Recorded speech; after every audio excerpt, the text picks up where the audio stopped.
So I'm just thinking maybe for all the volumes that we are going to have, let's use the surnames of the witnesses. Okay. So let's just call this one Mkwanazi 1.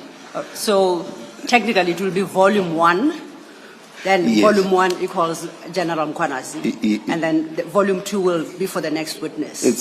Didn't you say we call it 1, both of them, or what? No, I'm saying then volume 2 will be Yes. picked up by the following witness. Oh, all right. So Yes. volume 1, regardless of the number of arch liver files that make up the volume, that constitutes volume 1, General Mkwanazi. I think it doesn't matter if we have volume 1 in respect of each witness. Yes. So this one is just Mkwanazi 1. Okay. Another one down the line may be Masemula 1. So we can have 100 ones, Okay. as long as we identify each one of them by surname. By surname. We will not get lost. We hope not to once the I don't volume think we will. increases. But we will, for the moment, we will follow that approach. We won't get lost, no. Thank you very much. Thank you, Chair. Good morning, General. You are still under oath. Thank you. Thank you, Chair. Good morning, General. Good morning. Good morning, Commissioner.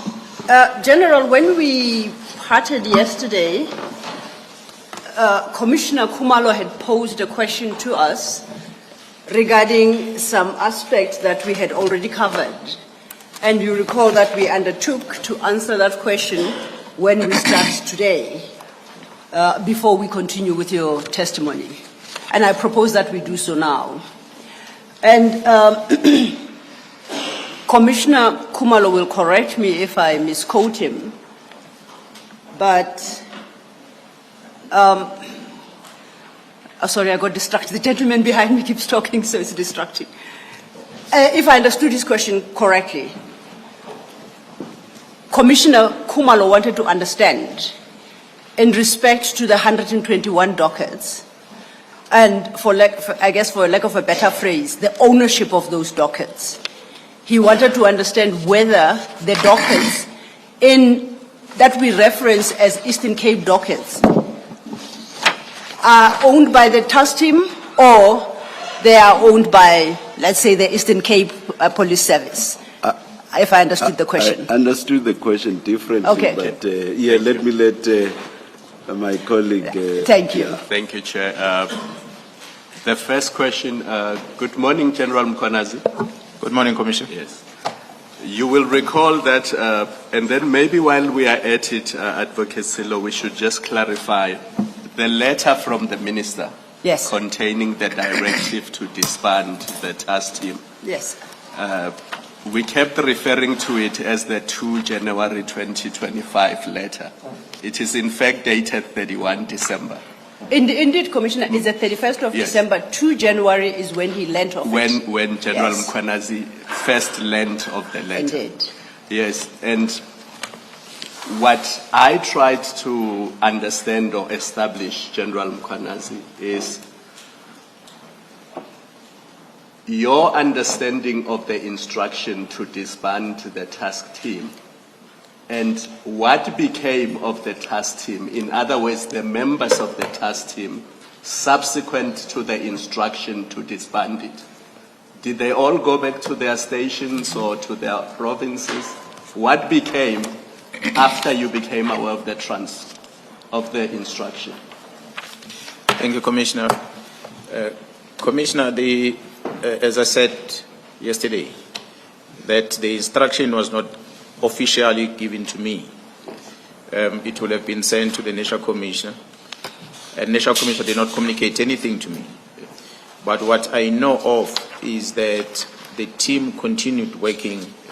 It never stopped. However, the numbers of members that were deployed in the team were reduced. Now, the reason of the perhaps reduction of the total number of personnel deployed might have been influenced by the budget.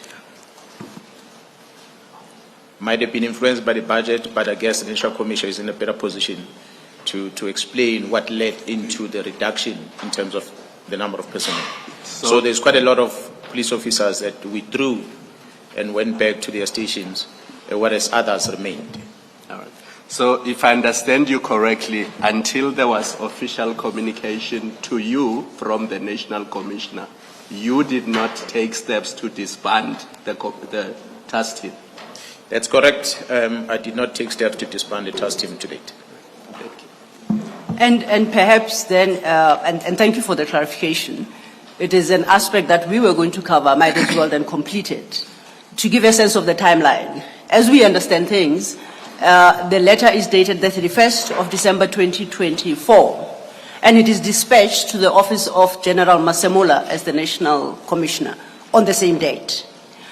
The General becomes aware of it on the 2nd of January. He thereafter contacted General Masemola, and General Masemola indicated that he did not participate or contribute to that letter, and that in fact he had been away until the 14th of January. In the interim, a letter is dispatched by General Sibia that we referred to of the 4th of February 2025. And we dealt with this letter. There are two of them, the 4th of February 2025 and then one for the 24th of April 2025. In that period,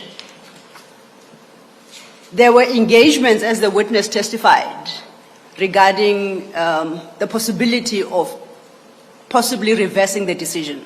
So in the meantime, the work continues, and up until April, the task team still has its files. You will recall that the witness indicated yesterday that for this period, they were approved 3 months of budget, and that was to run in this unclear time, until recently. Then the budget for the entire year was approved. I'm not going to testify and answer whether it existed, and I would like to park it there, because we are going to lead into other evidence where we demonstrate the confusion that then reigned as to whether is the task team in existence, is the task team not in existence. You will recall in his evidence yesterday, General Mkhwanazi indicated that from his perspective, he didn't believe the minister had the authority to disband. So everything is up in the air, but I think by lunchtime we'll have successfully demonstrated what confusion reigned, and whether or not it was disbanded, I believe at the end of the day becomes a legal question for us to argue. Thank you. Maybe if I check with the commissioners, last night in our preparation, we had understood that perhaps we rushed through the question of the dockets. And I don't know if you would like us to, we're thinking to recap on that before we move to the next point. We are in your hands. Oh, okay. You know best what you want to do and what you want to achieve. It would be for your benefit, but it is important then, I think, that the commissioners understand the whole issue of dockets, the impact of the removal of dockets, which in turn feeds into the very question that the Commissioner Khumalo has posed, that being the latter being the bigger question. For this purpose, I would like to project what was put up, yes, during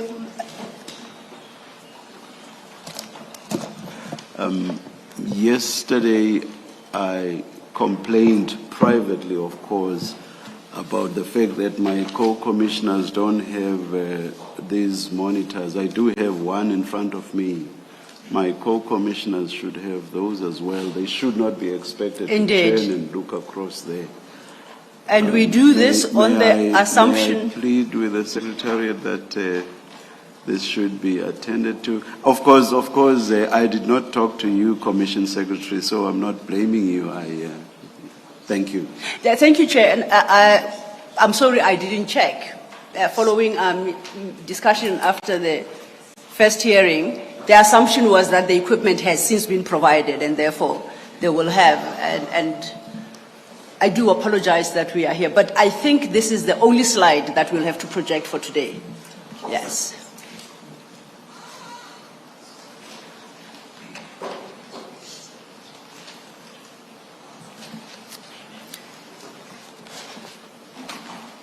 Thank you, Chair. And I was giving the Chair the assurance that I think it's the only slide that we'd have to project. The next one would be tomorrow, and I hope the problem would be resolved by tomorrow. General, if I may ask you to refer to your statement in Volume 1, and in particular to paragraph 87. We dealt with the contents of paragraph 87 yesterday, and there you give a breakdown of the dockets as you classify them, 90 parallel cases, and you talk of ad hoc cases, University of Fort Hare, and traditional leaders' investigations. Yesterday, when the chief evidence leader made his opening address, he put up this slide. And on this slide, he made a point under the date of the 26th of March 2025, that on that date, 118 dockets were handed over on the instruction of General Sibia, and on the 10th of April, an additional 3 were handed over, and bringing the total to 121. So I want us to start the conversation from there, and you explain in the context of what's on the screen whether or not what is happening there, why we ended up handing them over in 2 batches, and what is the ownership, quote unquote, of what you term the Eastern Cape dockets. Thank you. Thank you, Commissioner. It's a limitation from me to explain in details as to the movement of these dockets to the head office, because I was not the one that moved them. I believe that the investigating team who handed the dockets to the head office will perhaps come before the Commission so that they can explain the whole process that they followed, including the scanning of the document prior to handing over and the audit that they conducted when they received them going back. My involvement, Commissioners, is when I first received a briefing in May that the docket are already in Pretoria. And the briefing I received, which I referred to in my statement, is that 121 dockets are in Pretoria. So it was not necessarily explained that they went in patches. So it was said 121 dockets are already in Pretoria. And when I asked as to who directed that, and the response was from Kellen Matlow was that Gerald Kumalo is the one who ordered that those dockets must come up. So the people that facilitated that move, I think they are better positioned to explain. My involvement only is limited to the briefing I get and the inquiry started making thereafter. Thank you for that, General, and I appreciate Your microphone is off. I apologize. Thank you for that clarification, and your limitations are appreciated. Perhaps then we could turn to the question of the Eastern Cape dockets. We tend to refer to them as Eastern Cape dockets. We appreciated from your evidence yesterday that the mandate of the task team was extended by the President to include investigations into the Fort Hare killings. Am I correct? That's correct. So can you at least, explain to the Commission, insofar as the task team is concerned, what is the status of the Eastern Cape dockets? Are they the task team dockets, quote unquote, or what is the real situation there? As I explained again yesterday, Commissioner, in terms of the ownership of a case docket, it is a police station where the docket was registered. So in this instance, those dockets belong to police stations in the Eastern Cape. Therefore, they fall under the jurisdiction of the Provincial Commission in Eastern Cape. However, because there is a directive that a team must conduct that investigations, which means, therefore, the team have to account for those dockets. They go to the police station, They take over those dockets and they conduct investigation, but they must update a system which is accounted for at the police station, because the performance of the docket has to be reflected at the police station, regardless of where the docket is. So the team, they are responsible for the docket for the period of the investigation. Until the investigation is complete, then they give the docket back. So in terms of the role that the team then plays in this regard is a temporal ownership of the docket in as far as the work they are busy doing. But as soon as they complete the work, then they transfer the docket back so that it gets to be filed and it's accounted for at that particular station. Thank you. Now, on the return of these dockets, you deal with that at your paragraph 141 and 142 of your statement. You referenced yesterday an analysis that was conducted on those dockets when they were received back from head office. Can you briefly take us through the process of what subsequently became your understanding, what the team did with the dockets prior to handing them over, and the analysis that was conducted when they were returned? Commissioners, I indicated the movement of the docket to Pretoria did not involve me. But through my inquiry from the team, I was informed that they had scanned every single docket before handing it over, so that they keep record of the status of those dockets when they handed them over. I get involved when the docket has to come back to President.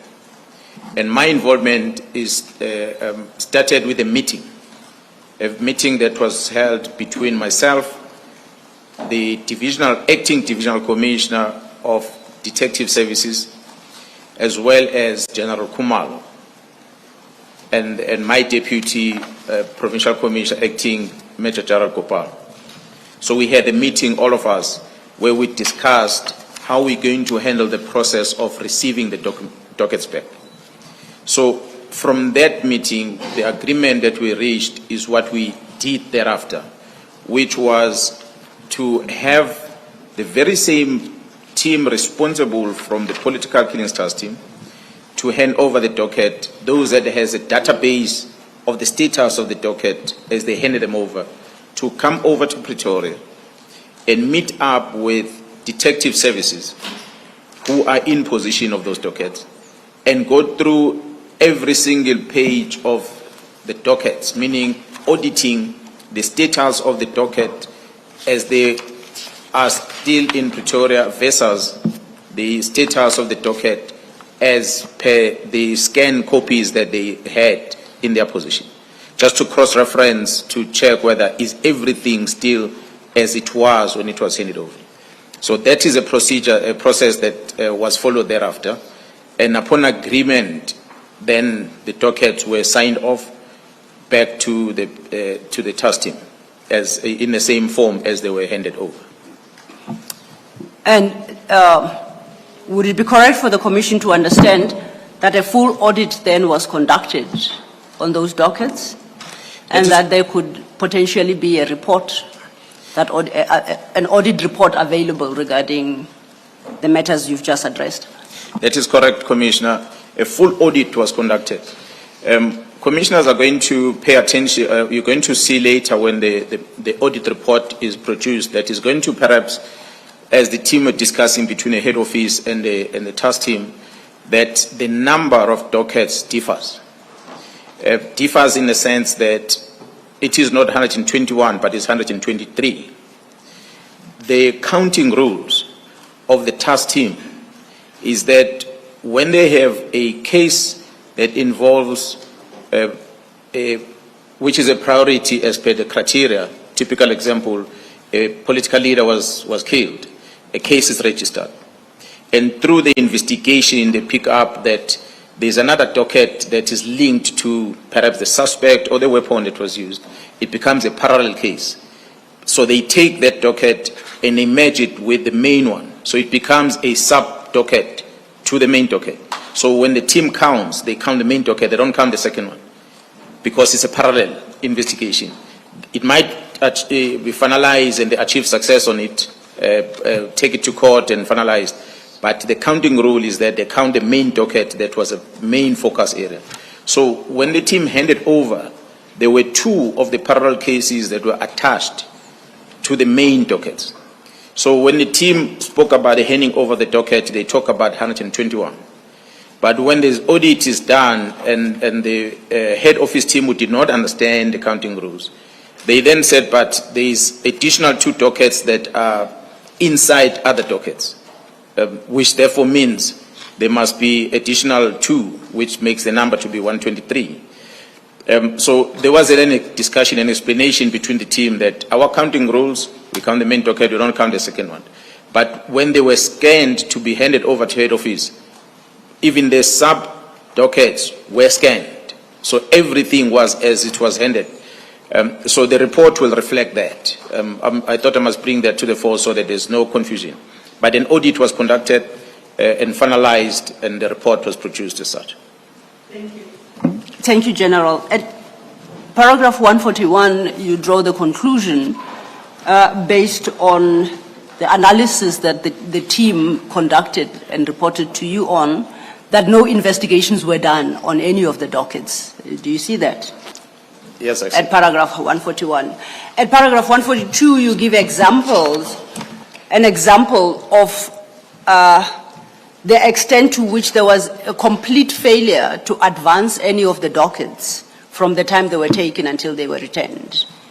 Could you speak to what's in 142? Commissioners, what I'm trying to reflect here is that as a police officer who knows about the criminal investigations, once a case docket has got an instruction from court to arrest a suspect, and such an instruction must be carried out with speed. Now, for the period when these dockets were handed over to the head office, there were 5 of those dockets that had instruction to arrest suspects. Because the instruction came before the execution of those arrests, those dockets sat amongst the total dockets in the head office, and those arrests were not effected. What is more troubling about this is that the head office detective services had conducted some inspection on these dockets, as I indicated yesterday. In their inspection, they will have seen, and they even confirmed some of them through the entries that they make, that the investigation is complete on the docket and suspects should be arrested. The least that they could have done is to take the dockets and go and look for that suspect and arrest the suspect. The reason why it was not done, I would not know. They were in a better position to explain. But I believe perhaps it could be that they were not familiar with the case, that the content of the docket itself. So it was going to be difficult for them to execute an arrest on something that they don't necessarily know, based on instruction of the prosecutor, because the dockets, some of them are in volumes, and is quite a lot of information inside those dockets. So the 5 that had instruction, those instructions were not carried out. That was an easy thing to prove that there was work done on those dockets. But as the team were auditing it, they could realize that the investigation work was not done on the dockets. I think you've clarified something I wanted to get clarity on. You referred to an instruction to arrest coming from the court, and I wanted to just get clarity on that, because I cannot see a court giving that kind of instruction. But later, as you went on in your testimony, you referred to a prosecutor. So did you mean an instruction from a prosecutor to arrest? Yeah, well, when we talk court in our language, Commissioner, we combine both the NPA and the judiciary. So when we say the docket is gone to court in our language, when we say the docket gone to court, it does not necessarily mean it's been placed on the roll. It means it's gone to the prosecutor. So the prosecutor works on it, and then the prosecutor decides to place it on the roll. But when in our language we talk about dockets to court, dockets from court. That's our terminology. But we mean that NPA. And indeed, in previous years, prosecutors were closely connected to courts and were even housed in court buildings. So maybe that's something historical. But you've clarified it. Thank you very much, General. Thank you, sir. Thank you, Chair. Thank you, General. And that you were dealing then with your paragraph 142. Was in 143's, I think it's a point you raised yesterday, that in this intervening period, you were receiving inquiries from families, concerned members who want to know what is happening with the investigations. That then leads us to the start of today, which is at paragraph 144. We are now at page 49, and I would like you to read paragraph 144 into the record, and you refer to an annexure in that paragraph. We'll thereafter move into the annexure that you reference, because there's significant work to be done, to work through in that annexure. Thank you. Thank you, Commissioner. Paragraph 144 on my statement reads, the immediate and adverse impact of the dissolution of the task team cannot be overstated. This is amply and succinctly set out by the Director of Public Prosecution, Advocate E. Harrison, in her letter that was written to me on the 10th of June 2025.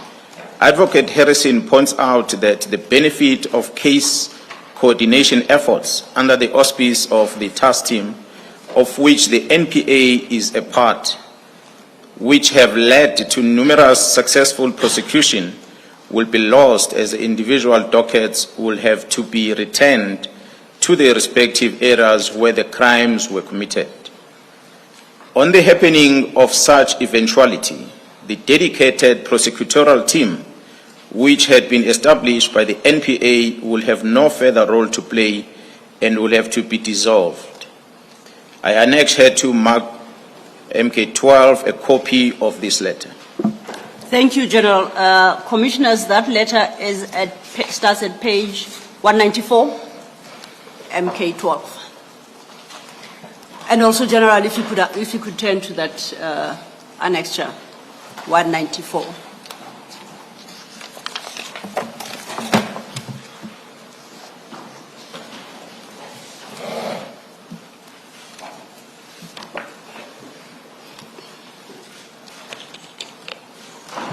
Thank you, Chair. Perhaps I should warn that this is going to be the main annexure we work with. But as we deal with the issues reflected in this letter, which are many and varied, we'll be cross-referring to other annexures. So I hope it doesn't cause confusion, because we keep our finger on this annexure as we go into another until we move on. So we never close the page on this. For the record, if you go to page 198, General, there's one small paragraph there, a signature above a name and a date. Could you read the name, designation, and the date as appear on page 198? Advocate abbreviated ADV E. Harrison, Director of Public Prosecution, KwaZulu-Natal, dated 10th of June 2025. Thank you. If we start then at the beginning of that letter at page 195, Advocate Harrison starts her letter by stating the following: your correspondence dated 22nd May 2025 refers. The contents thereof are noted. Do you confirm that you communicated with Advocate Harrison in 22nd of May 2025? That is correct, Commissioners. Commissioners, that particular letter is not an independent annexure for General Mkhwanazi. It's part of annexures that Advocate Harrison has annexed. We can find that letter at page 244.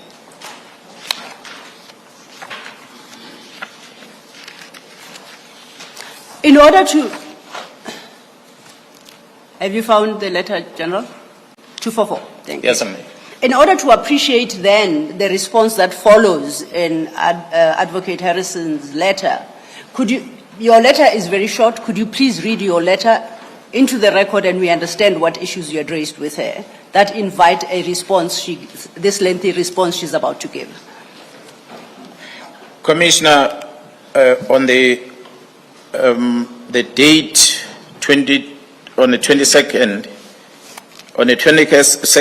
I wrote a letter, 22nd of May, I wrote a letter addressed to the Director of Public Prosecution with the heading Political Task Team Prosecution Guided Investigation Failure to Execute the J50 Warrants. In the letter, first paragraph reads, "This office wishes to apologize for the failure in executing the J50 warrants in dockets amongst 121 case dockets that this office has discovered to have been delivered to Pretoria due to a telephonic instruction received by the political task team leader. It is an unfortunate situation that this office became alerted to on the 20th of May in a docket accountable session to the fact that all prosecution guided since 2025-03-26 has not been addressed. This office assures the Office of the Director of Public Prosecution that the whereabouts of the docket is being investigated and the findings will be brought to your attention." And the date you reference in that letter of 20th May 2025 is the date on which you learned officially in a meeting that the dockets, in fact you learned, not officially, you first learned that the dockets had been removed from KZN. I became aware on the 20th of May. Yes. And I wrote this letter to the Director of Public Prosecution on the 22nd.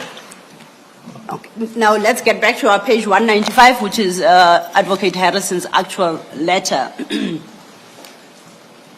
I would like you to read the second paragraph that starts with "kindly take note" into the record, and we understand what Advocate Harrison is communicating to you in response to your letter that we just spoke about. On the response from Advocate Harrison, the paragraph reads as follows: "Kindly take note that the purpose of this correspondence is related to the issue of whether the political task team continues to exist. There have been a number of media reports whereby it has been noted that the political task team has been disbanded. There has been no formal communication to the Office of the National Director of Public Prosecution as well as my office on this issue. It is of concern that this office remains unsure of what the correct position is regarding the existence of this team. A Miss Mary DeHaas has been very vocal regarding the disbandment of the task team and the fact that it continues to operate.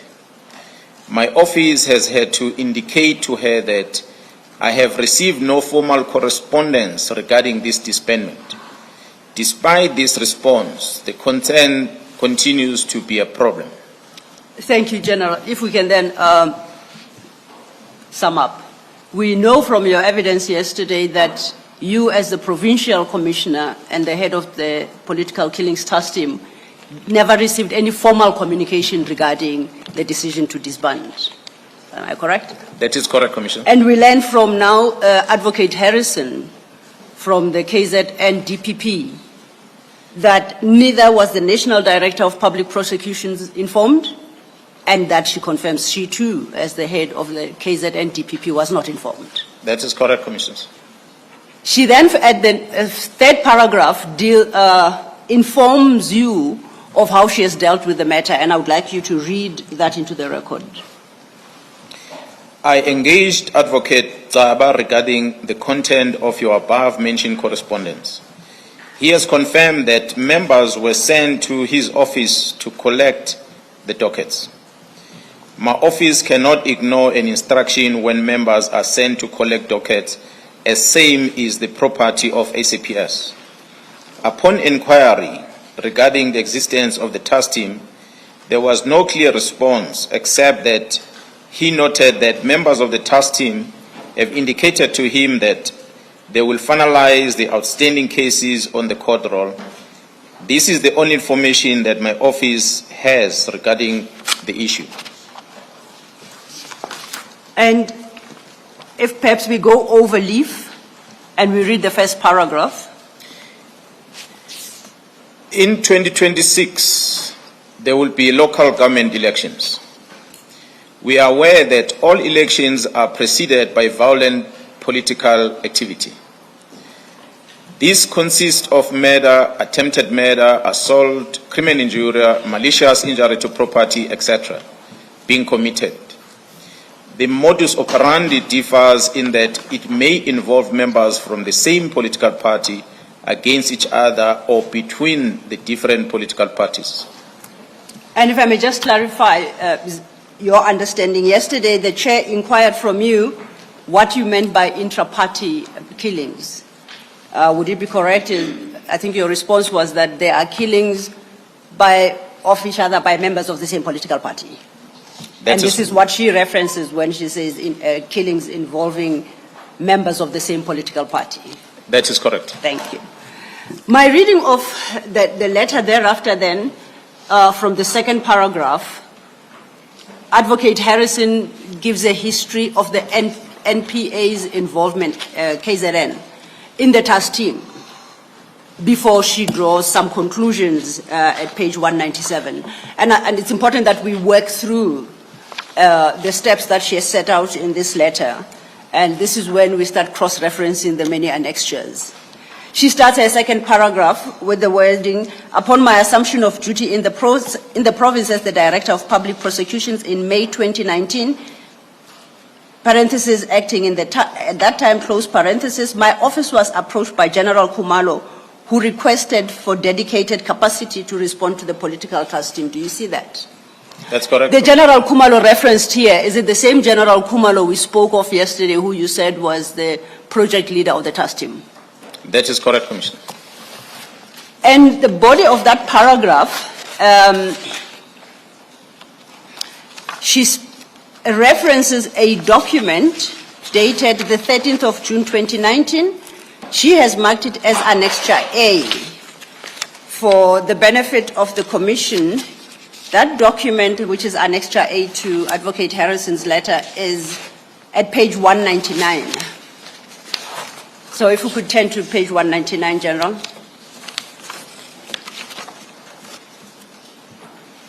I'm there. The top right-hand corner of that document is dated the 13th of June 2019. It's on the letterhead of the Director of Public Prosecutions, KwaZulu-Natal, and it's dated all DPP, KZN members of staff. In respect of that document, she says at page 198, we don't have to go there, I'll just remind, because of the increased workload and the demand for prosecutions, this led to my office, Advocate Harrison's office, issuing a directive to the KZN prosecutors dated 13 June 2019, and that is the document we are now looking at page 199. The document at page 199 highlights the issues that I think you testified to yesterday. In particular, from paragraph 2, it notes the high levels of violence, particularly linked to political persons or perpetrated by persons linked to political parties. That was then in 29. At item 3, she references the establishment of the interministerial task team by the President in the same terms that you testified to yesterday. Overleaf at 200, that's the background to the directives that follow from item 5 at page 200. I would like you to read paragraph 5 so we can understand what the instruction by the KwaZulu-Natal Deputy Public Protector was to all prosecutors in the province. Maybe just to correct, is the Director of Public not Director of Public Prosecutions. There are too many acronyms and I mix them up. I'm sorry for the confusion, and thank you, General, for pointing it out. Okay, on paragraph 5, it reads as follows. All cases involving offences either perpetrated by persons linked to political party or against a person's links to a political party must be considered by the Chief Prosecutor before the matter being enrolled. In potential High Court matters, the provision of Circular 3 of 2000 still apply. Each cluster and unit or office must ensure that a complete copy of the docket is forwarded to my office in the most expeditious manner in compliance with 3-day rule, and the correspondence must indicate political related cases in the subject line. So, if I understand that correctly, and I want to test if that is your understanding as well, she is prescribing a process that must be followed regarding these political killings cases. That is correct, Commissioners. And that those cases require consideration by the Chief Prosecutor. That is correct, Commissioner. She then goes to, we jump to paragraph 8, listed 8, still on page 200, if you could read that. The decision not to prosecute a person, but to use such a person as a witness in terms of Section 204 of the Criminal Procedure Act must be made in consultation with the Chief Prosecutor and or the DOPP in potential High Court cases, or the DDPP, beg your pardon, in potential High Court cases. Section 204 should only be used in exceptional circumstances, where it is in the interest of justice to use the provision. A reference must be made to Part 4 of the NPA Policy Manual, Section D, headed Section 204 Witnesses. So then, and once again to test my understanding and to see if it accords with yours, that item 8 seeks to institute a process to manage the Section 204 witnesses process. That is correct, Commissioners. I then would like you to go to read item 10 on the same page. No politically related cases may be withdrawn without detailed and cogent written notes in the C-clip of the docket or office file. So there was a requirement that in respect of the cases that the task team was dealing with, should there be a decision to withdraw against a suspect, that must be done only after a detailed and cogent written report is filed in the docket. That is correct. Then we go back to 196, main letter. And we're at paragraph 2. At paragraph 2, it concludes, this directive set out the challenges which General Khumalo had raised. Despite this arrangement, there was a continued unhappiness regarding the task team not having dedicated capacity. So that was, it would sound like the DPP's attempt to address General Khumalo's concerns and challenges in the province. And she concludes here that even that was not enough. Is that your own understanding as well? That is correct. She then looks at a different issue at paragraph 3 and says that I also wish to bring to your attention a correspondence with the Minister of Police, Mr. B.H. Cele, or which the Minister of Police, Mr. B.H. Cele, had forwarded to our NDPP advocate Batoi. This correspondence is dated 24th of May, 2019, and she states that the purpose was to highlight the challenges regarding the successful prosecution of politically related cases allocated to the task team. In this regard, she refers to a document she calls Annexure B, and that, Commissioners, will be found at page 202. And General, if we could turn to page 202.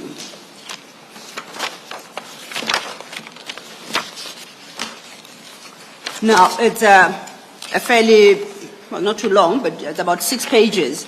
So if you could just quickly flip through that document and tell the Commissioners what that document is. Then we will work through the detail of the document.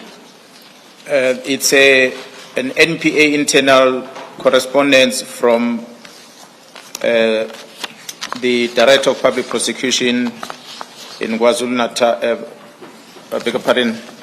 It's addressed to the Advocate Batohi and is from the Minister of Police. If I had to check the signature part of it, which is at page 209, it was signed by Minister of Police, Mr. Kwele, on the, I think the date is 24th of the 5th month, 2019. It's just written, it's not quite clear exactly the date, but it's a letter from the Police Ministry to the National Director of Public Prosecution. Yes. And this letter is shared with you by Advocate Harrison. That is correct. DPP. Let us consider the contents of the letter. And we start at page 203. And I take it that you would be familiar with the facts set out in this letter, in this document, because on my reading, this letter refers to politically related killings in your area of jurisdiction. Is that a fair assumption? Yeah, that's correct. Let's look at the challenges at page 203. The letter highlights challenges identified, and at item 3. At item 3.1, he references section 204, witnesses killed while in the witness protection program, and he gives an example below that. You confirm that? That's correct. At item 3.3, same page, the heading is section 204, witnesses turned against the state. And at subparagraph 3.3.1, witnesses who abandoned witness protection program. Can you shed light as to what he's talking about, the minister is talking about there? Commissioners, I must indicate that, as I've indicated before, that the IMC will be receiving briefing from the team. So part of the briefing to the IMC will be to indicate challenges that the team will experience. And some of these challenges are the ones that are listed in this letter. A typical example of a witness that will turn against the state will be a person that will have a first-hand information. It could be the person was part of the commission of a crime and turn witness, and the person who was involved, directly involved. But because of the delays and challenges, maybe that person is approached by the main suspect. In the hierarchy of this organized killing, you'll find a person who's controlling the purse, a person who's got the money, will coordinate this killing, will not do the job himself or herself, but will pay someone to find the hitman. So even if we arrest a hitman, the person who hired the hitman who have received money is the one that maybe turns out to be our witness. But if that person is compensated somehow or is persuaded somehow not to assist the police, and that's a person who then withdraws his services. But there are reasons of withdrawal, obviously differ. At times it could be through intimidation that leads into that person turning against the state. And on the same document, same page 204 on our, no same, overleaf 204, item 4. There is a table there that flows over to page 205, and that table is headed questionable withdrawal decisions by the NPA. And commissioners, we apologize for the poor quality, but to assist, the first column reads station and case number. The second column reads decision, and the third column reads prosecutor. So this table sets out the details of specific cases and the decisions. The second column? Decision. Decision. So it's a summary of the decision or the basis on which they put forward for the withdrawal of the case. And the last column indicates who the prosecutor was in that matter. So it's called prosecutor there. It's a list of about 11. And just to give the commissioners perhaps a flavor of the issues that are raised, which lead the drafter of this document to call them questionable withdrawal decisions by the NPA. We will not highlight the names of the prosecutors who were involved. We'll just concentrate on some of the reasons advanced for the withdrawal. So I will ask you to read the reason in respect of case 1. On case 1, the reason suspect placed on the roll and later withdrawn. And that was a case, that was a murder case according to this document, column 1. That is correct. The next 2 cases were for intimidation. They too were withdrawn. And please read into the record the reasons advanced for the withdrawal there. The reasons advanced by the prosecutor here, I quote, "You will feel the heat does not amount to intimidation, which resulted in all 3 cases being declined to prosecute." Then I will turn over to page 205. Again, I pick a different one. Item 9, that was a case of unlawful possession of a firearm. Please read that reason, the reason advanced for withdrawing that one. The owner of the security company does not cooperate to rectify the queries regarding the investigation. And lastly then, item number 11. This is in respect of possession of unlicensed firearm and ammunition.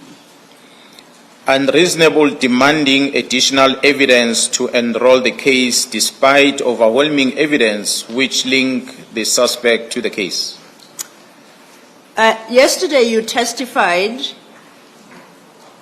to the novelty of the task team approach in investigation. Sorry, before you do that, Yes, yes, ma'am. Ms. Lo, just so that I make sure I understand, the reasons where it says decision in that column, Yes. are these the notes of the prosecutor, or this is Minister Cele saying it's unreasonable to demand additional evidence? I'm looking at your example 11, right, where it says unreasonable demanding additional evidence to enroll the case despite overwhelming evidence which links the suspect to the case. Yes. Is this the prosecutor saying that, or it is Minister Cele raising his concern about the decision not to prosecute? So my understanding of the table we've gone through, as if we consider it in the context of the heading, questionable withdrawal decisions by the NPA. So the decision to withdraw has been taken by the NPA, and the issue is that the reasons advanced for the withdrawal are questionable. So that column that is headed decision seeks, as I understand it, to highlight the reason that was advanced at the time of withdrawal.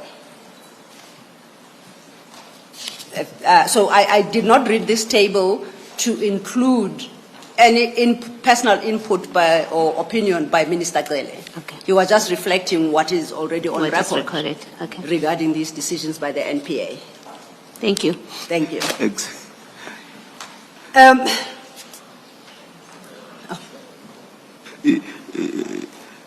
This is still confusing, though.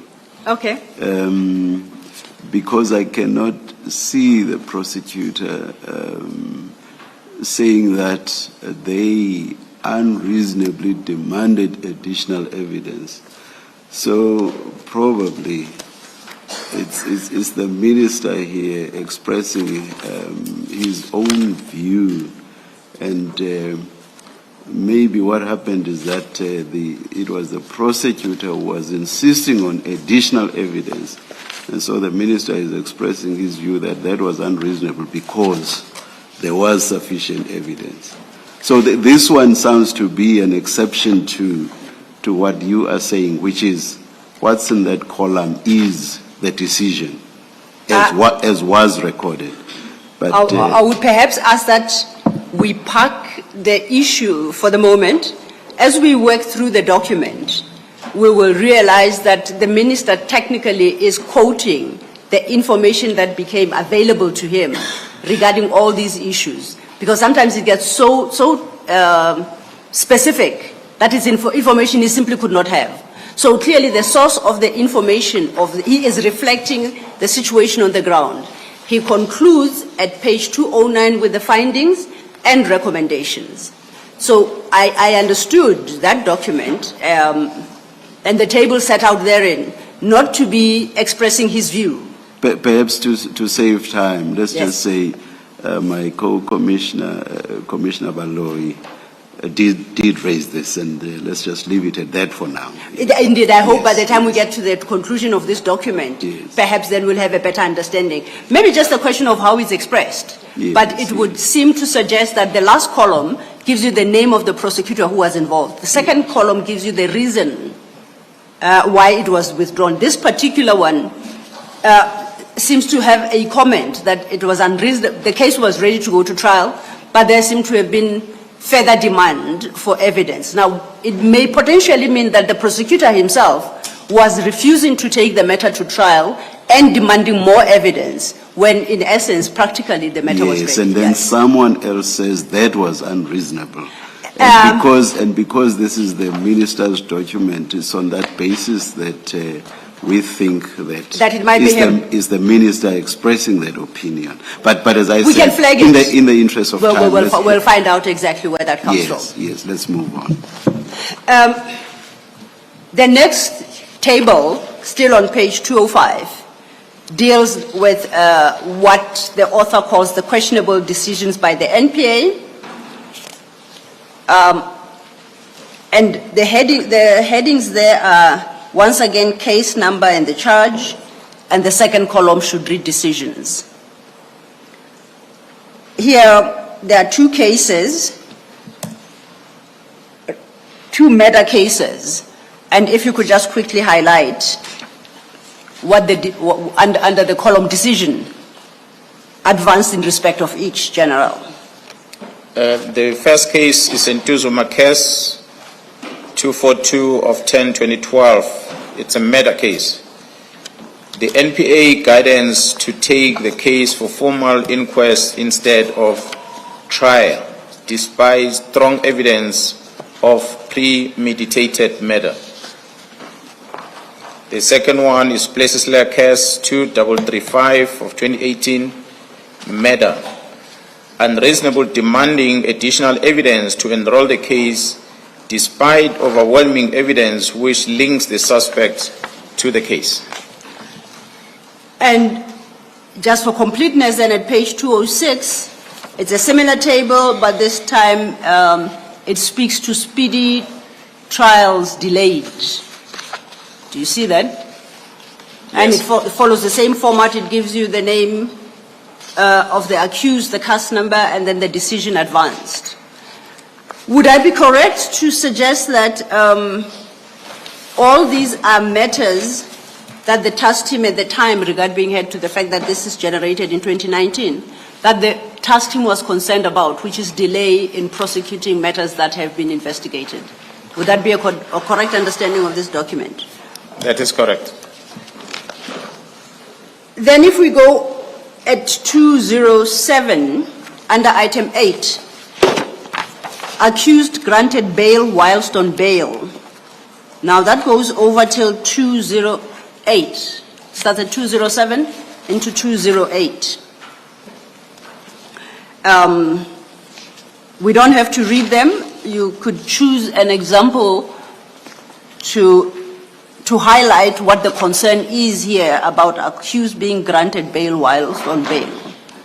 There are 6 instances, I think, that are quoted in the letter. We'll deal with any one of your choice. Yes. 8.1.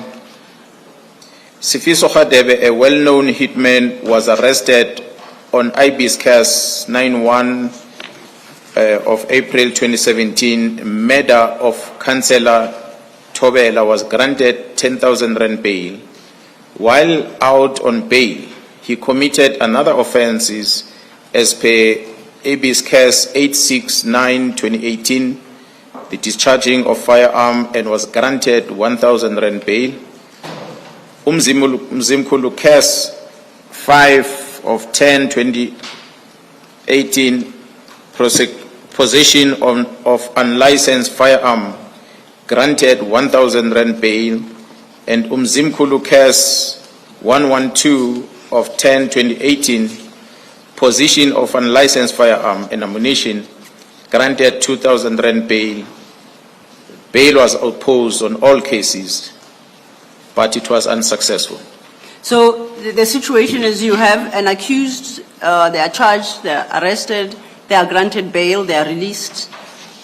And then another case arises, they are arrested, they apply for bail, and they get a second bail, and so it goes. Sounds like it's 4 bails on top of the first. Is that correct? That's correct. Do you agree with what's written at page 207, that that is a concern for you as the head of the political task team, as a member and as a police officer? Is that a concern? And if so, why? It is a concern indeed.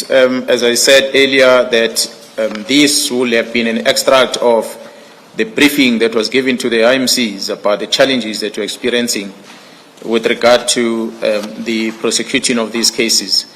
That when a person has been accused of a serious murder case, arrested, granted 10,000 rand bail, and you commit other serious crimes thereafter of possession of firearms, but still given bails, it simply means that the court is not taking serious the risk that this individual has in society.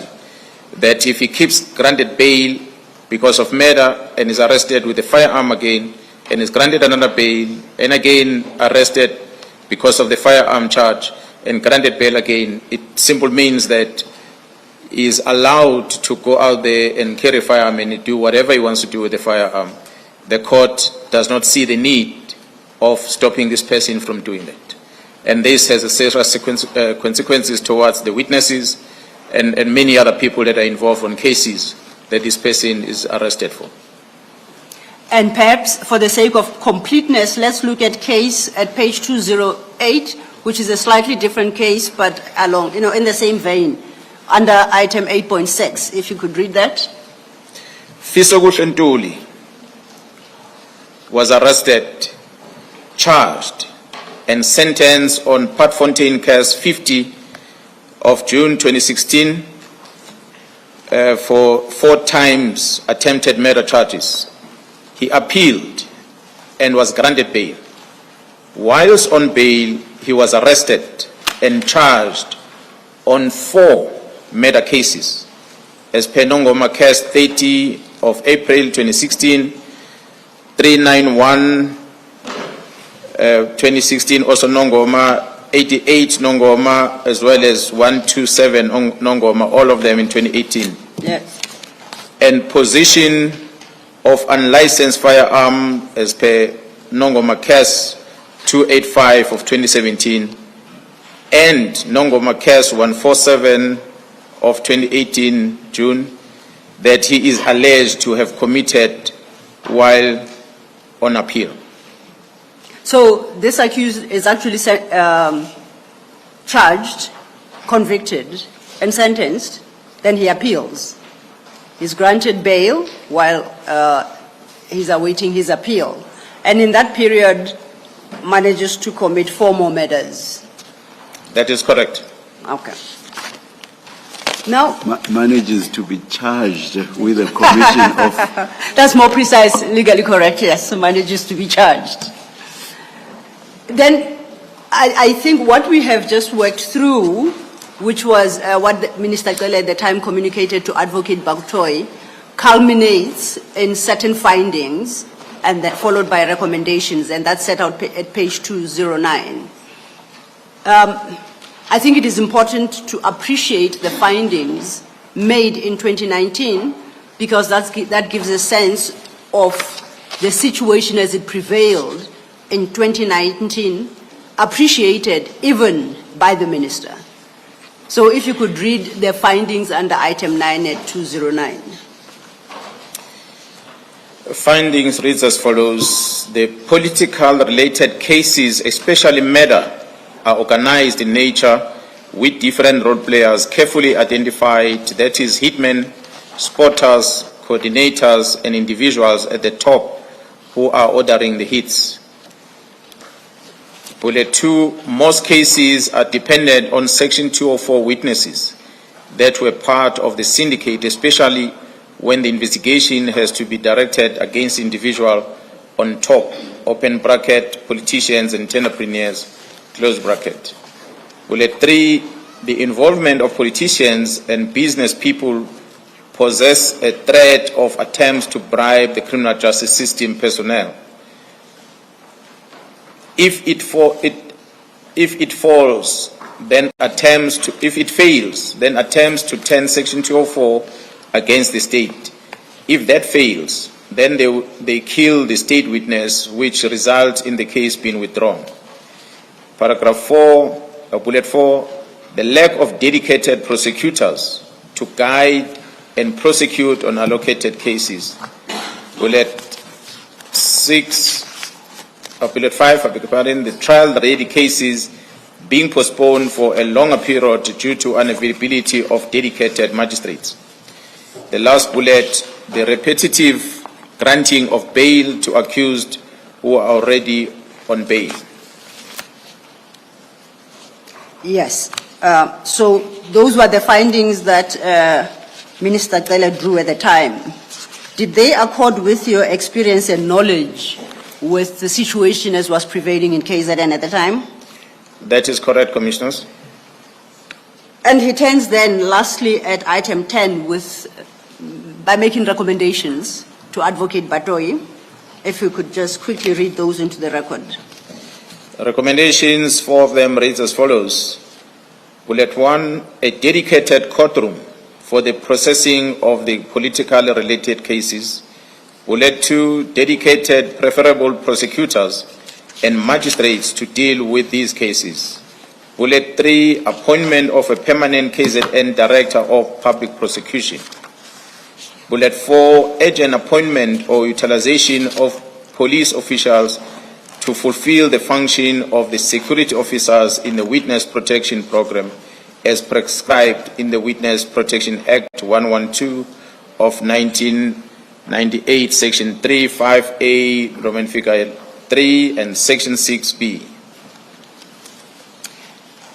And he concludes the letter.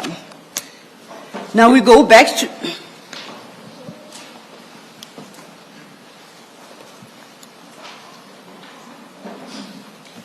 Mr. Law, before you leave this letter, you asked the General whether what is under the findings in those bullets accords with his knowledge and experience at the time. Indeed. And he's answered in the affirmative. I want to ask a question, but I don't want to anticipate where you're going to go. I would have done a follow-up of as at the date of the letter which disbands or that seeks to disestablish the PKTT, which is what in December, these factors in bullets 1, 2, 3 under findings, what the position was. I want to ask that, but if you are going to be dealing with it in your own way, I don't want to interfere with it. So well, you stop me. There would have been, we were prepared to deal with it in another way, but it doesn't change the course of anything. Okay. It can be dealt with now. Now that the Commissioner has put it out there, perhaps the General can deal with it. Okay. No, the General can respond to it immediately. General, you've had in 2019, you say that you were aware of those factors in bullet 1, 2, 3. And these are the politically related cases, especially murder, are organized in that way described there. Most of the cases are dependent on Section 204 witnesses. And then bullet 3, the involvement of politicians and business people.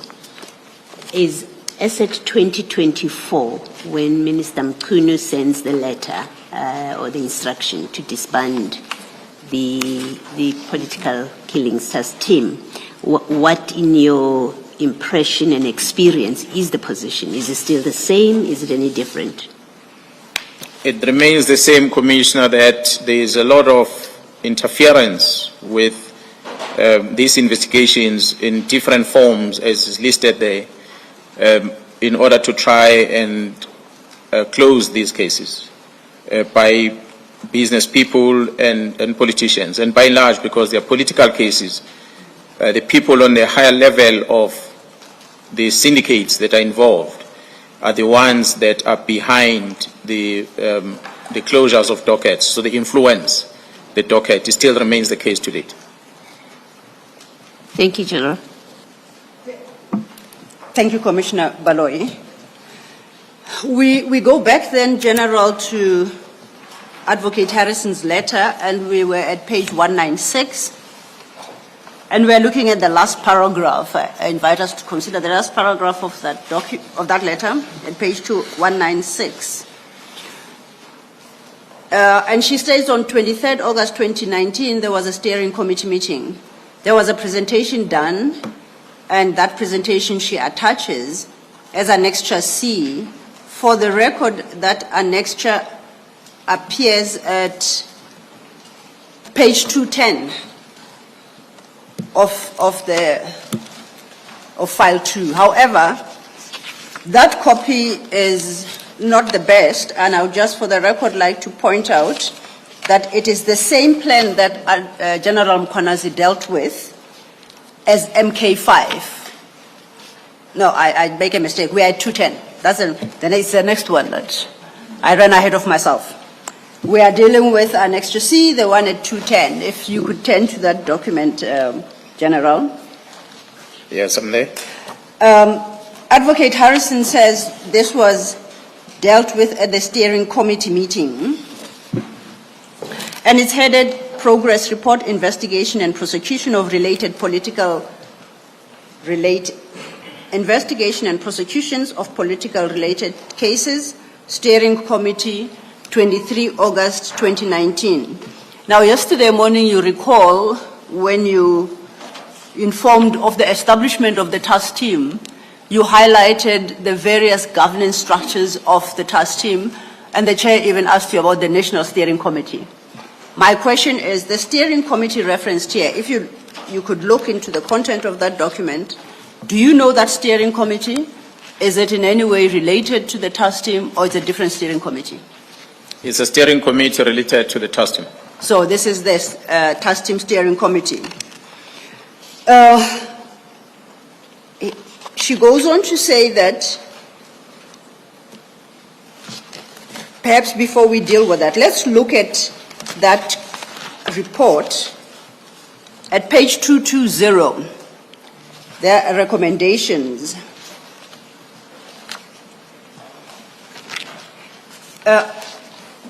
Is my understanding correct that this is what is being recommended by the NPA to the task team for adoption?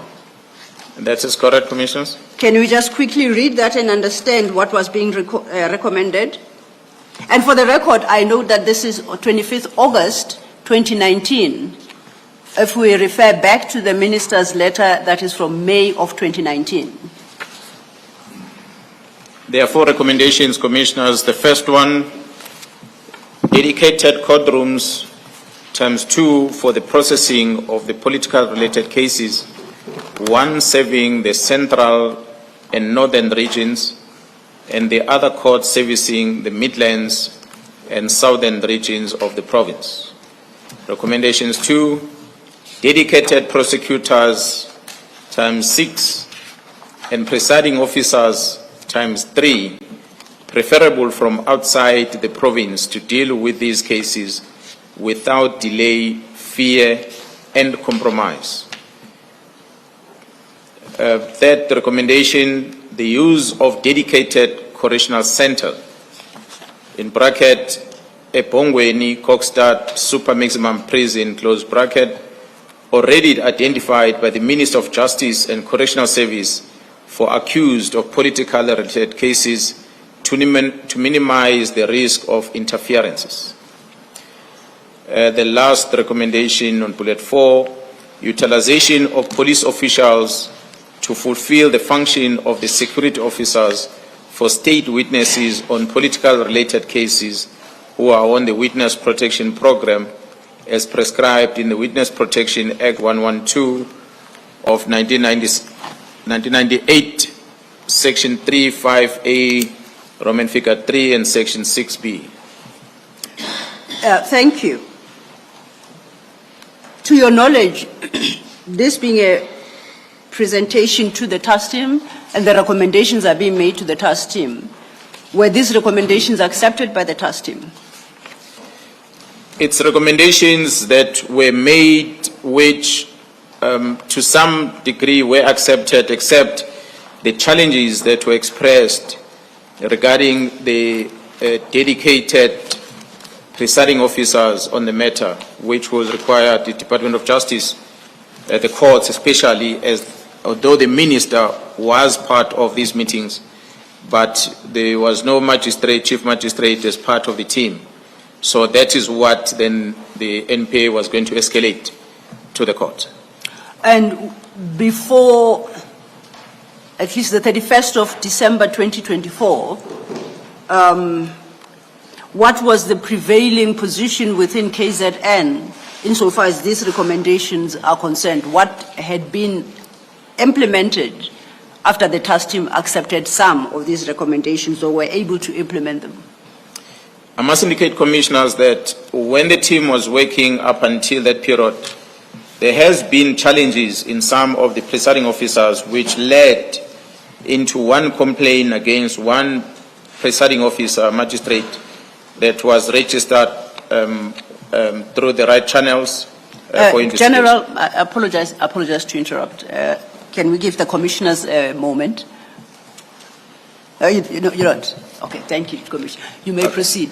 I was still saying that there had been some challenges with some of the presiding officers in handling these matters of the task team, which led into one complaint that was registered in Pietermaritzburg against one of the presiding officers. But by and large, the close working relationship between the SAPS and the prosecution team on these cases, the involvement of chief prosecutors as directed by the Director of Public Prosecution, of which I must say when we started she was acting and she became permanent. And when she was permanent, then the structure started functioning well, which happened after the letter of the minister's request to the NDPP. And when the structure started working well, then we started seeing cases being enrolled in court, cases not being postponed for a lengthy period as it used to be before, and majority of cases are being finalized in court within a short period of time. So the improvement, the performance of the courts supports the investigation, and the team is satisfied at this present moment with regard to how the matters are handled in court, and also how the prosecution is involved in guiding the team. And those concerns that the minister had read in the, written in the letter, which was referred to earlier to the NDPP, citing the challenges that we're experiencing with regard to the decision of prosecutors on matters that we are presenting before them, has been eliminated in that as we are investigating, the prosecution is part of this investigation. So by the time we get to court, we are ready for prosecution. Unlike before when we were raising these concerns, that we're investigating and then hand it over to the prosecutor, and the prosecutor might want to withdraw the case, citing different reasons that made the investigation team to be unhappy. But that has been mitigated by this close working relationship between us. So the situation has vastly improved as a result of these dedicated prosecutors that are part of the team. And also the involvement of correctional services is reflected on the third one. As the Minister of Correctional Service and Minister of Justice and Correctional Service had indicated that the maximum prison of Kokstad would be made available, and as well as a close working relationship between the other facilities in KZN, that has made it easier for the detention and the control of access to the suspects in those detention facilities. And the courts are playing, the correctional facilities are playing a critical role in also monitoring the activities that are happening around the people that are arrested. Visitors that are coming to see them, they're able to share with the team that there was this person who came to visit the person that has been detained. And that allows the team to investigate further the involvement of those people so that it helps us to link them to such a person.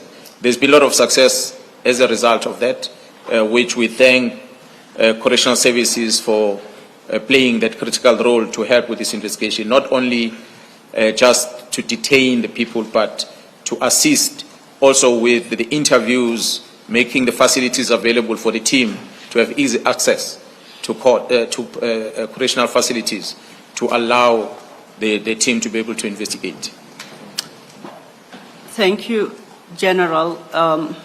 Before we move to the next point, Commissioners, at 196, when I confused myself because I ran ahead, please make a note for yourselves that the annexure D referred to there, it appears at page 223. It is in black and white, but it's the exact document that we have as MK5, which is in color and therefore more legible. If then we could turn over to page 197, General. And I invite you to read into the record paragraphs 2, 3, and the one-line paragraph, no, in fact, 4 and 5, before we get to conclusion.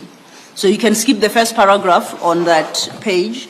I would like to draw attention to the second paragraph. If you could read from there to just the last paragraph before the heading conclusion. Thank you. All of the above indicates the amount of work which went into ensuring that the work of the political task team was coordinated so that there was better case coordination and management of same by NPA, but above all, to deal with the prosecutorial challenges that the team and the Minister of Police has raised to the NDPP. I was instructed to have a dedicated prosecutorial capacity which was provided as per the request. The dedicated prosecutorial capacity is headed by the Deputy Director of Public Prosecution, who has advocates under his management who are assigned to guide the investigations, make prosecutorial decisions, and prosecute these matters where they are murder and or attempted murder charges. A database has been retained since the inception of this dedicated capacity. There have been numerous successful prosecutions. There are several high-profile political-related matters or cases on the court roll. Some are in High Court and others are in Regional Court. The dedicated prosecutors continue to provide their prosecutorial dedication to these cases. However, they are also not certain as to what is the position regarding the existence of the team and new cases reported. The task team has its own resources, which assisted with the fast-tracking of the investigations.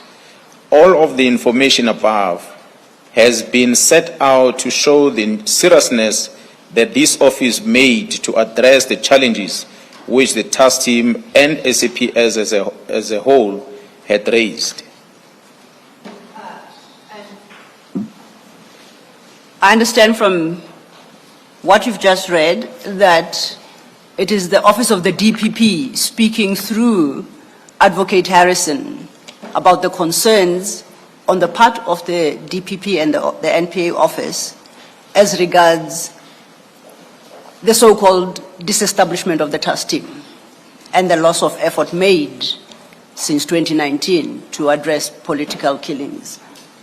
That is correct, Commissioner. As the head of the prosecution in KwaZulu-Natal, she was expressing the concern that not only affects her only, but the prosecutors that are working with the team. And then she draws conclusions. And if you could just read that into the record, please. It is requested that you assist with providing my office with a response regarding whether the SAPS political task team still exists. The dedicated capacity needs to respond to the dedicated task team. If there is no dedicated task team, then the dedicated prosecutorial capacity will be dissolved, and all new cases will have to be reported to the chief prosecutors in the area where the crime is committed. This office cannot retain dedicated capacity where there is no dedicated SAPS task team.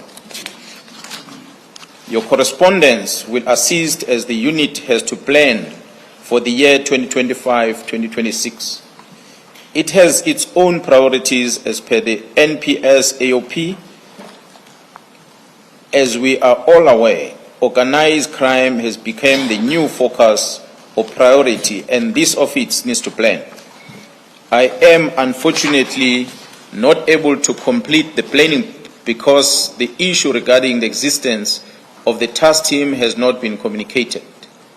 At this stage, the only information which one has is that in the media. Your urgent response to the above issue will be appreciated. Signed by Advocate Harrison, dated the 10th of June, 2025.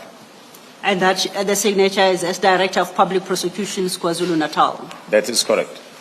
Just for the record, this letter is addressed to you. Did you have opportunity to respond thereto?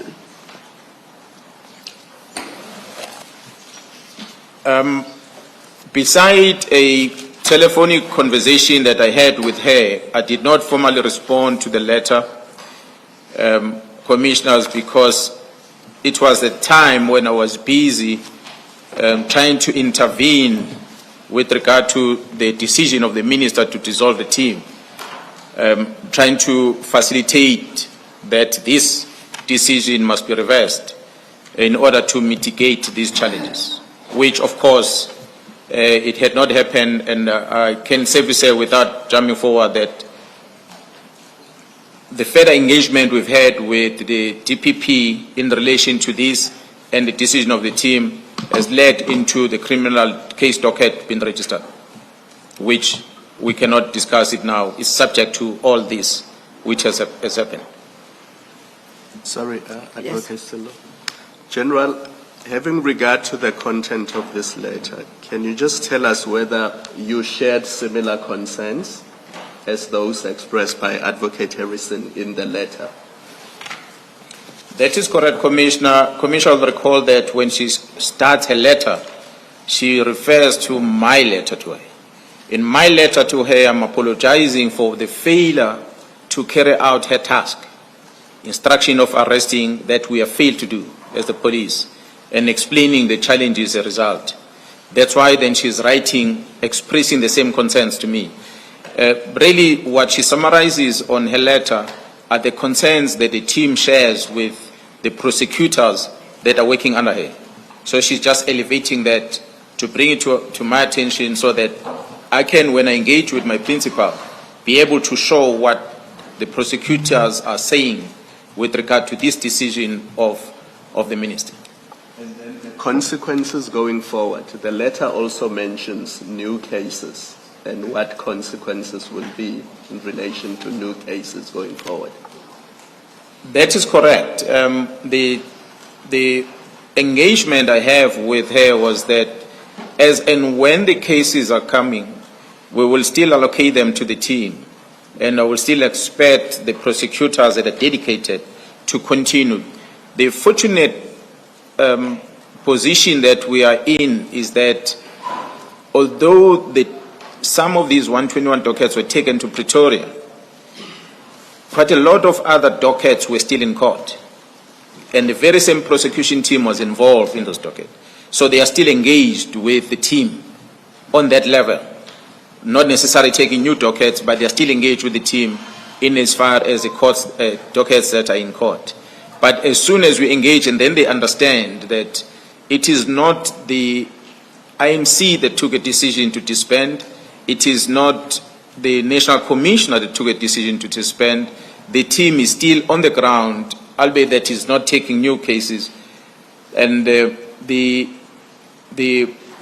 what I'm starting to do as a complainant in this matter by registering a complaint officially for criminal investigation and explaining to her from what we have discovered as to what is the cause of this instruction. And she took comfort in that of saying then her prosecutors will remain in the team. She understands that this might be another crime that is committed on the side to try and frustrate the work that the team is doing. But as we explain later on our statement during this course of this commission, the picture is going to become clear as to why we end up continuing taking this decision of saying the prosecutors remain in the team, because there's an understanding of what is really going on that leads into this letter. You referred to a case that has, quote unquote, been registered, but of course you said you are not going to go into any detail in that regard. But can you please just describe fully what that case is about? Commissioner, it's a defeating the ends of justice case. There is an investigation that is underway. You say you are the complainant in it, and the complaint being against whom? The defeating the ends of justice case that I reported against the people that were involved with regard to the stopping of this investigation. I could mention the people that I'm suspecting, I'm accusing of this, but maybe it will be better, I'll be in a better position towards the end of my appearance before the commission that I could conclude and say, therefore, these are the people, after having put reasons as to why I'm putting them. If I put them up now, it might be a problem. That's enough. I just wanted to get an idea of what the case is about, and that's enough for my purpose. Thank you. Let us take the tea adjournment and come back at 11:15. Let's adjourn.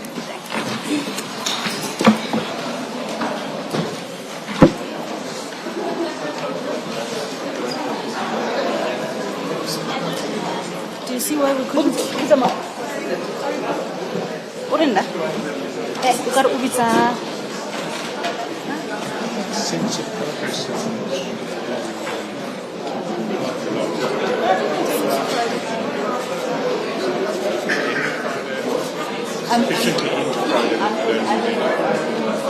No, I'm taking Friday.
Thank you, Chair. Did Commissioner Kumalo have a... Okay, thank you. General, I would like to invite us to consider a different document now that we've concluded with Advocate Harrison's letter. And that is MK13 in file 2. And it starts at page 254.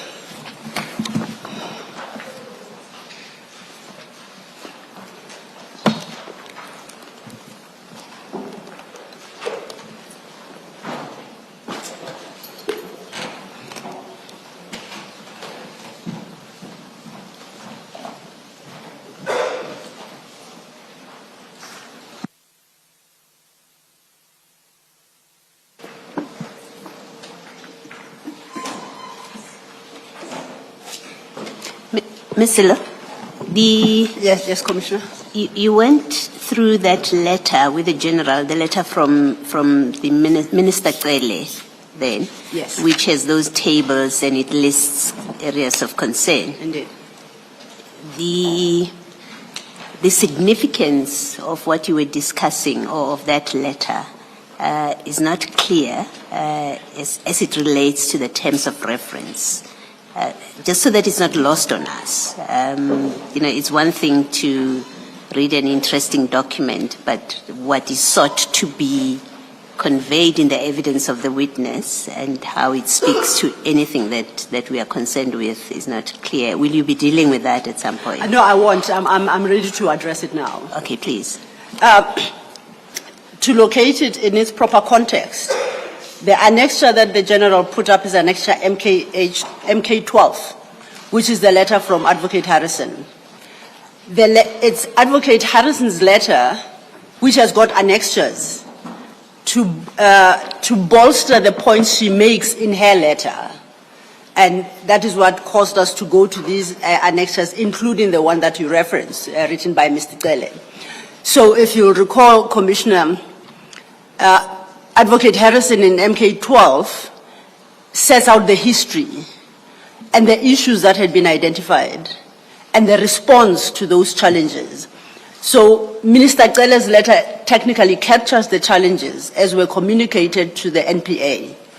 And thereafter then we deal with the next document, which was the DPP's response in KwaZulu-Natal to those challenges, culminating in their participation in the task team to find a solution to the very challenges that were highlighted. I understand its significance. Thank you. Thank you. Sorry, can I just follow up? So it's Yes. all about the coordination It's all about the coordination. between the task team and the NPA. Yes. And in fact, read in the context of Advocate Harrison's letter, it gives a perspective from the NPA standpoint as to the logic and justification for the very coordination you reference. Up until we dealt with Advocate Harrison, we considered that coordination from SAP's perspective, from the police perspective. And Advocate Harrison gives us the same view, but from the NPA's perspective. Thank you. So then, General, I'd invited us to go to annexure MK13, starts at page 254.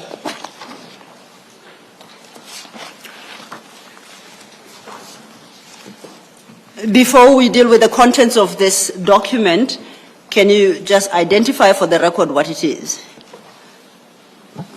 Commissioners, this is a memorandum between the South African Police Service, KwaZulu-Natal, as well as the NPA in KwaZulu-Natal, with the intention to improve the working arrangements and the performance between the two entities or two departments. If we turn then to page 257. Before you do that, Ms. Silla, Yes. at page 255, General, where the very last line, it says NPA/SAPS KZN. What is PEOF, REOF, and DEOF? Commissioners, the EOF stands for Efficiency Optimization Forum. The letters that are preceding those EOFs really refers to the area of operation. The P stands for province, the R stands for region, and the D stands for district. Thank you, General. General, I thought I was interrupting. Commissioner Baloyi, I would like to refer you to page 264 of that same document. 264, and that the list of the acronyms used in this document, and that includes the acronyms you referenced at page 255. Thank you.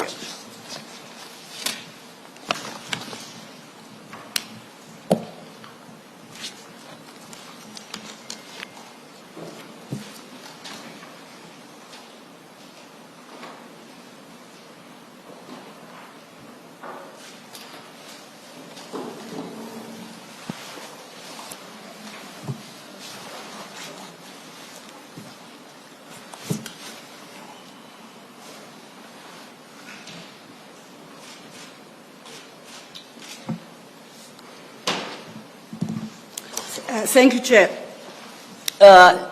General, I'd referred you to page 257 of that document. It's a signature page. Could you confirm the date of signature and who appended their signatures on that page? The first signature on the page is the signature of the Director of Public Prosecution in the province of KwaZulu-Natal. At the time, she went by the same name Zungu, and she's now Harrison. It's the same person that signed that, and together with myself as the Provincial Commissioner of KwaZulu-Natal. And when was this document signed? This document was signed by both parties on the 26th of August 2022. There is a paragraph there preceding these signatures. It reads, the signatories hereof being duly authorized thereto, determine an issue hereby the official terms of reference for successful coordination of NPA and SAPS operations outcomes. That's Confirm correct. that. That's correct. I then would like you to, we work briefly through this document, and for this purpose I would like you to turn to page 259.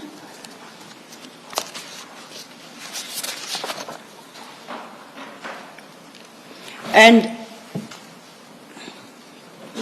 just to read into the record item 1, this is under the heading Establishment and Responsibility of Efficiency Optimization Forums. This is item 1. The established forums are to be known as KwaZulu-Natal NPA SAPS Efficiency Optimization and Oversight Forums for the consideration of NPA and SAPS performance. And still on the same page, further down in the middle of the page, composition of the District Efficiency Optimization Forums, DEOF.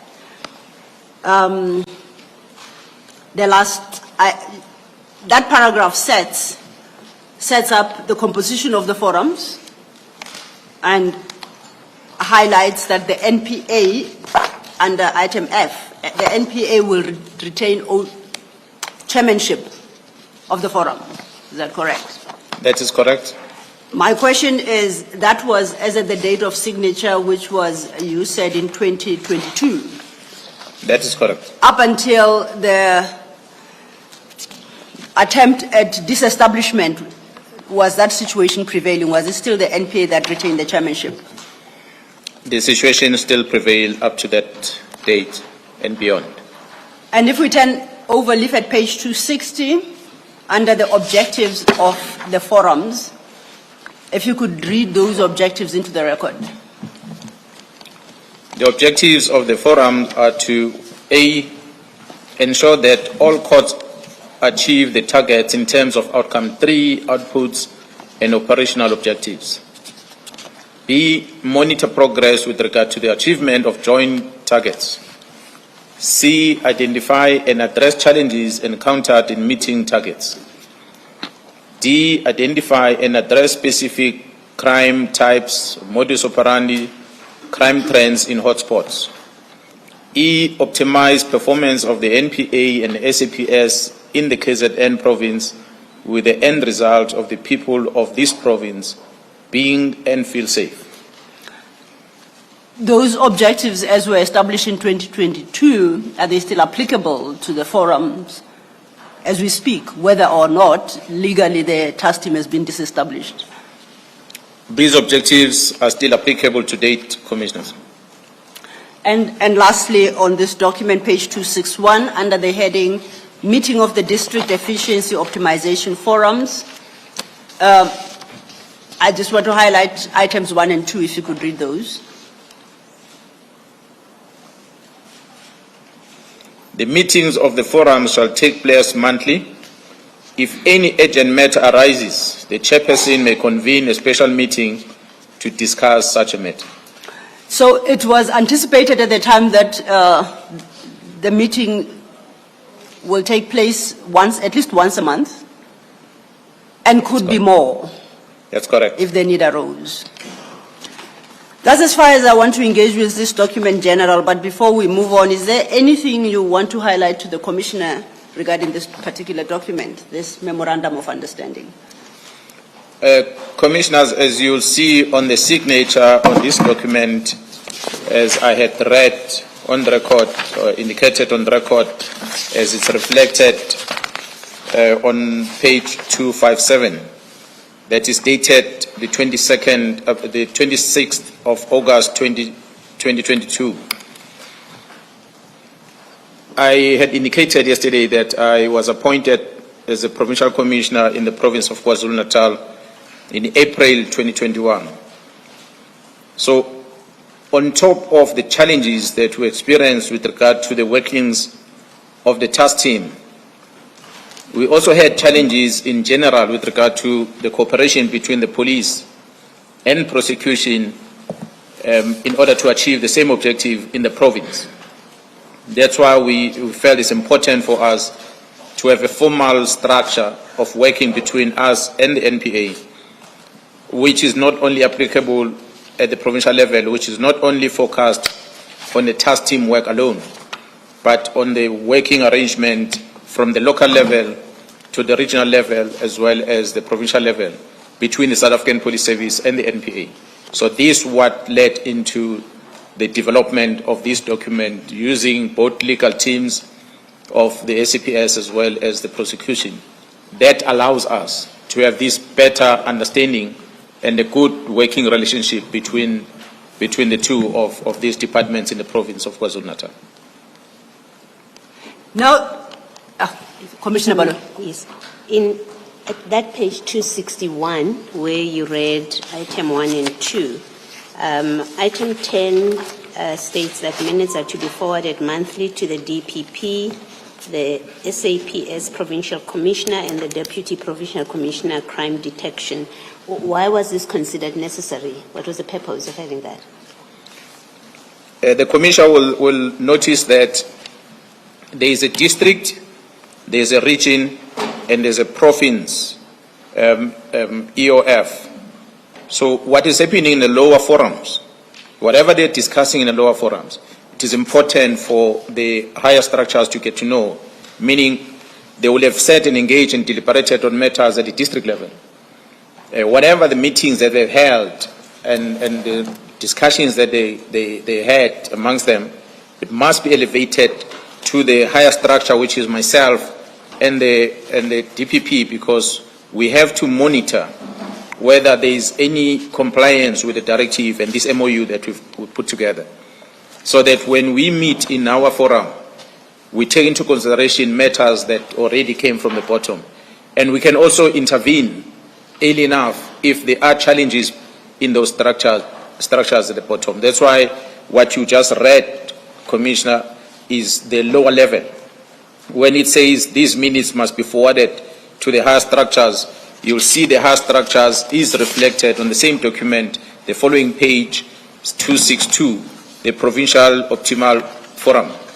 So that's where whatever minutes discussed on these two lower structures will end up in that forum. And that forum, the chairmanship will rotate between myself and the DPP as we are managing this process. Thank you, Commissioner. General, that we've now dealt with the facts as they stood on the ground regarding the functioning of the task team, the coordination with the NPA, and basically the establishment of a formal structure to govern that relationship. Yesterday, we dealt with a number of reports that you stated the task team had filed. Are there any comments you want to make before we move to the next topic as regards all the information you have provided about the task team and its efficiency? Commissioner, I think for me, as the head of the police in the province of KwaZulu-Natal, I felt it's important to demonstrate that my efforts, starting from the day I became aware of the letter of the minister, leading up to the 6th of July, were all aimed at making sure that I protect this working arrangement of us to administer justice to the communities out there. That when we try by all means to make the system work between the South African Police Service, the prosecution, the courts, and the correctional facilities, that entire value chain does not get disturbed. So we must understand the challenges in between, and we put measures in place to try and mitigate those challenges. But if you have another superpower structure coming from outside and want to disturb this process, or there are players within this system that are in cahoot with the people that are supposed to be our clients outside, that want to disrupt the working of this justice system, it is therefore important for us to do something about it. So that's basically what I was trying to communicate in all what we have discussed thus far with regard to the team's formation and how it's been working, and what is the general arrangement, working arrangement between us as the police together with the NPA, the courts, and correctional facilities in the province of KwaZulu-Natal. Thank you very much. General, if we can just go back to page 186.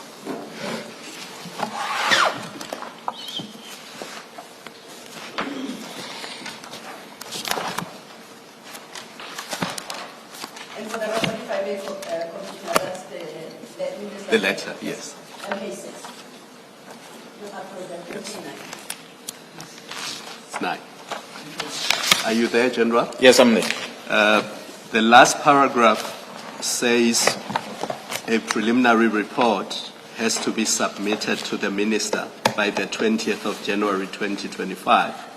The final and closing report must be submitted to the Ministry Management Executive Committee meeting late January 2025, the date of which will be communicated as soon as possible. As far as you know, were those reports generated and submitted to the minister? Commissioner, I would be lying if I say I know, because I never engaged with the minister on this, and I, as a person heading policing in the province of KwaZulu-Natal, where this task team is located, I was never asked to finish any report that is going to be directed to go to the minister. So perhaps maybe the project manager, which is Gerald Kumalo, might have been approached by the National Commissioner, and if that happened, I don't know. However, I am aware that there has been meetings between the Minister and the National Commissioner and Gerald Kumalo regarding the same subject, which one of the meetings took place just after my parliamentary appearance, which took place on the 6th of March, I'm told. I was never invited to that meeting, so I wouldn't really know what they were discussing. Thank you. Thank you, Commissioner Kumalo. We are now at, technically, page 50 of your statement, General, if we could turn to that. And we have dealt with up to and including paragraph 145. We turn to a new topic now, and it's the efforts to stop the disbandment. With regard to what you set out in paragraphs 146 to 150, can you make some comments? What steps you took? Commissioners, as I have outlined here on what I've tried in terms of me trying to deal with, which I became aware of on the 2nd of January regarding the letter of the minister and the task team, and this up until the 6th of July. My efforts have been made to stop the eventual disbandment of the task team, which has a direct impact in how we administer justice in the province of KwaZulu-Natal, which will have a negative impact if it's not addressed. So I have indicated in the past, last week, yesterday and previously this morning, that I had engaged the National Commissioner upon becoming aware of the existence of this letter, and the National Commissioner, who indicated that he was not aware about the directive, where the directive come from. Sorry to interrupt you, General. Why don't you perhaps ask specific questions with regard to what you may want to direct the General's mind to? I'm thinking there was some detail on this yesterday. Yes. I'm just trying to avoid a situation where we have a repetition. Indeed, For Chair. example, I contacted the National Commissioner, and then I asked the National Commissioner to make contact with right up to even the President. So I just want to avoid Absolutely, a Chair. repetition of all that. I'm by no means suggesting that there aren't issues that you may be wanting to cover on this topic. That's why I'm suggesting that perhaps go to the specifics and ask questions that relate to the specifics. I shall. Thank you, Chair. I do take the point. The question was really leading us to paragraph 151 in the context of his evidence from the afternoon yesterday and this morning, and the steps he took by engaging internally with the sub-internal structures. It then leads to paragraph 151 and a particular conclusion drawn in paragraph 151. Are you there, General? Yes, I am, Commissioner. Perhaps the best would be for you to read that paragraph into the record. On the 27th of January 2025, during the Police Day celebrations, I was interviewed by the ENCA media who were present in these celebrations.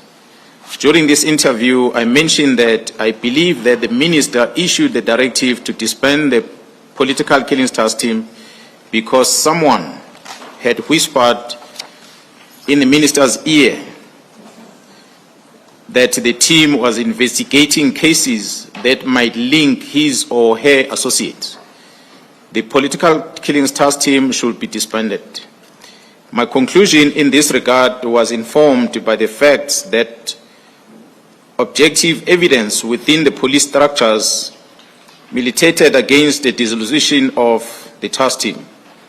I concluded, therefore, that the decision was influenced by information other than that at the disposal of the police and served the interest of those impacted by the ongoing investigations. And perhaps I should ask you to read 152 and 153, because that will conclude this chapter. In that interview, I also stated that there should not be someone from head office influencing the minister to destroy or attempt to halt investigations. In other words, the PKTT was now fighting criminal syndicates involved in the political killings on the other hand, and at the same time had to contend with forces within the state apparatus indirectly fighting the PKTT through the executive, the minister, and highly placed members of SAPS with the view to sabotage critical investigation. I was aware that after this interview, the target on my back had grown exponentially. However, I simply could not keep quiet and allow the minister to take his drastic action. At this stage, I did not yet know the person I mentioned in the interview, Mr. Brown Mokhotsi, who it has since been confirmed by the minister himself is an associate of the minister, was linked to Mr. Madlanga, who is a prominent cartel member currently under investigation in Gauteng and a direct target of the organized crime unit investigating, as assisted by the members of the task team as part of GCI Ops. So, if we understand you correctly, the point you make in those 3 paragraphs is that based on the information you have now shared with the Commission regarding the political task team, the minister's decision to disband in the light of that, all that information, or the minister's decision is inconsistent with the weight and the value of the workings of the task team as you have shared with the commissioners. Is that correct? That is correct. We turn then to your briefing of the 6th of July. And we start that conversation from page 52.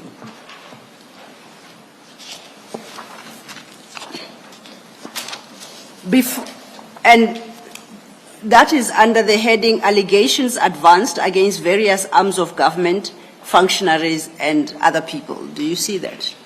Yep. At paragraphs 154 to 158, you make some preliminary comments before you engage with the specific allegations.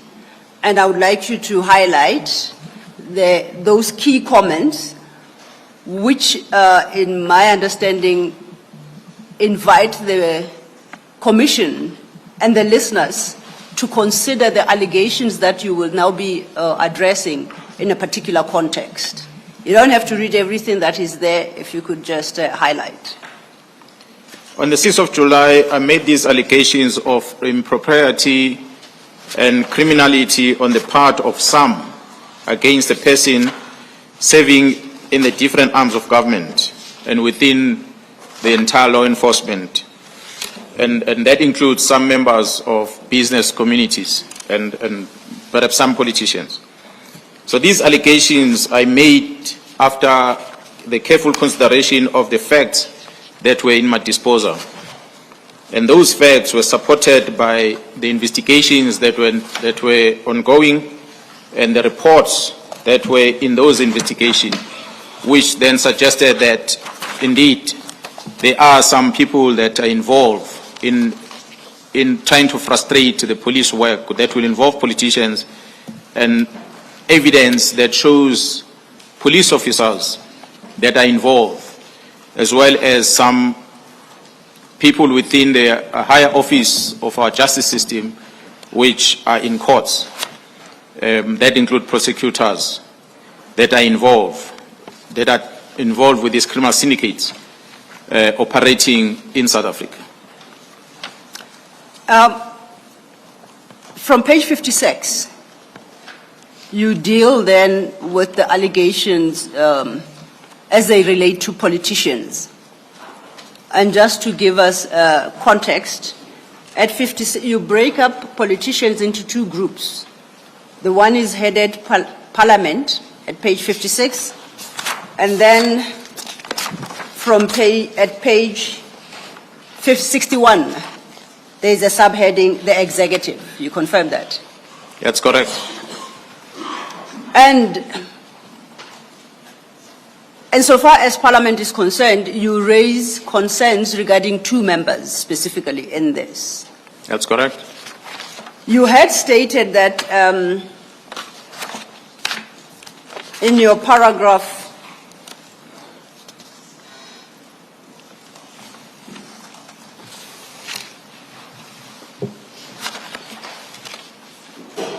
I think you had indicated that in respect of each category, you will highlight one instance or one person who falls under that particular category.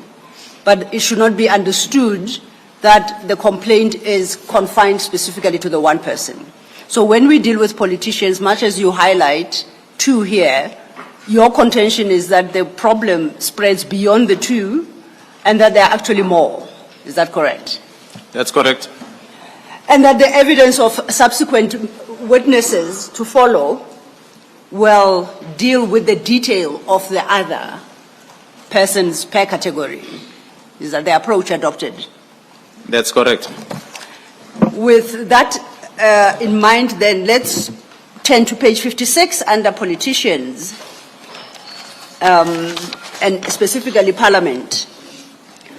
Please explain the contents of your paragraph 165. You explain how you intend to deal with this issue.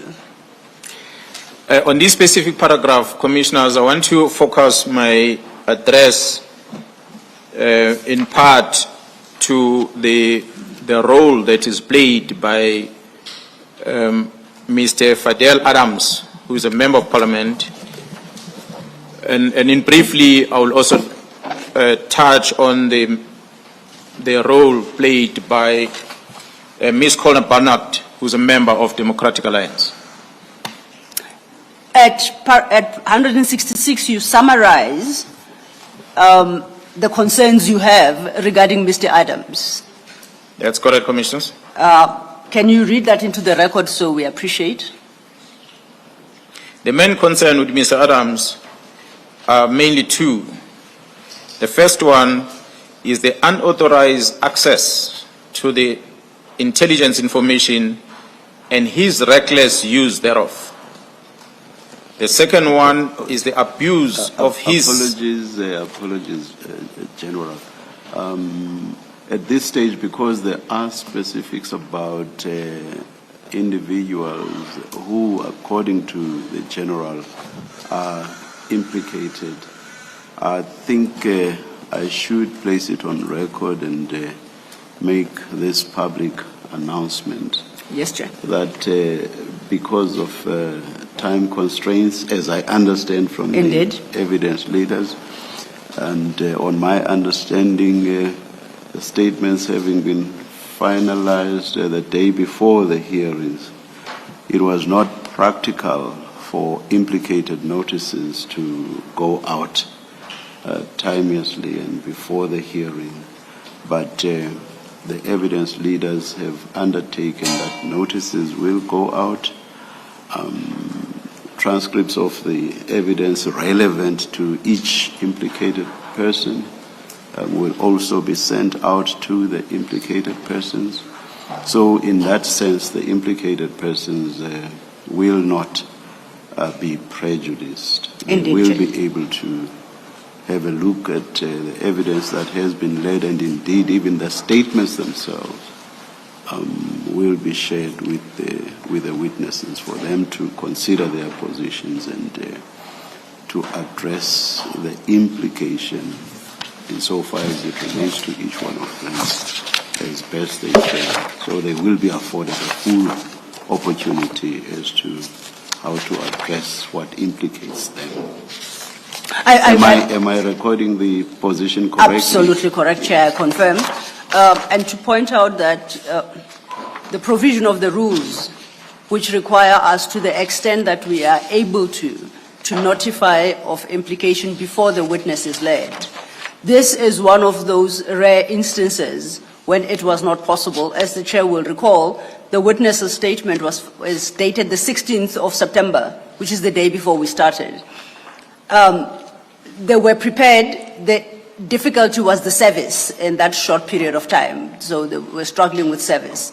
Had we insisted on complying with that aspect, then we would have had to postpone the hearings, and we understood that was a factor. That was a no-no. Indeed, Chair. So it's in those circumstances that we found ourselves having to lead General Mkhwanazi without the notices having been received by the respective persons.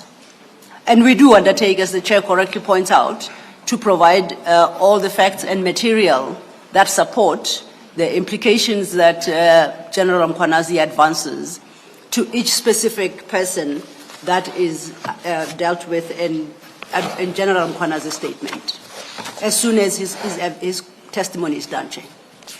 You may continue, General. Thank you, Chair. Thank you, Commissioner. I was still reading the second concern that I have, the abuse of his seeming influence on the police structures at the highest echelon. So you deal with the first part, with the first concern, which is unauthorized access to intelligence information and his reckless use thereof, from paragraphs 168 to 173. If you could just highlight to the commissioners what your concern is and why you contend that he had unauthorized access to intelligence information and that he dealt with such information in a reckless manner. Thank you, Commissioner. Maybe before I continue this, I think it's important to remind the Commission and the public in general on my opening comment yesterday, which is on my statement, I think it's on page 6, where I indicated that as the police are investigating crime and we analyze information that is presented and evidence before us, a certain picture or a particular trend emerges. And that trend forces us to investigate further. So as we investigate further, we begin to see a certain trend that we pick up that is involved in that criminal investigation we are conducting. Once we see that picture, then in this case, the picture that we see that seems to undermine the administration of justice in the Republic. It is for that reason that we then are in this state here before the Commission to try and explain the picture that we've been seeing, so that one doesn't wonder or question, why do we jump to that specific politician? It is due to this analysis and investigation that we are conducting that brings us to these individuals, so that we can flag and see for the Commission to assist us whether our conclusion is justified or not. But we are convinced that it is justified, that what we are presenting. So Mr. Adams appeared to have came into the position of an intelligence information. And this information is classified on its nature that Mr. Adams should not be in possession of. So it is an information that is intended for another structure of Parliament. If it comes to his position and as a lawmaker, as a person who is serving in Parliament, he ought to know that when I'm in possession of information from crime intelligence that is classified, it must be handed over to the Joint Standing Committee of Intelligence so that it can be interrogated, regardless of the status of that information. So that is expectation that one has towards a lawmaker, such as Mr. Fazal Adams, who is currently serving in Parliament. Because this classified information we are referring to here, it's involving personal information of individuals that is deposited at crime intelligence or extracted by crime intelligence when the crime intelligence is conducting the vetting process for security clearance for individuals. It's a very sensitive information because it digs deeper to your personal information, your relatives, your criminal records, and everything that the state wants to test in order to confirm whether you qualify to be given a security clearance certificate or not. Such a clearance will then allow you to be in possession of sensitive material. The same applies to the members of the Joint Standing Committee in Parliament. It is only those members of Joint Standing Committee in Parliament that are vetted, and their information is in the disposal of this intelligence structure. And once they pass that vetting, certificates are issued to them. And that is the entry for those politicians to become members of the Joint Standing Committee. It is not open for everyone. So Mr. Adam, unfortunately, does not serve in the Joint Standing Committee. I do not know what is the reason that he is not part of the Joint Standing Committee. Perhaps that he might be able to answer himself. But in this regard, we know that he serves in the Portfolio Committee of Police, which is an oversight structure of government, and he's there as a public representative that holds us accountable on how we perform our function as a police on an open account of this that is allocated to the South African Police Service. But on the use of any funds on the secret account, the accounting role for that is within the Joint Standing Committee of Intelligence as regulated by the National Strategic Act of Intelligence that regulates how matters of state secrets must be handled, including the budget, resources, and otherwise. So Mr. Adam is not part of it, but recklessly he handles intelligence information not only within Parliament, but he takes it out to the public.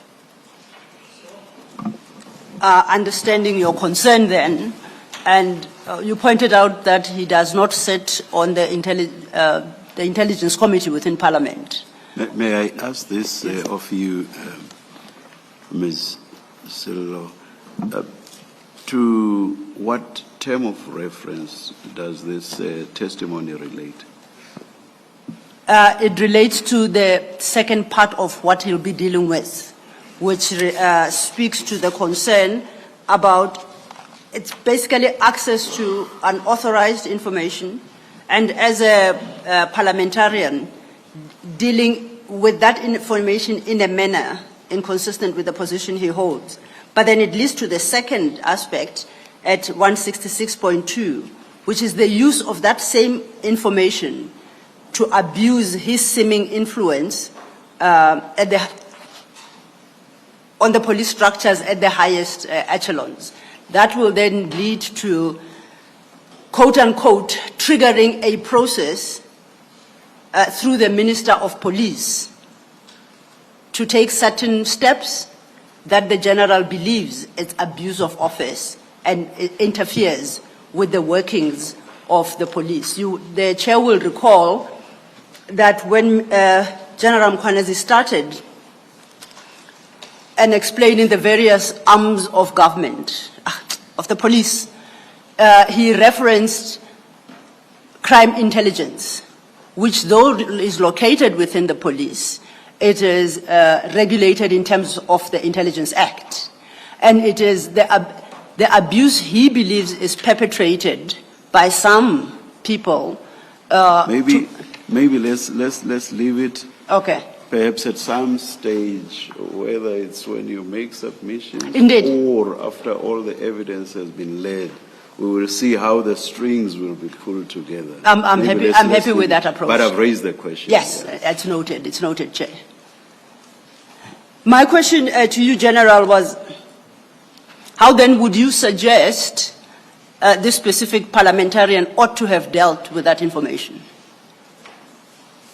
Well, as a parliamentarian who is a lawmaker, it's a person that's supposed to know the law. The National Intelligence Act is the law that lawmakers must know and comply with.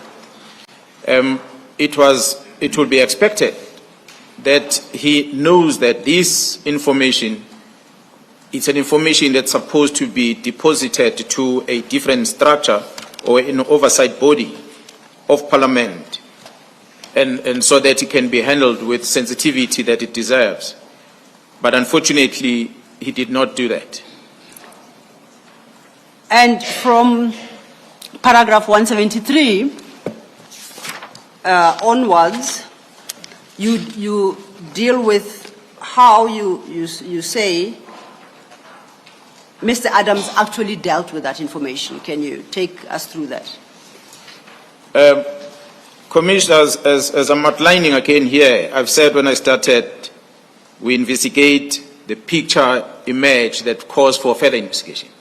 So this commission is here to help us answer the question of how involved are the politicians and other private people including police officers, how are they involved in interrupting the work of the security cluster in administering this criminal justice system? This is but one that you're going to see at the end, how Mr. Adams' action is impacting to the work that the team is doing. And again, posed to say this with respect, I had indicated that when we were discussing in length, we were talking about the political killings task team. We mentioned that Kumalo is the project manager there. Kumalo, who is a divisional commissioner of crime intelligence. We presented that Kumalo at crime intelligence becomes aware about what's happening in Gauteng province, and he registers a case internal within crime intelligence that is running as a project inside crime intelligence that is in charge of. It is that case that links to these high profile, the Mulifes, the Matlalas that get arrested. As you're going to see the picture late, it is an operation within crime intelligence, the GCI ops, not the PKTT. These actions that follows from there onward, how they're going to link to the work of that GCI ops. That's a picture we're going to show you towards the end, commissioners. So, but what we know here is that we're tracing steps back as when an incident happens. We go back and we ask, we investigate what led into this, going backward.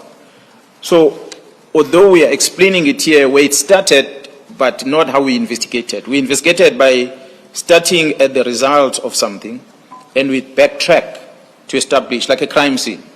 We're going to come to court and say, so and so killed that person. But we start by attending the crime scene. We collect evidence, we track back everything until we find the reasons. Then we say, this is a suspect who conducted this crime. So this is exactly what we are doing now. We are telling you who did what, which eventually will result into the interruption of the criminal justice system, which this commission is assisting us to investigate. So, Mr. Adams, on the 29th of October in 2024, he went to Cape Town police station and he opened 3 cases. And these cases, I'm going to invite you, should be public record, to even look at what is contained on his complaint.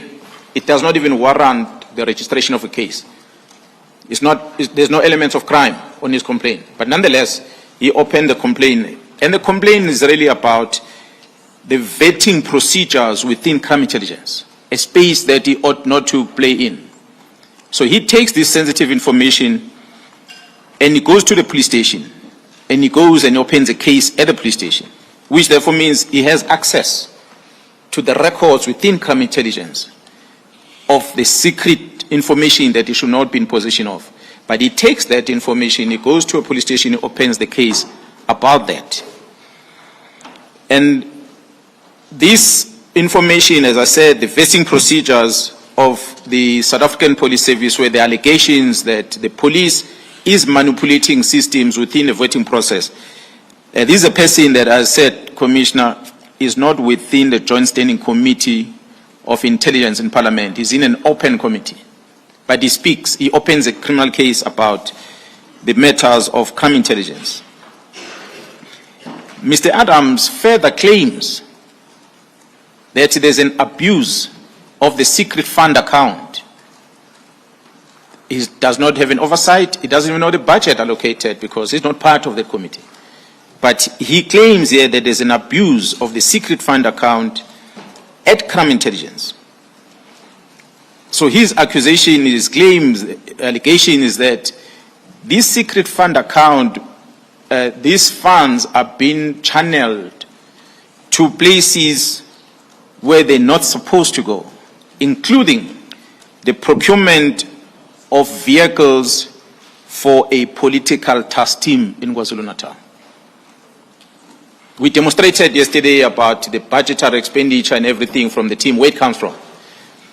But he claims here that this money from the secret fund account is used to purchase vehicles of the political task team. Surely, as a complainant, you will provide proof for this. I like to believe that as a complainant, you should be able to demonstrate that he has an evidence that this money was spent here for this resource. He further claims on his complaint, Commissioners, that this political task team is a private entity that provides service to the former Minister Police, Begicele. That's what he puts on the documents, on the A1 statement that he deposited at the police station. He accused that the team is basically an armed force of Gerald Cele. That's his accusation. And the other case that he opens, Commissioners, is that he raises concern or is challenging the appointment of one Miss Mukwele, who was appointed as a technical support service at the Crime Intelligence Division. So he claims that this appointment was irregular and it should not have happened. So these cases are registered on the 29th of October in Cape Town. 29 October 2024 in Cape Town. 2 days later, Commissioners, on the 31st of October, Mr. Adams, he raised the same complaint and he lays the same charges, exactly identical, at Orlando Police Station in Johannesburg. 2 days later, 29 and 31, and these are records on our case files in the police we have. They can be obtained by the commission if you so wish. He complains that he raised these complaints to Gauteng, and they are registered on the 31st. 3 cases are registered in Orlando Police Station. 29, 31st. On the 1st of November, Mr. Adams sends an email directly to the Minister of Police, Mr. Senzo Mchunu. He is complaining to the minister, and his complaint says that there are efforts to undermine investigation related to these cases, and therefore is requesting the minister to intervene. His email is attached as a reference that he sent to the Minister of Police. General, if I may assist, that email you reference at paragraph 176 of your statement, and that is MK14, starting at page 265. That's correct. Thank you. You may proceed. So these are the timelines that I'm putting it before the commission. That 29 October, 3 cases in Cape Town. 2 days later, 31st of October, 3 cases, similar complaint in Orlando and Johannesburg, some 1,500 kilometers other part. A day later, a complaint to the minister that the 2 cases or the 2 provinces where he registered cases, there's some efforts to undermine investigations. So he's got evidence that there's an effort to undermine investigation on both of these provinces. That's why he then sends a complaint to the Minister of Police. So it is interesting indeed to know that this claim that Mr. Adams presented in Cape Town, he claims on his email that he knows that there was an interception of the investigation and the docket had been intercepted. So I really don't know what does that mean? That you register a case in one instance, Commissioner, a complaint is a statement is deposited at 2 o'clock in the afternoon. The case is registered at 8 o'clock in the evening. But 2 days later, he claims an interception. Perhaps even by the time he claims, that docket has not even been allocated to the investigating officer. But he is already moving to another province to complain about that. So this is what he puts in the complaint to the minister, that there's interception of the docket in Cape Town, and he further claimed that he had been notified that the Gauteng Police Department had followed the same modus operandi as the Western Cape Provincial Commissioner and is interfering in the investigation process. So this is one man, a member of parliament, that is convinced that within the period he's opened the case, there's an interference already. And he leaves the one province, he goes to another one, he opens a case, 24 hours later he reaches a complaint that they are following the same modus operandi as Cape Town. So how we concluded to this, I really don't know. Perhaps he will be invited here to come and explain why he reached this conclusion. But as we investigate, commissioners, you're going to pick up some linkages of his involvement in this work that the team are doing in uncovering the criminal syndicates within the police. So this is the build-up to such. That's why we are focusing on this. This complaint, upon landing at the minister's office, first he sends an email to the minister, and after that follows another email to the chief of staff of the minister of police and other people that he copied the emails to. But the first one was directly to the minister of police. Subsequent to that, the minister's office directed this complaint to the office of the National Commissioner. This is a complaint that comes on the 1st of November. The National Commissioner directs the minister's office directs this to the National Commissioner's office, and they request the National Commissioner to respond by the latest, the 4th, which is 3 days later. They must give a response into these allegations of Mr. Adams.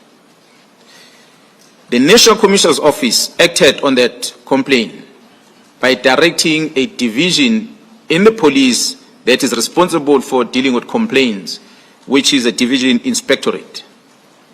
The report from the divisional commissioner, Lieutenant General Jacobs, is attached and marked MK15 in this regard.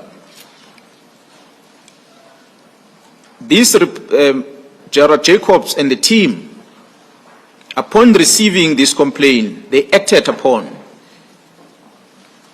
by trying to reach out to the complainant, Mr. Adams. They were not successful in trying to get him to come and elaborate on this complaint. And they read through the complaints and the dockets that he has registered at the 2 different provinces. They could not find anything that justified his complaint to say there was an interference with the investigation. And as a result, in their conclusion, General Jacobs, which he summarized in the report that he sent to the National Commissioner, of which the National Commissioner responded to the minister, was that the complaint of Mr. Adams was premature, and the police should be allowed to first investigate this matter. And upon the investigation, not avail himself when he is contacted by the people who are now investigating his complaint. He does not avail himself to be engaged in order to form the basis of his complaint in this matter. And if I may, General, for record purposes, the report of General Jacobs is an extra MK15 to General Mkwana's statement, and that starts at page 270, Commissioners. Thank you.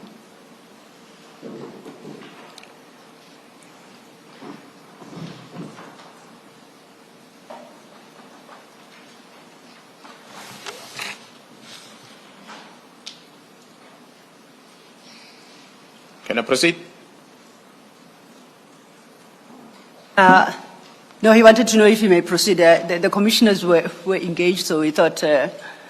No, he may. He may, okay. Just engaging with Annex MK15. Yeah. Okay. Before you turn to page 270, please, that's MK15. And please explain who, you say the author is Lieutenant General Jacobs. Who is he? And just highlight the date of that report. then you can deal with its conclusions. The report from Gerald Jacobs is dated the 30th of July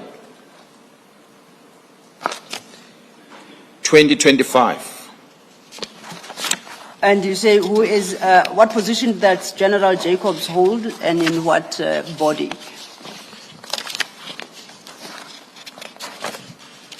Commissioners, if you allow me to indicate on this, it's a report that comes out from Gerald Jacobs as we're interrogating on what he did back then, which then supports the response to the office of the minister, which eventually a response that the National Commissioner had provided to the office of the minister with regard to the fact that they were struggling to get hold of Mr. Adams, and they could not therefore finalize their report. In the same reference, because I want to answer this question of the date of the report. There is on page, in the same annexure, on page 285, the commissioners are going to see that that is an information note that Gerald Jacobs, I'll say that is a report, if I understand that General Jacobs sent via the office of the National Commissioner to the Minister of Police. And in this report, the person who signed is the acting divisional commissioner, who is Major General Ladla. And this acting divisional commissioner was acting in the position of Jacobs at the time. You'll see that one is dated the 4th of November, in line with the minister's timelines of dealing with the complaint. Remember, the complaint, Mr. Adams registered on the 1st of November. And the minister's office asked that the response be provided, the outcome of the investigation be provided to his office on the 4th of November. So this was complied with. The response was provided on the 4th of October, as it was signed by the acting divisional commissioner and confirmed by the acting national commissioner at the time on the 5th of November, which is General Sibia. And it landed in the minister's desk, and the minister endorsed his signature on this document on the 8th of November of the same month. So the date that I'm now talking about, of the 30th of July, it's when Jacobs is finishing us with the information that explains what he did back then. So that's why I wanted to make sure that these two dates are not mixed up. The question is, who is General Jacobs? General Jacobs is a divisional commissioner of inspectorate in the South African Police Service. The South African Police Service, being an old department of government, back in the days, it was not the culture within government to have auditors. The culture of auditors is new. So an oversight entities that were available at the time within the police was the inspectorate that was doing an oversight, conducting compliance with policies and directives, standing orders within the police, and the failure thereof will come with consequences. So that's how the division was born. And of course, nowadays we then adopted the King's reports, the recommendations that introduce the audits, and that's why we even have an internal audit in the police that help us to audit the work we do in compliance with both the Act and policies and directives that are issued in the organization. But inspectorate remains within the structure of the police. So that is what General Jacobs is responsible for. So the complaints, when they come into the police, they get directed to the very same structure. So it's basically like in the terms of education, I will say it's I don't know whether the inspectors are still there in education, who goes around different schools and check the compliance. That's what inspectorate does. It's like a school principal that checks on everyone in the police. So that is basically the profile of General Jacobs. The good thing about this advantage we have is that Gerald Jacobs was once a divisional commissioner of crime intelligence. So the complaints that talks about crime intelligence, he's in a better position to even understand what's going on. Besides the fact that he worked there, the inspectorate have access to all the departments, all the divisions in the police. So therefore, he had access to dockheads, he has access to intelligence, although limited within crime intelligence in terms of secret fund account, but in general, he has access to many places within the police. Can I find out, if I understand your testimony correctly, so the function of the inspectorate is to act on complaints received against the police and triggers an interrogation and investigation into the alleged conduct. That is correct. And subjects the police to scrutiny, the level of which I guess will be determined by the nature of the complaint. That is correct. And you pointed out that, and you state in your statement, that General Jacobs, in his report, indicates that he failed despite numerous attempts to engage with Mr. Adams. That is correct. Now, I want to turn you to page 280, please, and that is the end, of, the conclusion of General Jacobs' report, and to read item 8, which is the conclusion, his conclusion in regard to the complaint. On his recommendations on this, you said 287. Am I right?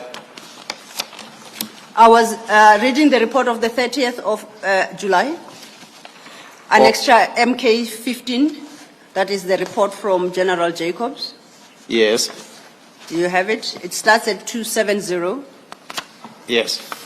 And I referred you to the conclusion that he draws under 8 at page 280.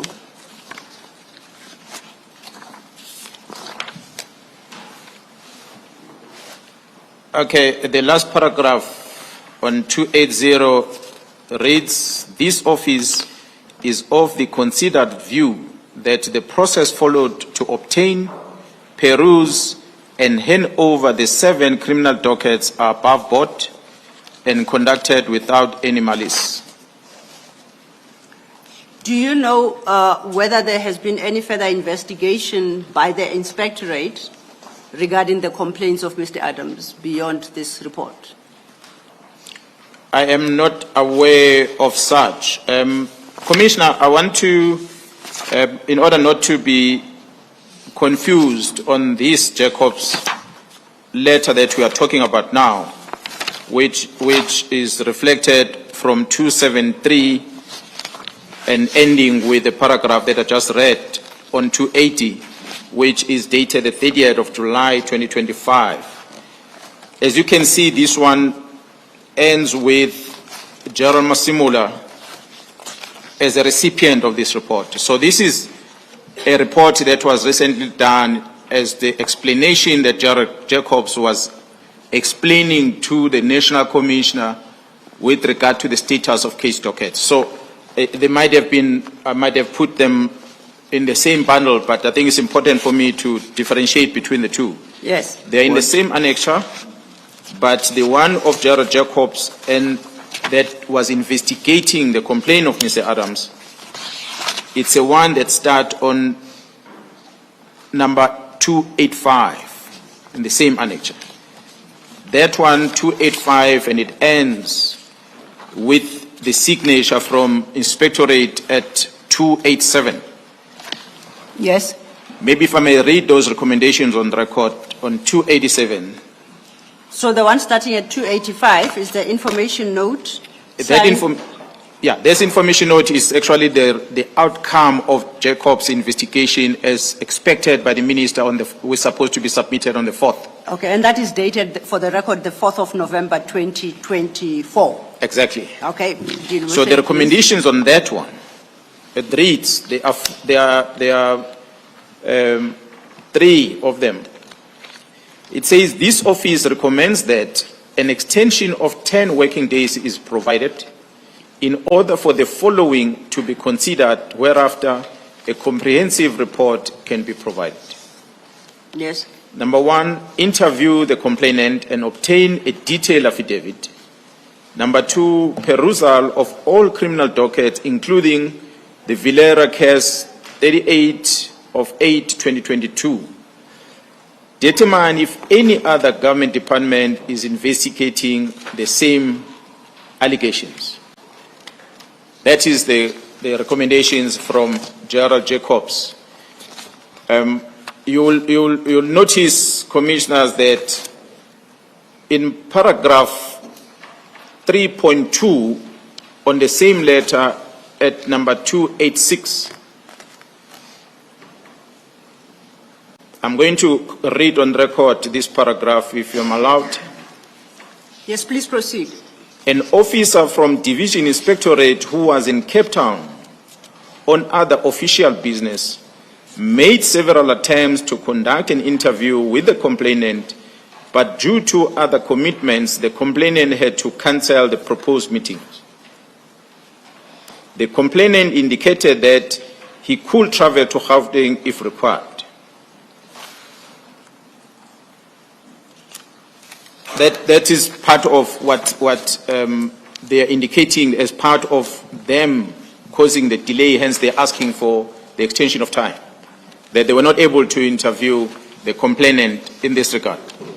So that is what Jacobs has done. Now, if I go back into what the SC is asking me in relation to the letter 273, Yes. up to the end of that letter. This letter is providing an explanation, Commissioners, with regard to the incident that occurred as we are investigating, as I said, the issue of what has happened, and we are going backward. And we discover that the dockets open in Cape Town, and these dockets in Cape Town and in Johannesburg are then transferred or taken by inspectorate. So we wanted to establish how do inspectorate get hold of these dockets? And then inspectorate explained we got hold of these dockets because of the complaint from Ms. Adams. That's why we are going backward. Because we started with what is a complaint, the dockets, where do they come from? They come from here. Let's go and check these dockets. We found in those stations the dockets are not there. Where are they? They are taken by inspectorate. So we go to inspectorate. Inspectorate, what's happening with this docket? And inspectorate then explains that, no, we got hold of these dockets because we're investigating a complaint.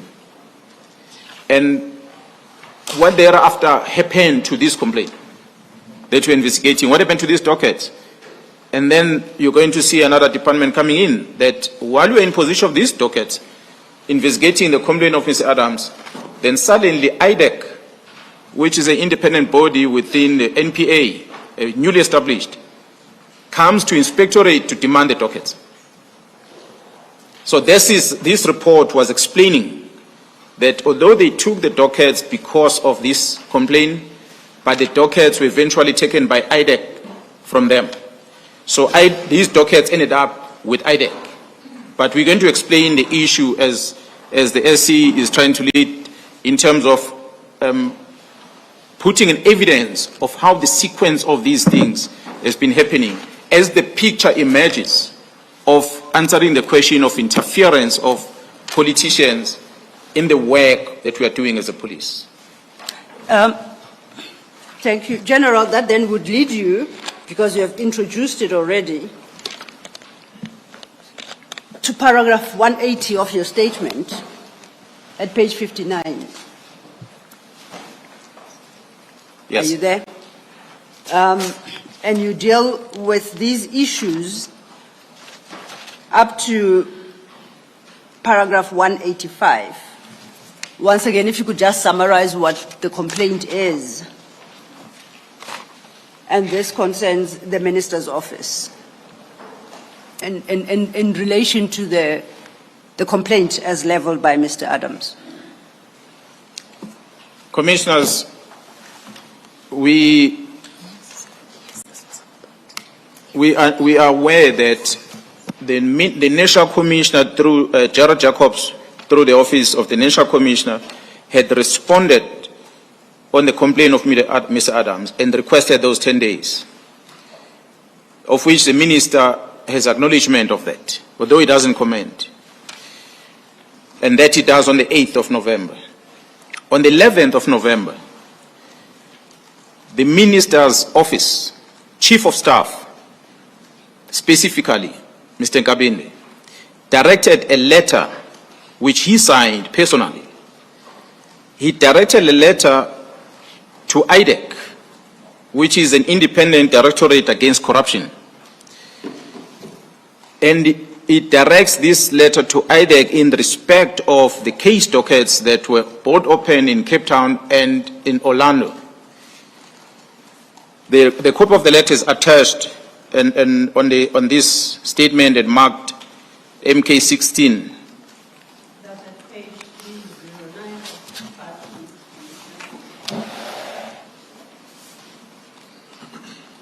This letter, Commissioners will read, and you can see all the case numbers are listed and signed by the Chief of Staff, Mthokozisi Nkabinde, dated the 11th of November 2024.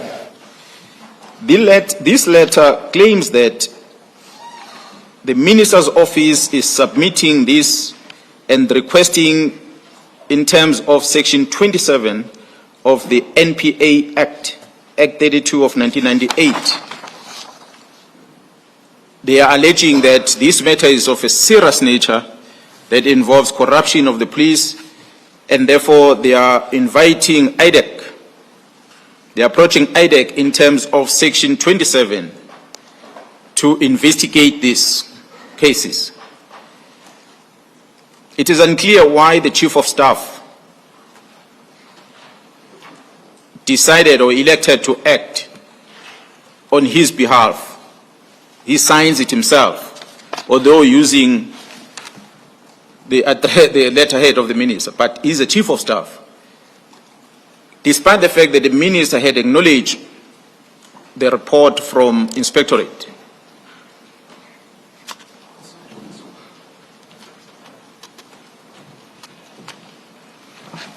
Despite the fact that on the 8th, the minister acknowledged the report from the Inspectorate about the same complaint, but the Chief of Staff personally signs this letter, and he invites IDEC to conduct investigation in terms of Section 27 complaint.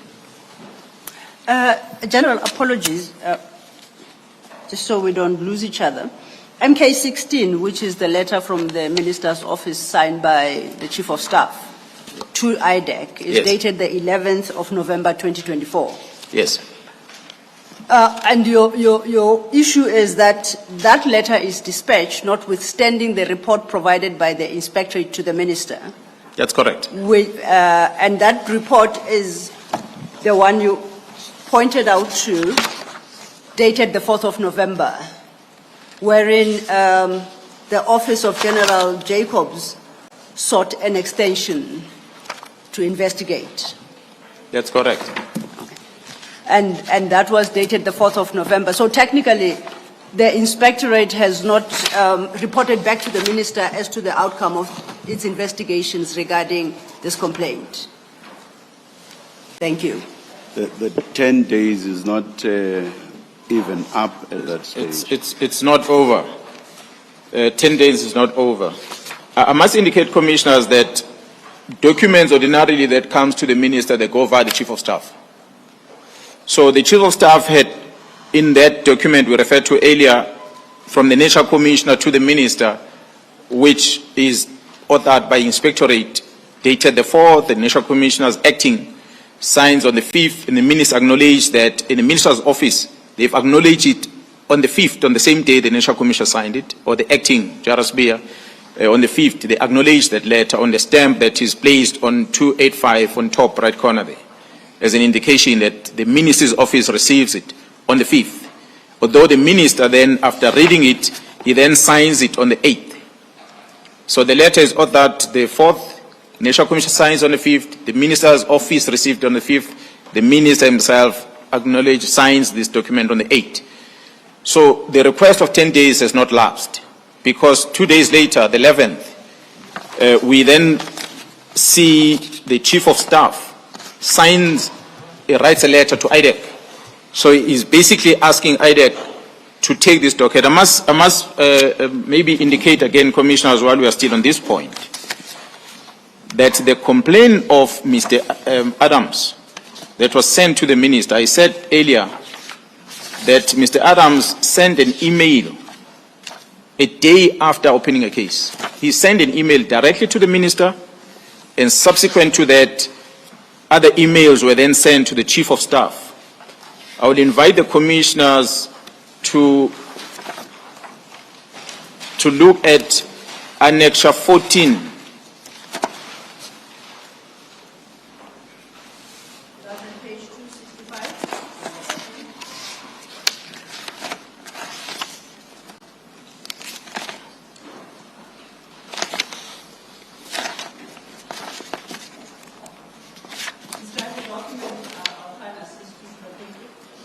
These are emails, reference of emails that Mr. Adams forwarded to the office of the Minister of Police. Apologies. You are correct. It starts at page 265. The actual email is at 266. Is that the email you are looking for? And on top of that, now this is emails from Mr. Adams. As you can see, I'll just read one of them. The very first one on 266, it is from Sakiana Frenchman Parliament, and is dated the 1st of November at 8:25 in the morning, 2024. It's addressed to Nkabinde CM at scps.gov.za. That is the Chief of Staff of the Minister. And there are many other emails. And I want to move forward to invite the Commission to look at the same reference on 283.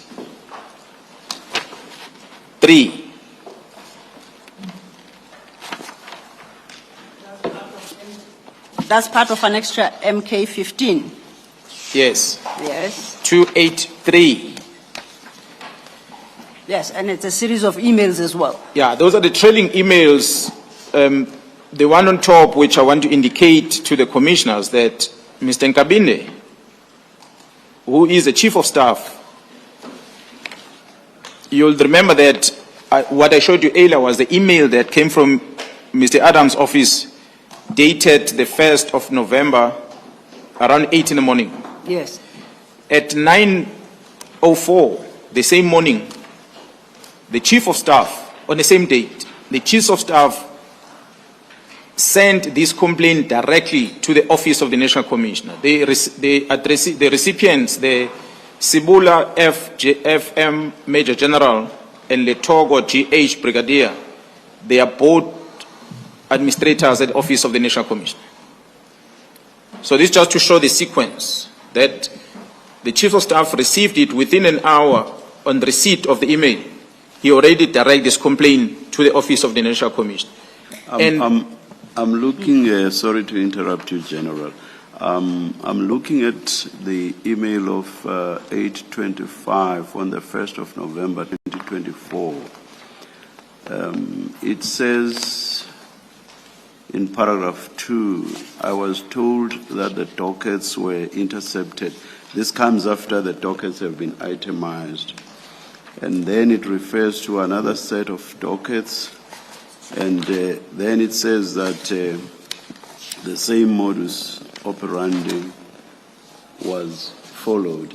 I'm just trying to place myself, in the place of the recipient of this email. I would have gone back to the sender and said, what on earth are you talking about? To just say, I have learned that the dockets have been intercepted, and then you refer to another set of dockets and you say the same thing was done. What exactly was the interception, by whom, at what point, and when you say the same was done, what exactly is the same? I would, if I was the recipient, I would have gone back to the sender and said, what on earth are you talking about, and asked for some specificity, instead of then forwarding this to someone else to respond or to make a follow-up. Looking at this, I'm totally lost as to what Mr. Adams was talking about, or MP Adams was talking about. Do you want to comment on that? Exactly, Commissioners. It is part of what we uncover as we investigate. All these strange things that are happening, that takes us to us reaching the conclusion. That is part of a bigger plan of things. So these are puzzles that we are trying to put together as we're investigating. Because on the same page, Commissioner 283, you have both emails that are reflected there. The one at the bottom come from Mr. Adams, and look specifically at the time. It is 8:21:01 in the morning of the 1st of November 2024. It is directed specifically to the minister himself, not to Nkabinde, this one. The one I referred to earlier was directed to Nkabinde. This one is strictly to Edward Senzo Mchunu, his email address, the minister directly. I said earlier there were other emails that followed thereafter to Nkabinde, but this one was specific. It went straight to the minister at 8:21 in the morning. On the same date, on the 1st of November, a couple of minutes later, less than an hour, the Chief of Staff at 9:04 in the morning, the Chief of Staff forwarded this complaint to the National Commissioner's Office. So I would have expected the very same minister to ask those questions, Commissioner. And because the logic tells you, you open a case the day before and you're complaining today in the morning. So it means overnight there was an interception in your conclusion. I don't think it's a fair process, conclusion that Mr. Adams will have reached. But nonetheless, the minister did not ask Mr. Adams a question, neither the Chief of Staff. But what's interesting here, Commissioners, is that this email from the Chief of Staff to the National Commissioner's Office reads, and I want to quote it on record. Good morning, Major General Sebola.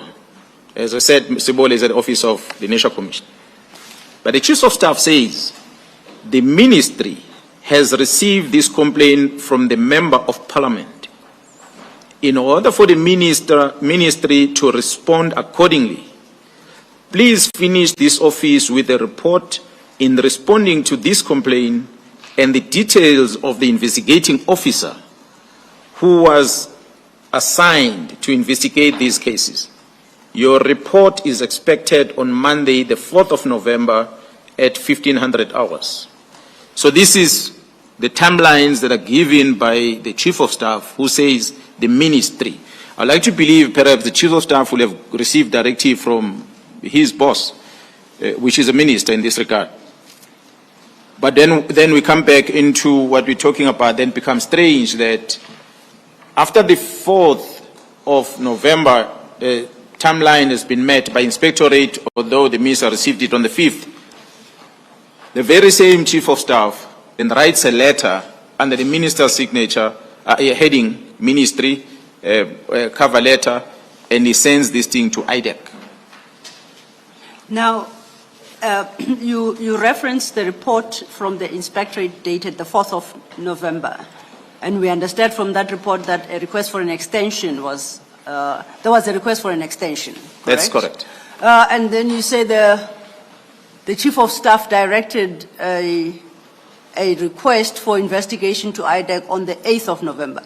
The 11th. On the 11th of November, I 11th. apologize. If I could refer you to Annexure MK15, it's part of that pack. I see there at page 289 a further report, and this is dated the 20th of November 2024. It's signed by General Jacobs, PA, on his behalf. Do you see that? Yes, yes, Commissioners. I would like you to, it would appear that this report is in response to the complaint originally received, specifically regarding the Cape Town files and the Orlando files. That's captured at 2.1.1 and 2.1.2. And 2.2, they deal with the inspector deals with the instruction received from the National Commissioner. I would like you to have regard and read into the record the conclusion drawn at 2.2.1. The 2.2.1 of the information note Yes. that is annexed on 289. That's correct. 2.2.1, you said? 2.2.1. Yeah, a report was compiled wherein the allegations that there was interference from both the provincial offices were reported to be unfounded. And this was in relation to the question the chairperson posed to you about what interference was being referenced. And am I reading the document correctly that General Jacobs, by the 20th of November, had concluded that the allegation of interference was unfounded? That's correct. Now, just to close on that, if I refer you to, in the same document, to page 290, it's item 3.3, if you could read that into the... As part of the protocols to address service complaints, an affidavit is obtained from the complainant. Colonel Phillips of this office was tasked to obtain the affidavit. However, after numerous attempts, it seems as if the complainant is evading the request. Please find Colonel Phillips' affidavit as proof hereof. Now,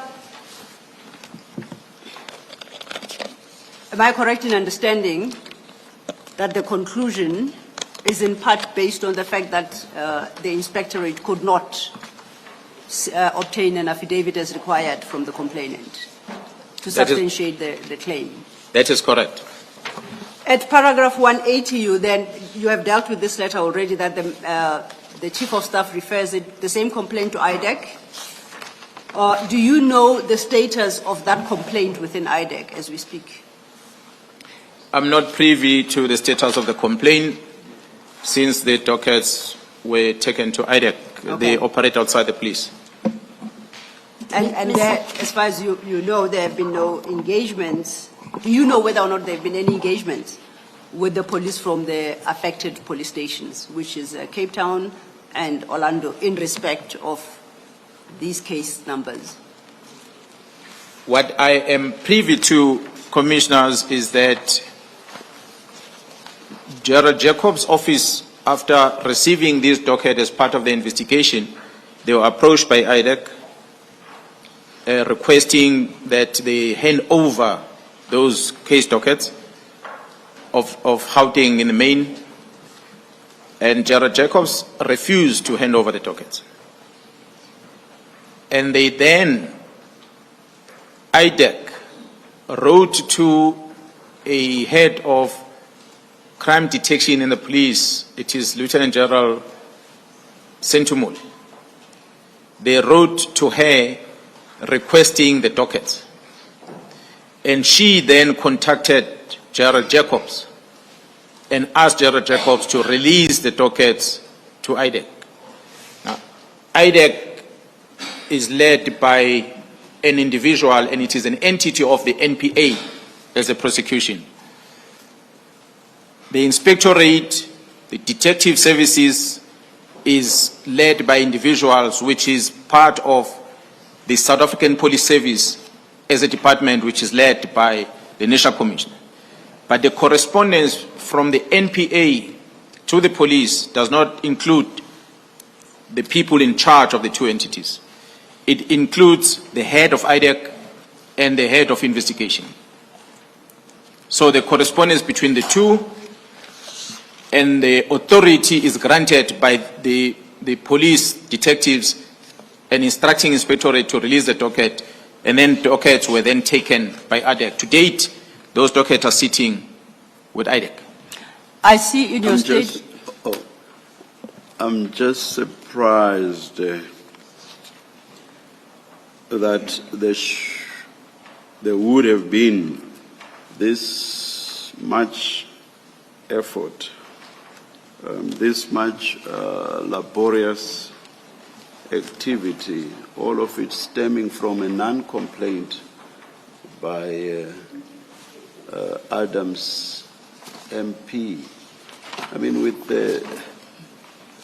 that one-liner in respect of the one category of dockets, and then another one-liner in respect of the second category of dockets, and then there's this much activity and effort. In fact, it just does not make sense that the Inspectorate of SAPS should have been required to even give a report. Of course, I'm just expressing a view based purely on the fact that what initiated all of this was a non-complaint. It's totally not substantiated.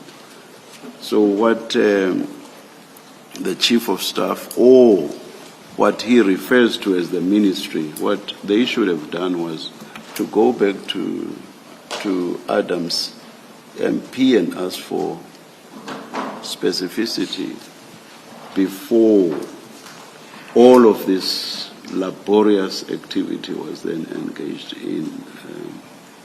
Do you want to comment on that, General? Commissioner, my comment might be to some degree perhaps being biased, because I'm the one that is combing through all what is happening. Perhaps I must indicate to the Commissioner that what led us to able to comb through all this what has transpired is in two phases. One is information I get through my sources within IDEC that there is activities that are happening with IDEC that are not in line with what the purpose of the formation of the entity is. And that there are two structures within IDEC. There's a good structure that deals with the Zondo Commission, and there's another structure that is malicious, that is used as a weapon to further disrupt the criminal justice system operations. So I get that through my sources within IDEC. That's on one. That's how I was able to get this letter. It's not a letter that was given to me on request from the Chief of Staff. No, I got it through the sources. And the Chief of Staff cannot deny it, or the Minister cannot deny it, because it's got his signature, it's a legitimate letter. IDEC has that because they called for the docket informed by this letter, so they can't deny the letter. It's a picture that we started picking up. That is on one side through the information. But secondly, Commissioner, when we see the disruption of the investigation of the Gauteng counterintelligence operations, we then begin to ask ourselves why this is happening. What is much talked about in the media that is not known is the arrest of Gerald Khumalo. So we have this arrest. When this arrest happens, it literally means this project must stop. This investigation of this organized crime must stop immediately because the people are arrested. We start investigating out.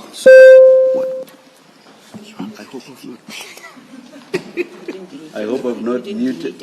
I hope I've not muted. No, you didn't. Can we still hear the General, all of us? Yeah, I can hear at the back there. Okay.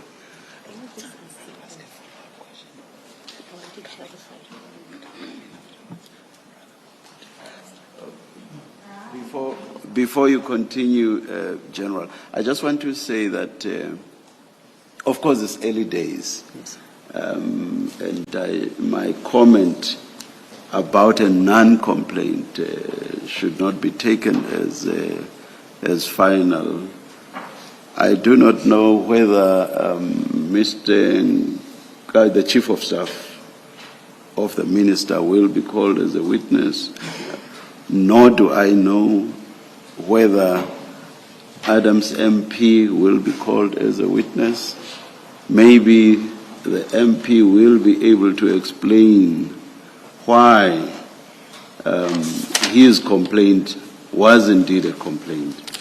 And also the Chief of Staff may be able to explain why he considered what I've referred to as a non-complaint to be a complaint. So it is early days, but as presently advised, I just see it as a non-complaint. So until and unless it does get explained, to me it looks like a non-complaint at this stage. My co-commissioner wants to say something. Sure. Thank you. Ms. Silla, maybe I should have asked this some steps back. Yes. Just to clarify my confusion. The complaint we are talking about, I just want to make sure we're not speaking at cross purposes. There is a complaint by, as I understand it, there's a complaint by MP Adams, which is about dockets being intercepted. Yes.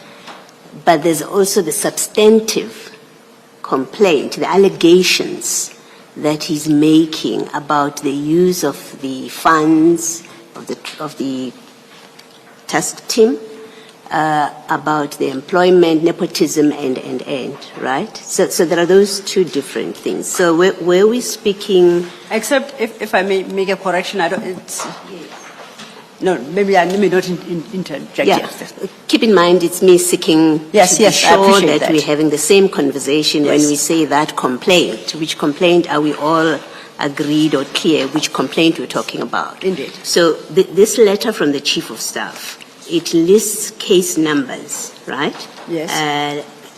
This is what is referred to. It says in paragraph 2, the allegations contained therein implicate very senior members of the South African Police Service and are viewed in a serious light.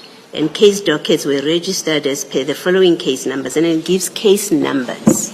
Now, it is, as I understand it, after those case numbers, in fact, as it reads, after those case numbers, it says, due to the nature of the allegations made by Honorable Fadil Adams, which is deemed to be quite sensitive and which contains allegations of criminal conduct, misconduct, this office requests the ID, the investigating director, to consider investigating the same. Now, my reading of this, it seems, is what is being referred to IDEC is what is contained in those case numbers, not the lifting, not the interception of dockets. I don't know if you understand the distinction I understand. I'm drawing. I fully understand. Yeah, and I just want to be clear that when we say that complaint, what happened to that complaint? Which complaint are we talking about? Okay. Thank you. Perhaps I'll try, based on what the General explained. And perhaps the logical place to start is with the letter of the Chief of Staff, because that letter at page 310. Perhaps because it's what, maybe a minute or even half a minute. Okay. It's going to take more than a minute. lunchtime. It is actually 1:00 now. Perhaps let's take the lunch adjournment now, resume at 2:00, and then you may respond to my co-commissioner. Can I suggest, Ms. Silla, what you may want to do during the... Please, not yet, please. May I suggest, Ms. Silla, that perhaps during the break, you may want to look at this and get the witness to clarify his evidence on this issue. It's quite, we are ready to clarify. I had understood the witness to clarify, and I intend to deal with it with reference to the documents. Thank Yes, you. thank you. Chair. So that you want to get someone here to prepare. Advocate Silo, for my benefit, Yes. the evidence we have heard for the last hour, how do we link it to the interference of the GCI ops?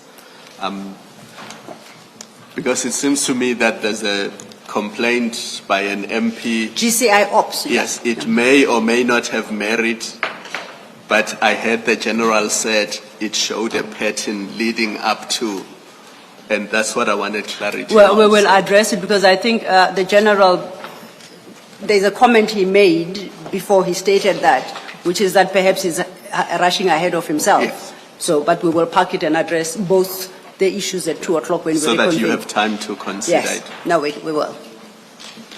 May we now adjourn?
And just for reference, that particular document concludes at page 291, and you will note below the signature the date. That is the report of the 20th of November 2024. Once again, for context, there had been a previous report of the 4th of November 2024. And the commissioners will recall in that particular report an extension was requested. So this follows up on that. So I would like to refer the commissioners to page 290 of the bundle, which is the second page of that report.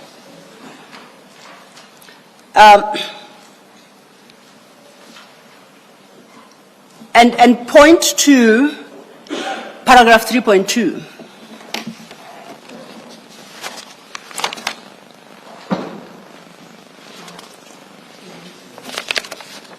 Two nine zero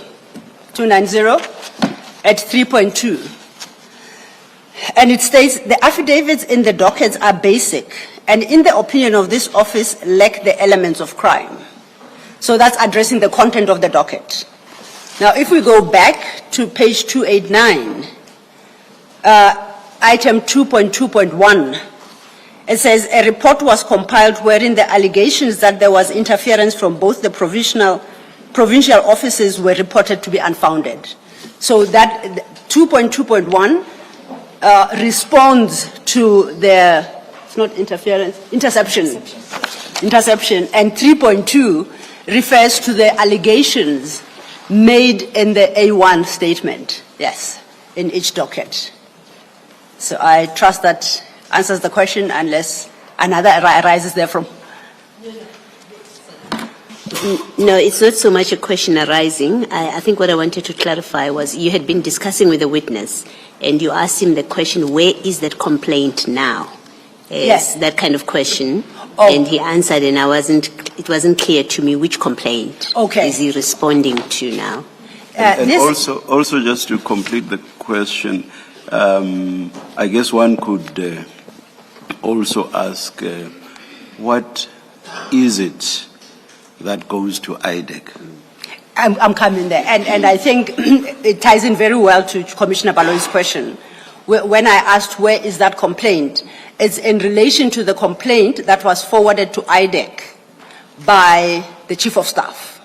That is the investigation I was interested in. And the witness explained that he related a story that, or his testimony was, involved General Sintumule and assistance to IDEC to obtain the files that were with the inspectorate so that they transfer to IDEC. And General Sintumule will come and talk about what the challenges were then that required intervention to allow for that process to complete so that IDEC can work on the complaint as it received on the 11th of November. This information note relates only to the work of the inspectorate that was carried out by the inspectorate. So as of the 20th of November 2020, as far as the inspectorate was concerned, there was no basis for a complaint, both as contained in each of the 6 dockets, based on what was provided, the decision by the complainant not to avail themselves to provide further elucidation, and the fact that they found no evidence of interception. So both technically were dismissed by. That then left the IDEC complaint. Now, getting to the IDEC complaint,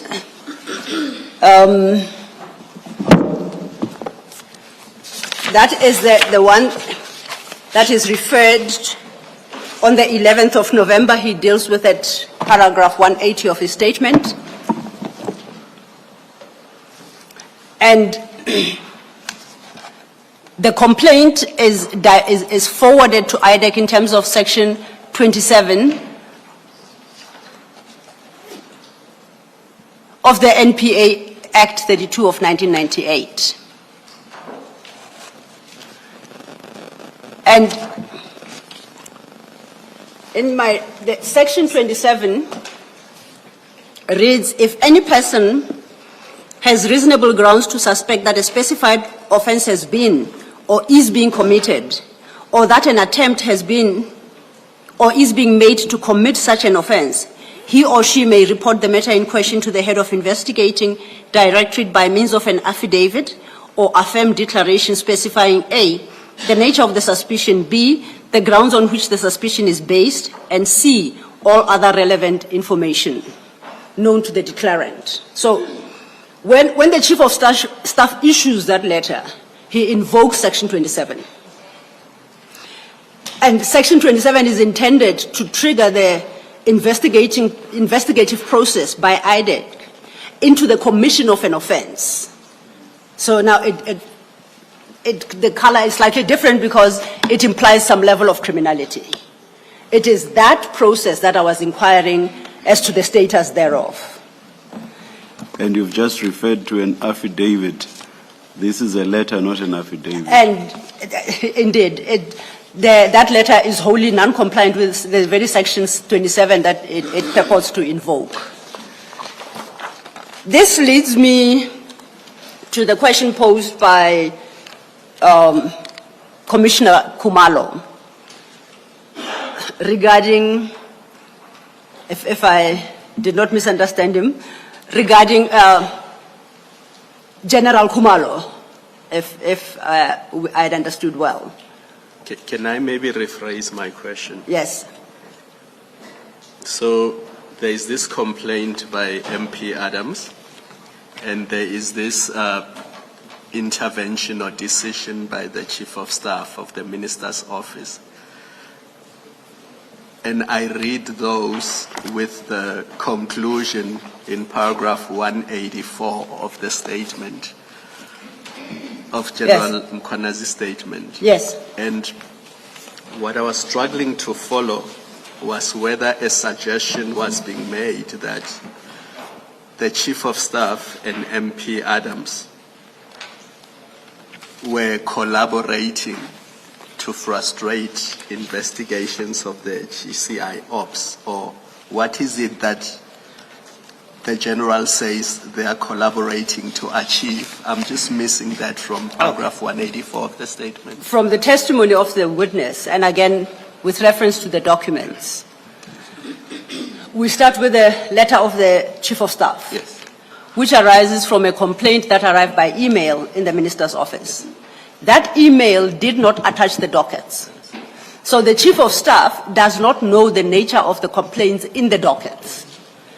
That becomes, only the inspectorate has view of that when it looks into the actual dockets. So the only basis on which the Chief of Staff would be referring this matter to IDEC is that he suspects or there's a complaint of interception. We will run ahead a bit, but before we do so, I go back to page 290. Remembering what Sorry to interrupt you. Looking at the paragraph that starts due to the nature, page 310. 310. Yes. On my understanding, that's the referral to IDEC. So when you look at that paragraph, due to the nature of the allegations, and if you read that in the context of what comes before, it seems to me that it's not the interception now that the Chief of Staff is talking about, but rather the complaints in the dockets themselves. I'm just correcting your last or so sentence. Indeed, and I wish to engage with that, because there is no document that would support a conclusion by the Chief of Staff, to that extent. And the reason being, timeline is important. The complaint by Mr. Adams is made on the 1st of November. It is then immediately referred, as received, to the National Commissioner for on forwarding to the Inspectorate. In that email, there is nothing about the content of the complaint in the dockets. So the Chief of Staff doesn't know. The only complaint that the Chief of Staff receives is the interception of the Cape Town dockets and what he says seems to be happening once again with the Gauteng. So it's the conduct of the police in intercepting these dockets. Why do we say that? Because That's it's in the wording of the email. When one looks at the email, what we have attached are the actual emails that were forwarded to the office of the minister. And that starts at page 266,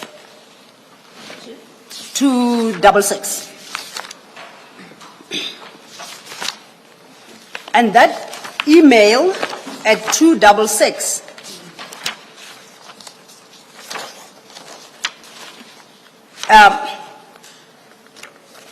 speaks to the two sets of dockets, speaks to I was told the dockets were intercepted, and at 4 it says, I have been notified that the Gauteng Police Department had followed the same modus operandi. That is what gets referred to the inspectorate. The only issue that goes beyond the interception is at page 268.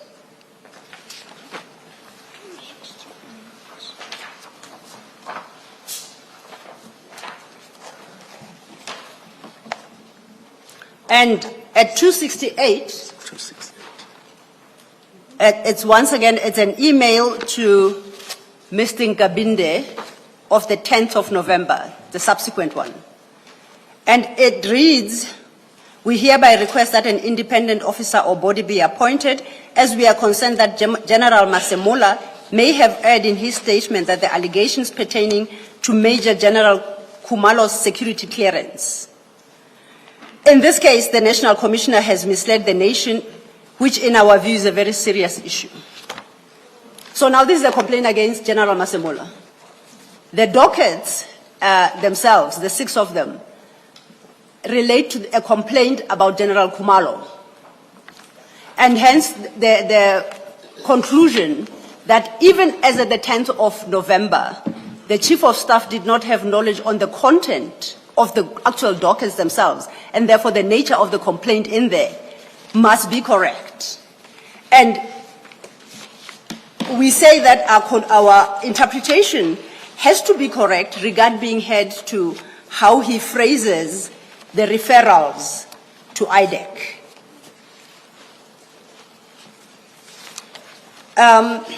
You may continue with your Okay. response to my co-commissioner, Commissioner Khumalo. To do that, I will have to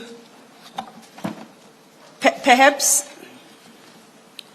once again back to page 290, and that's an extra MK15. There's that information note from the inspectorate which we say dismiss the two complaints. At item 3, under discussion,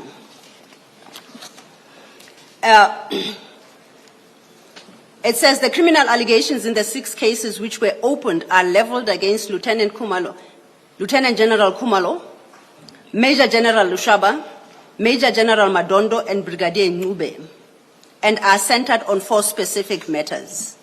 You recall when we were looking at the email of the 10th, it was about General Masemola's conduct, and that's not part of this investigation.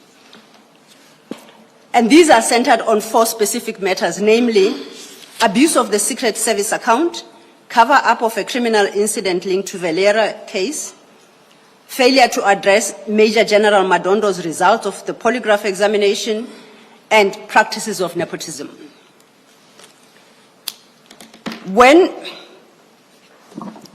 Then we have to jump ahead. I don't want to testify on behalf of the witness to point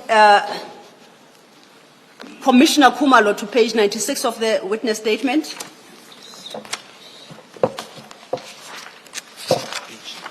And from paragraphs 3 to 5.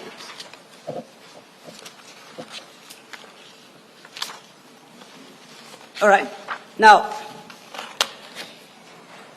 that is that deals with the arrest of General Khumalo subsequently, arising from a case of, quote, at best, nepotism. Criminal charges are laid against him, that's in there, and he is arrested. He is now on bail. So when the witness said in his statement that they follow patterns, this is the pattern that they are speaking to, and I'm going to hand over to him now to explain the pattern issue. But before I do so, I would like to draw your attention to a qualifier he put forward before dealing with specific allegations. And that's at 158. And it states, I request that each of the facts I articulate below be taken into proper context, being the developing pattern of cartel infiltration of policing and the criminal justice system in general in the country that is being established by available intelligence. Each fact on its own may admittedly not be conclusive, but I submit that in the context provided, each supports, at the very least, a call for further and deeper interrogations and investigations. So as the various pieces come together, there'll be a better appreciation of the facts that he's testifying to now, because they are part of what he contends, or they contend, the police, is a developing pattern. But if you had not reached the part that you say you are going to direct the witness to, I prefer that you should not jump there. Okay. Get back to where you were and just go on with the... Okay, then we will flag it when we get to that part. Yes. I will make sure that the witness deals, connects what it now at page 96 back to this conversation to conclude the point. Thank you, Chair. I'll approach it that way.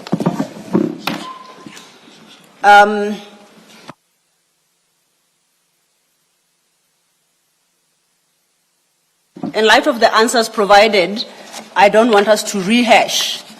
I just want to make sure that the witness had not completed the point that he sought to make, insofar as the complaint to Inspectorate and IDEC are concerned. General, therefore,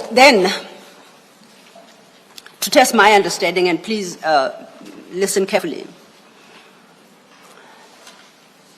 and I will pick up on what the chair said, and I do so quite mindful of the fact that the chair did qualify his comment to say it's early days, with reference to quote-unquote non-complaint.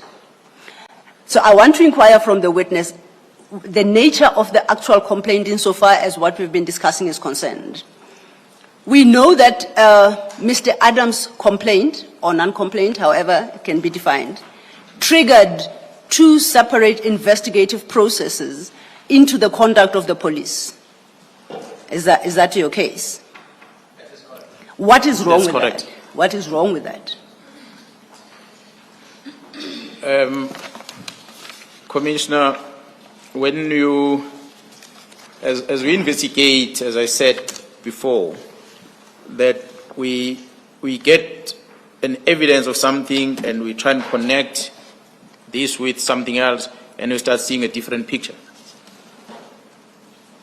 Mr. Adam, despite the fact that he leveled these complaints against these individuals at crime intelligence on the 29th and the 31st of October, respectively, in two different police stations, two different provinces, the following day, then he sends a complaint to the minister. The outcome of that complaint seems to not resolve or address what they want to achieve, or what he wants to achieve. In that, the National Commissioner's Office, the Inspectorate in the police through the National Commissioner's Office is asking for additional, number of days, which is another 10 days. The minister received this and he acknowledged this on the 8th of November. 2 days later, Mr. Adams sends another email, now with a different content, same complaint, but now he believes this time around He is talking to what the National Commission has done, but yet he has not been able to engage with the Inspectorate. So I don't know how is he privy to the National Commission's report that is directed to the Minister. But he seems to address, now he is including the National Commission now, that the National Commission himself is wrong with regard to how he's handling the vetting issue of Khumalo and so forth. And this email, he sends it to the Minister on the 10th. That is 2 days later after the Minister signs the acknowledgement of the extension of 10 days. He sends another email on the 10th to the Minister. He's now asking the Minister to refer this to a different body to investigate. So that's how I think what then triggers the invitation of IDEC, or the justification of saying, Mr. Adams, your complaint is unfounded for now. But in order not to wait, send me something else, or they're making allegations on this, so that we can move this thing outside the police. So that's the only conclusion that one can draw from looking at the pattern, that the Inspectorate is trying to engage you, you are not availing yourself, they produce a report, the Minister receives it on the 8th, on the 10th, you are now sending an email talking about almost the same report that you did not participate on. You are now blaming the National Commission because this report comes from the National Commission. And we are now requesting that another body be invited to take over these dockets. That's what we see as a behavior that Adams is doing, and also the office of the Minister.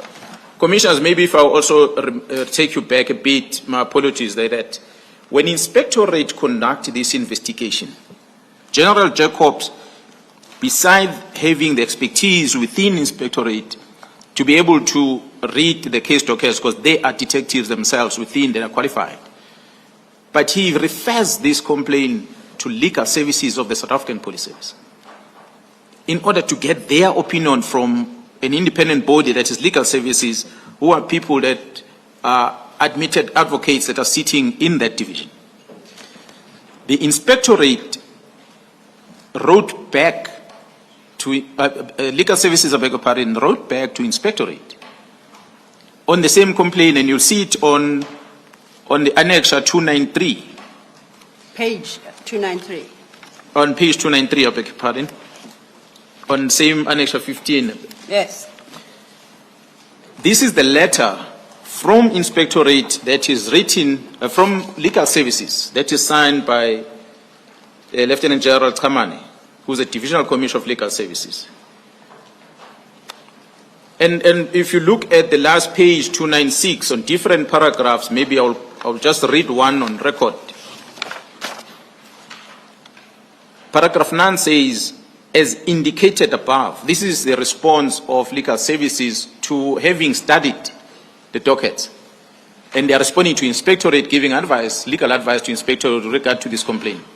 They are saying, as indicated above, at the complainant statements, all the complainant statements consist of hearsay evidence, which is unadmissible in court. The identity of witnesses who may have personal knowledge of the allegations are also not mentioned in the statement. This information is critical to ensure a proper investigation. There's just one quotation of what the legal services is saying. And perhaps you might want then, on that vein, to continue to point 11. 2.11 reads, Commissioners, whilst the allegations made by the complainant are serious in nature, they are unsubstantiated at this stage.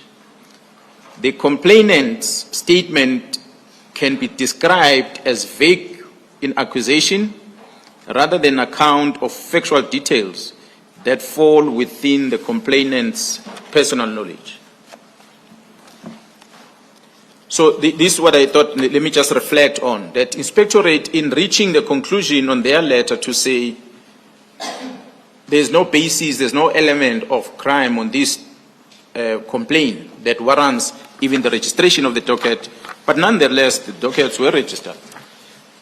So coming back into this, Commissioner, what I want to also draw attention is that in my statement on page 58, number 17174.3 on my statement. Paragraph 174.3, right? Yes. Yes. On this page, I'm just indicating the complaints that Mr. Adams have put on his statement when he registered these dockets. And one of those complaints that I want to draw the attention of the commissioners on is 17.3, which reads, the third case concerned the appointment of Ms. Mukwele as head of the Technical Support Service at Crime Intelligence. This is an individual that was appointed at Crime Intelligence, which formed the basis of one of the cases registered both in Cape Town and in Orlando. I must indicate, commissioners, that of all the complaints that were presented on all these dockets given to IDEC, the only arrest of that entire team is based on this Ms. Mukwele that was appointed from BMW coming to Crime Intelligence. It is based on that. It is not about this case of Adams, but it is about a new case that was later registered. The complainant, the very same Mr. Adams, on a different statements that he now deposited to IDEC in January of 2025, not part to these ones of October. Same facts on this, and these dockets are with IDEC, but the arrest is effected on a new complaint by Mr. Adams, now specifically to this person.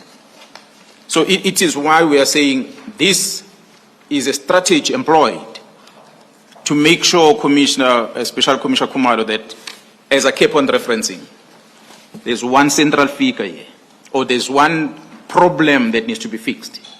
And this problem is to stop the investigation of this drug cartel. And that is in Gauteng province. And the common person in this thing, it's Khumalo in the center. My question has been answered now. It has been That's answered. really what I wanted to get to. Then we will come back to that. You had the witness speak to new information, new affidavit. Those relate to the matters that are dealt with at page 96, when we specifically deal with what is termed the General Khumalo case. Can I Yes, just confirm? General, you say 174.3 is the basis on which General Khumalo was arrested. Is it the only charge that he's facing presently? I mean, it's a matter of public knowledge that there are criminal proceedings. Is that the only charge? Commissioner, Before he answers, General, if I may, because I fear the witness might misunderstand as to, is it the only charge? Because the charge sheet may contain a number of charges. I understand the Commissioner to want to know whether the charges for which, the charges leveled against him arise from that one incident. Yes. As opposed to it there being only one charge. Yeah. So, Yes, and I just need a yes or no answer. You don't have to give me detail of what it is. the answer is yes. This forms the basis of the arrest of General Khumalo and the team at Crime Intelligence by IDEC, if I may qualify. Thank you, Mr. thank you, General. Okay, now to find my place again. General, I think that in large part has dealt with your complaint as regards the conduct of Mr. Adams.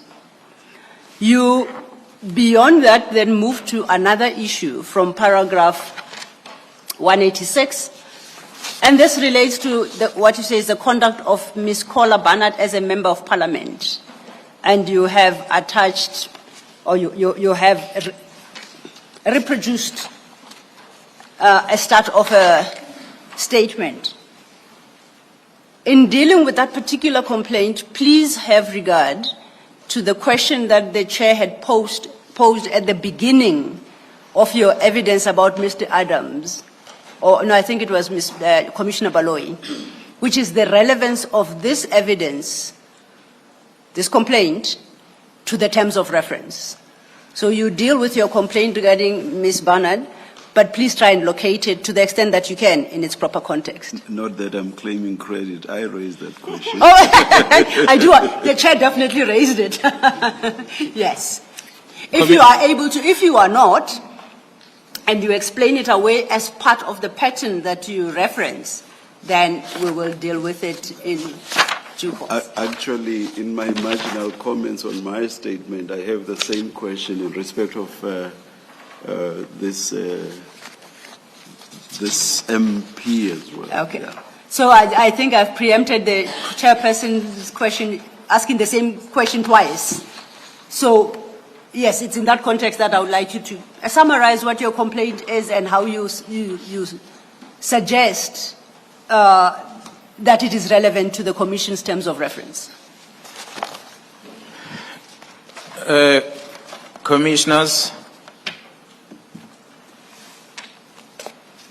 Ms. Kola Barnard is a long-serving member of Parliament. Maybe you might, beg your pardon, Ms. Kola Barnard, maybe you might excuse to some degree, not that I agree with it, Mr. Adams, of being new in that Parliament. But Ms. Kola Barnard is a veteran in Parliament as a lawmaker who ought to understand what belongs where in Parliament.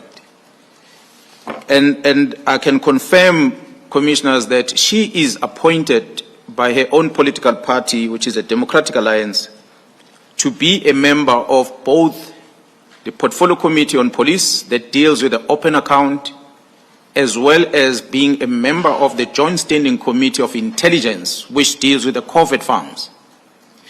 So she's better positioned to call the department to come and account at the right platform.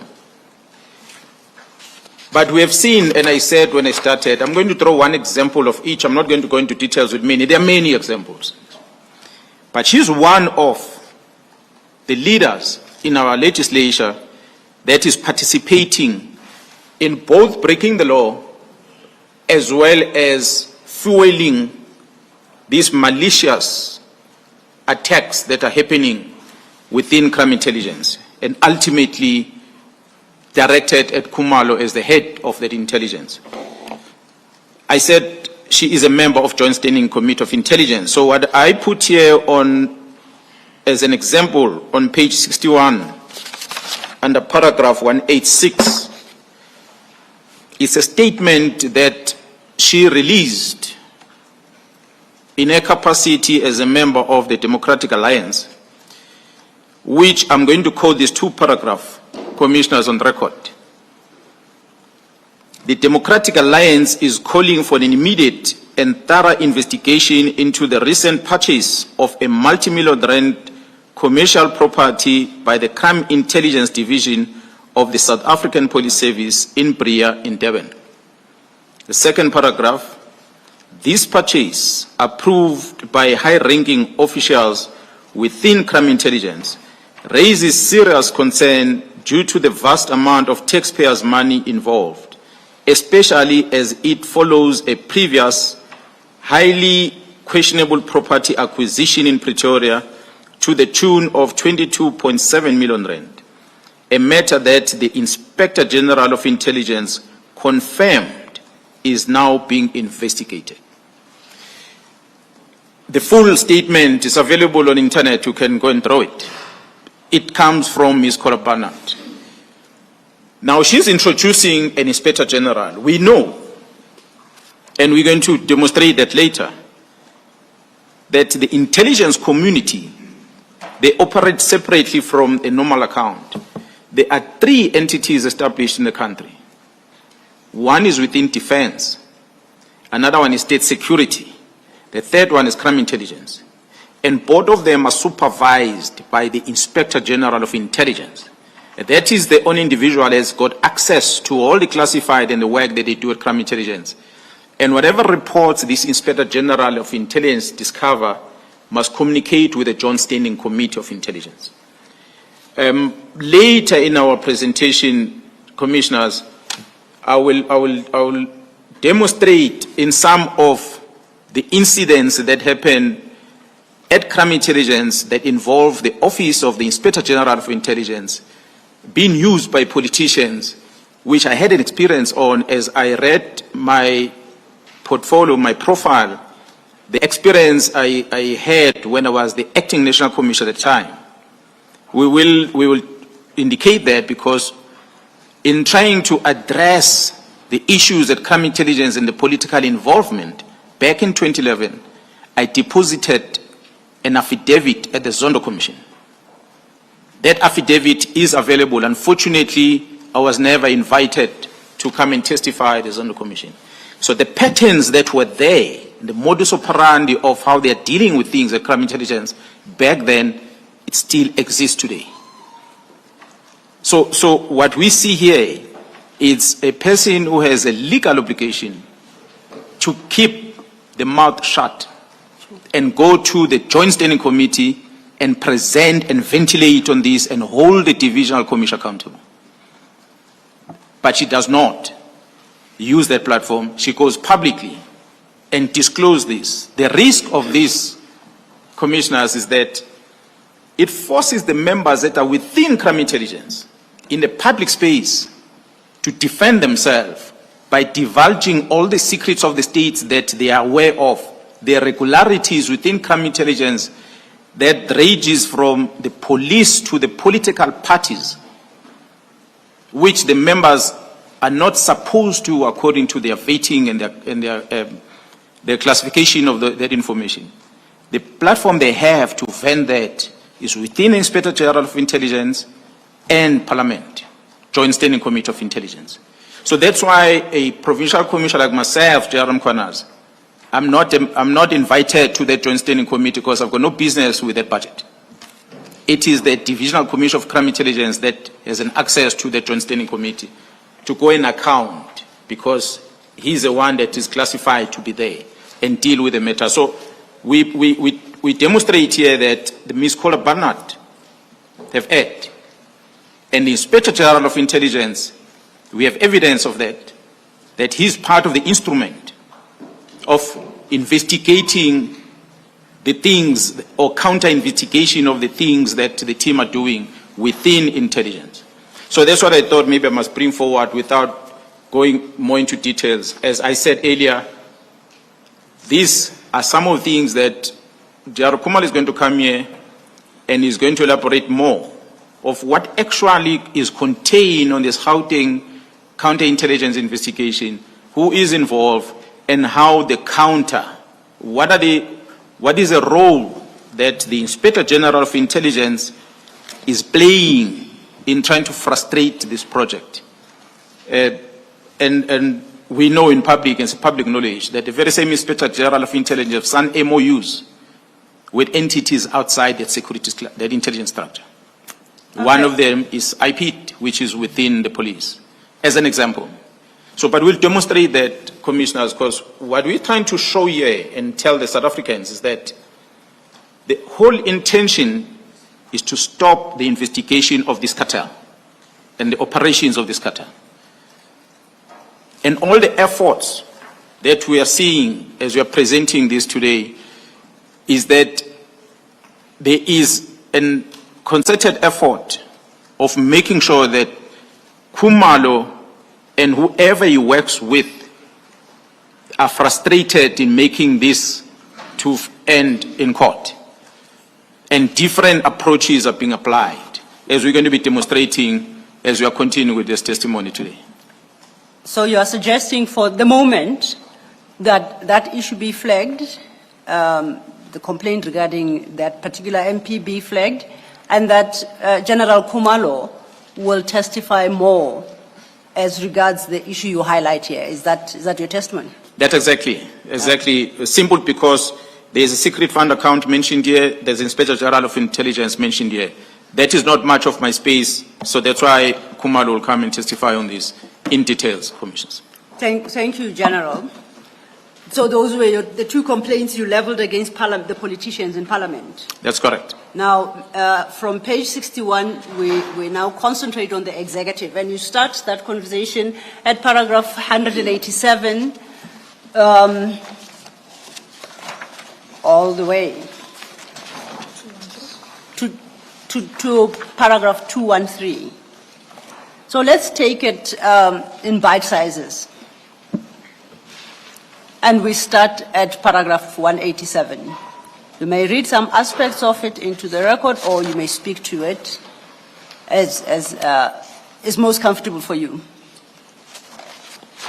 Commissioners, I had said previously when EWN Media asked me questions, I conducted an interview in my office, and I repeated again in Parliament on the 5th of March, and I repeated the same thing on the 6th of July this year, that there is a gentleman, Mr. Brown Mokhotsi, who is an associate of the Minister of Police, Mr. Senzo Mchunu.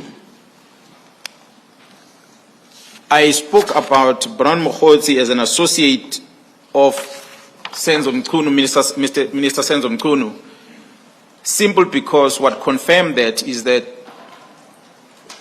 when I received a WhatsApp communication from a number that I do not know, with the information that we're going to talk about later on the statement,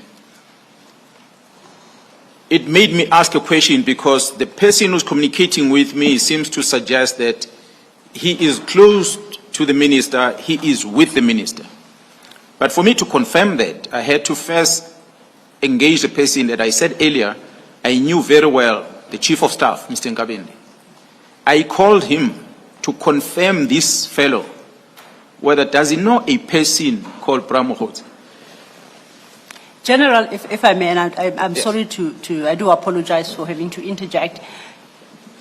Perhaps if we follow the narrative as you set out in the statement, paragraph by paragraph, summarize, because you have set out the steps with reference to when what event occurred and culminating in your conclusion, lest we lose the commissioners. If that's Yeah. workable with you, Yeah. if you may.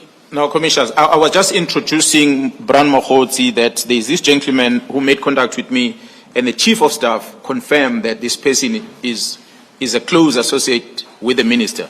So that's how I got a confirmation, also with the exchange of messages between me and the Chief of Staff. So that's when I got to be comfortable that this person is speaking because he knows things that are happening at the office of the minister. When Commissioners, on the same paragraph 187, but second page 62, I had raised issues because upon further engagement, and I discovered that this Brown Mokhotsi is linked to the underworld figures, people that are subject to investigation that are involved in criminality within the country. And this person is close to the minister. So when we appeared before the portfolio committee and I mentioned this Brown Mokhotsi, the minister on the record in Parliament, he denied knowing this person on record. But later, in a private conversation that the minister had on the 30th of March, he acknowledged that he knows this person as his comrade. Commissioners, I'm not good in English. I don't know what's the definition of comrade and what's the definition of associate. I use the word associate. And he denied the associate, but he confirmed a comrade. I'm not the associate, but I'm a comrade. So, And this was a private conversation between whom? Between the minister and one lady on X that goes with a hand-loaned care.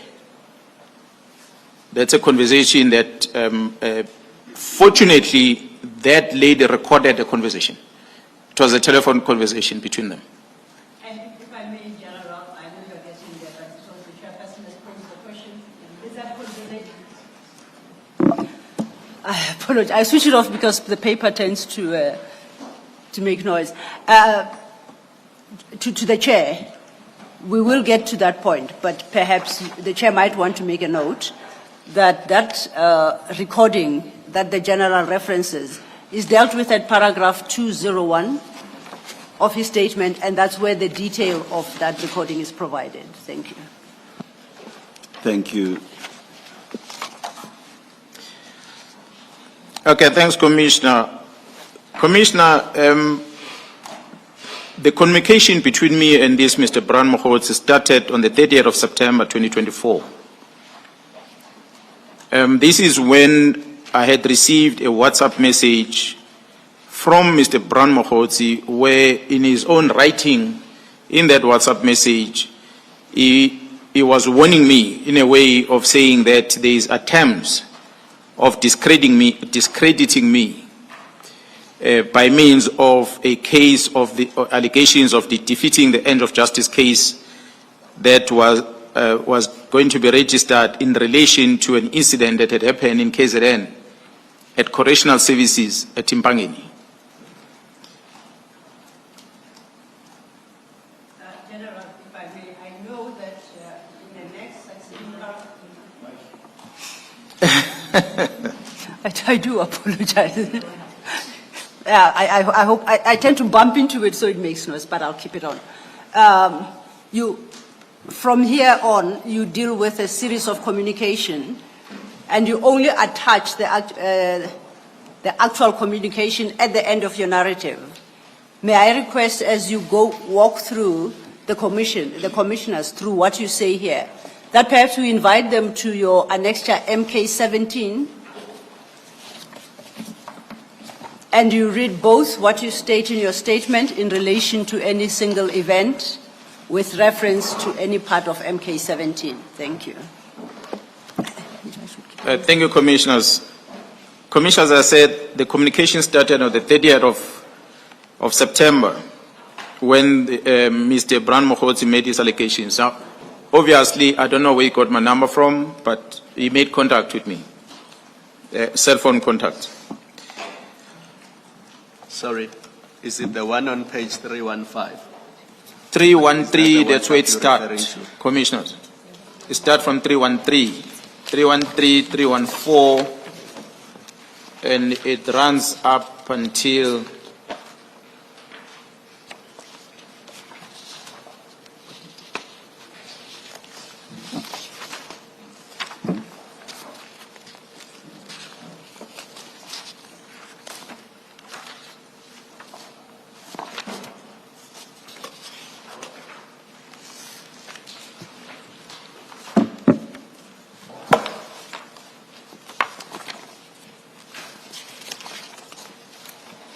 I think the entire annexure, Commissioner, which ends at 320.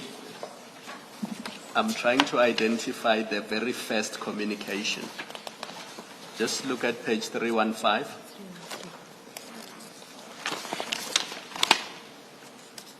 Yes, Is Commissioner. that the very first WhatsApp you received from Yeah, Mr. that's the first one. Yeah, I'm sorry with the order because it got dates. Yes, it's on 315. That's correct. Yeah. So as you can see, the first wording says, "My General Brown Mokhotsi from Northwest," and then the communication, I think, continues. Yeah, the pages are not aligned correctly, Commissioners, because the next one it becomes 313, which is a continuation of 315. Did you May I make this request, please? Yes. Please rearrange these pages. Absolutely. And you will, of course, then have to Change the numbering attend as well. to the numbering as well. Definitely, and we intend to do so. May I, for the purposes of this current conversation, accept that the communication starts at 315? Yes. If you look at the bottom of 315, it's a snapshot of Report. not a report, occurrence book, which then is reflected at page 313. 313 ought to have followed 315. Yes. If you could just bear in mind, right? So it will be what you have 315 as the first, 313 would be the second, and then it follows sequentially. Somewhere in the copying, we will correct it, Chair. Thank you. Thank you, thank you. Commissioner, as you see on those attachments there, what I want to indicate is that, as I started, that I needed to confirm this person, which Chief of Staff confirmed, and later I got his number checked officially so, and it was confirmed it's a number that is registered on the record under his name. So there is no question mark as to his identity as an individual that exists in this country. So, Mr. Brand Mohotsi, without maybe following all the paragraph, commissioners, his first, as you have indicated, on attachment 315,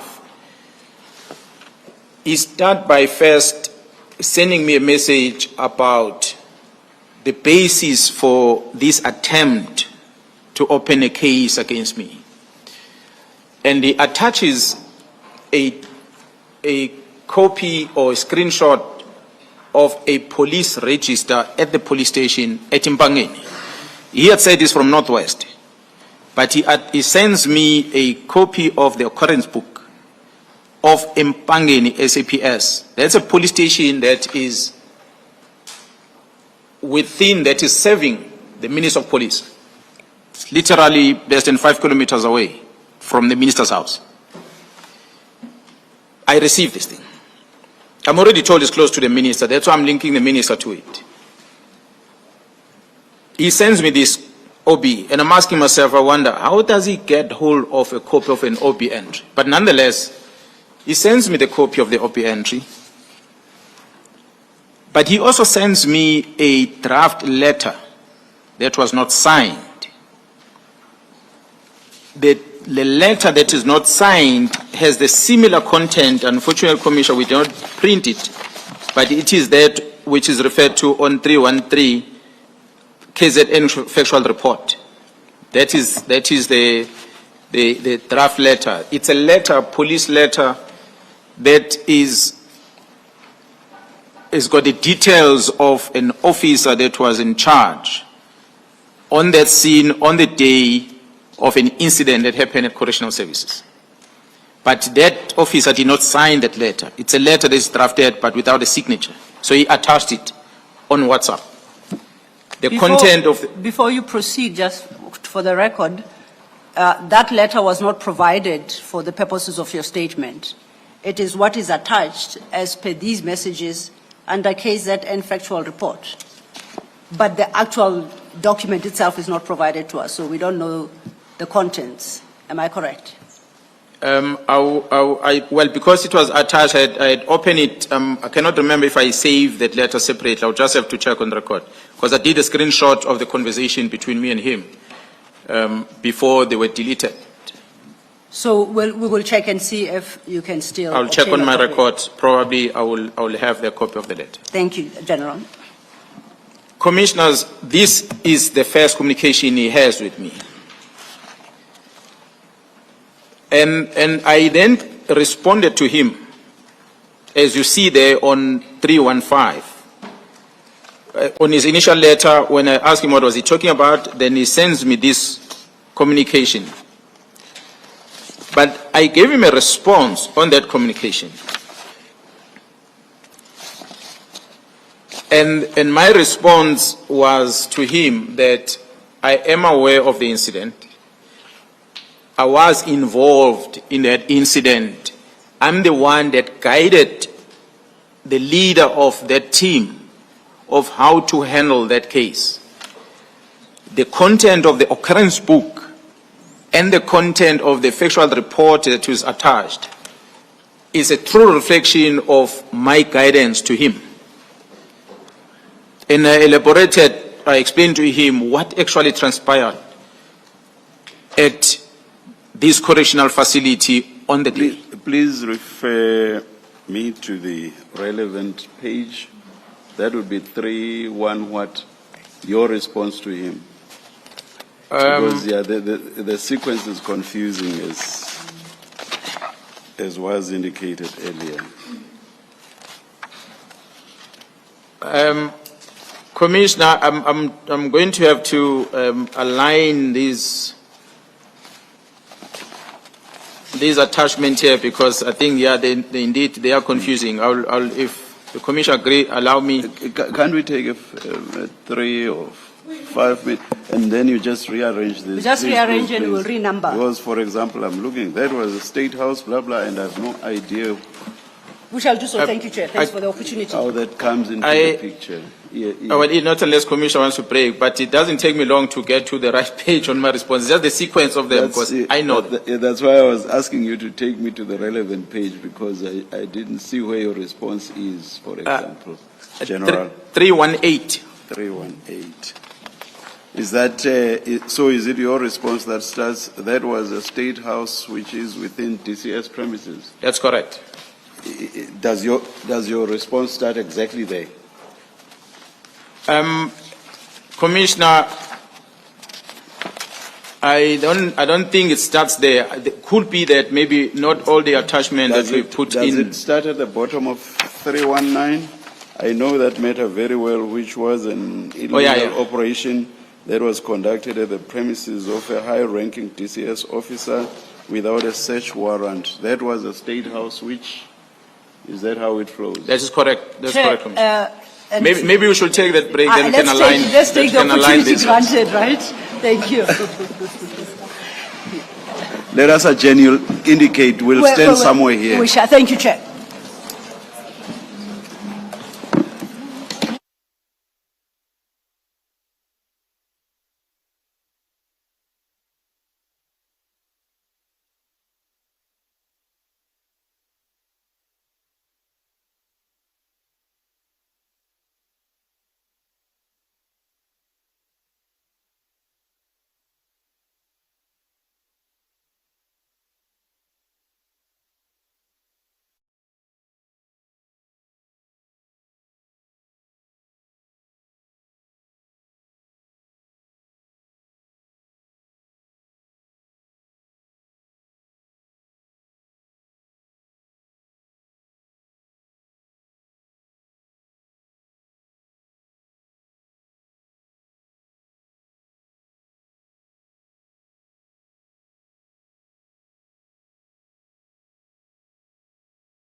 Thank you, Chair, for the opportunity. We have rearranged your files in the order that they follow, based on the timestamps. Please, for the moment, ignore the pagination at the top right. We shall replace the pages accordingly. So as things stand, because of the pagination, we can't risk them falling because they get all mixed up again. So both the General and us have got the same order as has been corrected in your files. So perhaps the proper place to start is with the question that Commissioner Khumalo had posed, which is the start of this communication chain. So, General, what we now know to be the start, as rearranged in your file, starts with the date of the 30th of September. Commissioners, I must first apologize, Senior Counsel, I must also apologize to you, because what I noticed is that, Commissioners, or what I have as a screenshot of the conversation between me and Mr. Brown, I did not print everything. Even after the rearrangement, there are some missing 2 or 3. No, I'll share with Commissioner Khumalo. Mine is still wrong. Doesn't matter. Doesn't matter. Let's go on. The Secretary. You can do it for So, sorry, General. Yeah, after we can continue. We will share. We will share. Thank you, Chair. Quite distressing, but I do apologize. So, General, you say the pack as you provided us is missing some. That is correct, Commissioners. There is at least 1, 2, 3, and 4 pages I should have made, which is a continuation of communication between me and Mr. Brown. It might have cut off in October and started again in April, and again the last one being a telecommunication on the 3rd of July, just before the press briefing. Okay. May I propose, if it might work, because then it means we still have to get the copies from you. That's correct. We still have to update the files. Perhaps we leave the issue of Mr. Mukhozi in its entirety for now, because it hangs on the communication that was had. No, we can share. Let's go ahead. No. The point the General makes is even rearranged. Okay. He didn't give us everything. So there's some communication that is missing from the packs that we all have. Now the question is whether or not his evidence will follow sequentially when he has what he has on the screen that we don't have on the file. So I was suggesting that because he's dealing with different people, that we perhaps file the Mr. Mukhozi issue till tomorrow morning, and overnight we correct this, but then we deal with the next one. Thank you. Thank you. Would that disrupt the flow of your testimony, Mr. Mukhozi?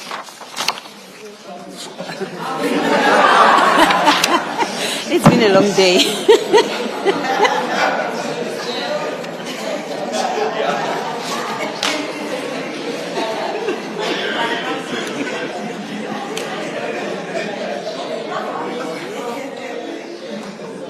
Apologies, Chair, and apologies to Mr. Mukhozi. Apologies, General, for calling you by wrong name. But I think the Chair, you had confirmed that we can park this issue. Yes. We will revert to it tomorrow. Yes. And mine was to check whether that would work with General Mkhwanazi, if we did as I proposed, General. So, and if you agree with me, that then would lead us to page 75 under political interference. Would it be okay if we jumped this part regarding Mr. Mukhozi and we update all your communication with him? We will come deal with it first thing in the morning, but in the meantime, we can move on to deal with the next person. No, I'm okay with that, Commissioners. Oh, actually, I'm informed, I jumped some. We deal with law enforcement at 68. I was ahead of myself. We deal with Mr. Mukhosi, if you recall, General, in the context of dealing with the executive. You start that part at page 61, paragraph 187, where you deal with Minister Mkunu. You then lead on to your WhatsApp conversations with Mr. Mukhosi.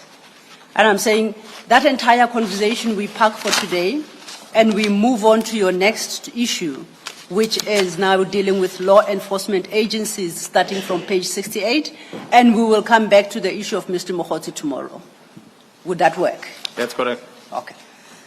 Chair, thank you for that indulgence. We will obtain the further documents from the General and update your files accordingly. Thank you. General, then let's turn to page 68 of your statement. And from page 68 to page 75, you deal with law enforcement agencies. And you reference two instances under that heading. In the order that you have dealt with them, could you please engage with the issues, starting from paragraph 214?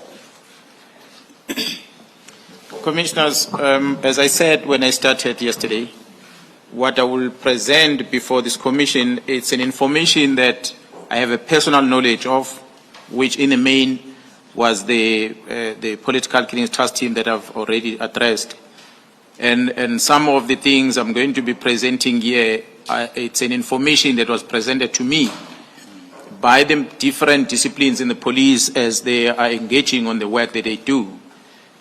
Some of that information is what we're going to begin to see here, which information that will be confirmed by the very same people that were briefing me when they come before this commission with that evidence.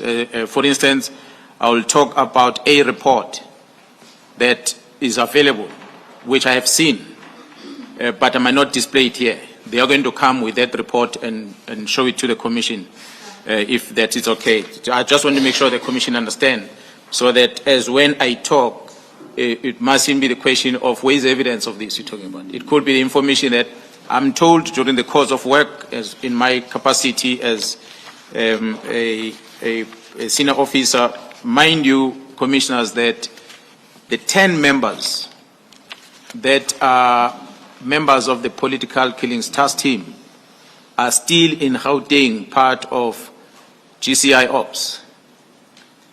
And I am having this conversation with the leader of this GCI Ops, Jaro Kumar, in order to get status in terms of the duration of this operation. And that's when I'm getting the extent of the work that they have before them that they must still do in Gauteng.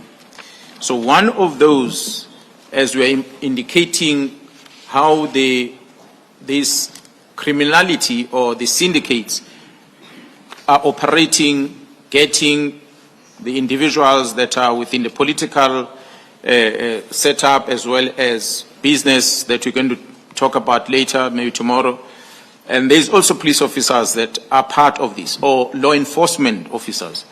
I might not talk about many examples that are out there. There are many cases. I'm going to cite few.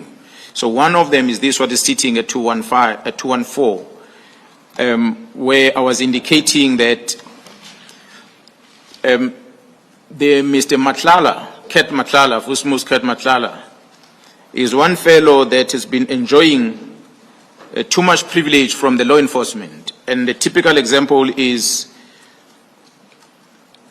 that one of, or at least few of his vehicles, not talking about the number, but it's a couple of them, 4 or 5, the number will be confirmed through the report. His personal vehicles were registered by the Deputy Chief of Police at Guruleni, that is Major General Mkwanazi. He facilitated the registration of these Mr. Matlala's vehicles under the municipality as if they are municipality official vehicles, utilizing the funds from the municipality of Ekurhuleni. So the vehicles then belong on record, when you test them on the system, they reflect as if they belong to municipality. It did not end there, commissioners. He took these vehicles and he caused the municipality to take the blue lights that belongs to municipality. The blue lights are supposed to be for the law enforcement vehicles within municipality, and he fitted those blue lights in these vehicles. And these vehicles were then given to Mr. Ket Matlala. I must indicate, in terms of the Traffic Act, the only authorized bodies to be able to drive with blue light on the streets are law enforcement, which would include SAPS, the Metro Police, Traffic Police, as well as the military police of the defense. They are the only one authorized by law to make use of these blue lights. And even the utilization of the blue light is somehow regulated, that you cannot just willy-nilly use a blue light. So it's an emergency light, it's a warning light. But this was not only done by Matlala privately to the service provider, but it was done by law enforcement of Ekurhuleni. And to confirm this, there is a report that is available, because this complaint comes from the chief of this municipality. When he registered the complaint against this, told, according to his words, he was suspended because the principal at municipality did not want him to pursue this investigation against his junior. So he provided this information, and he brought this to the attention of his executive in municipality, city manager.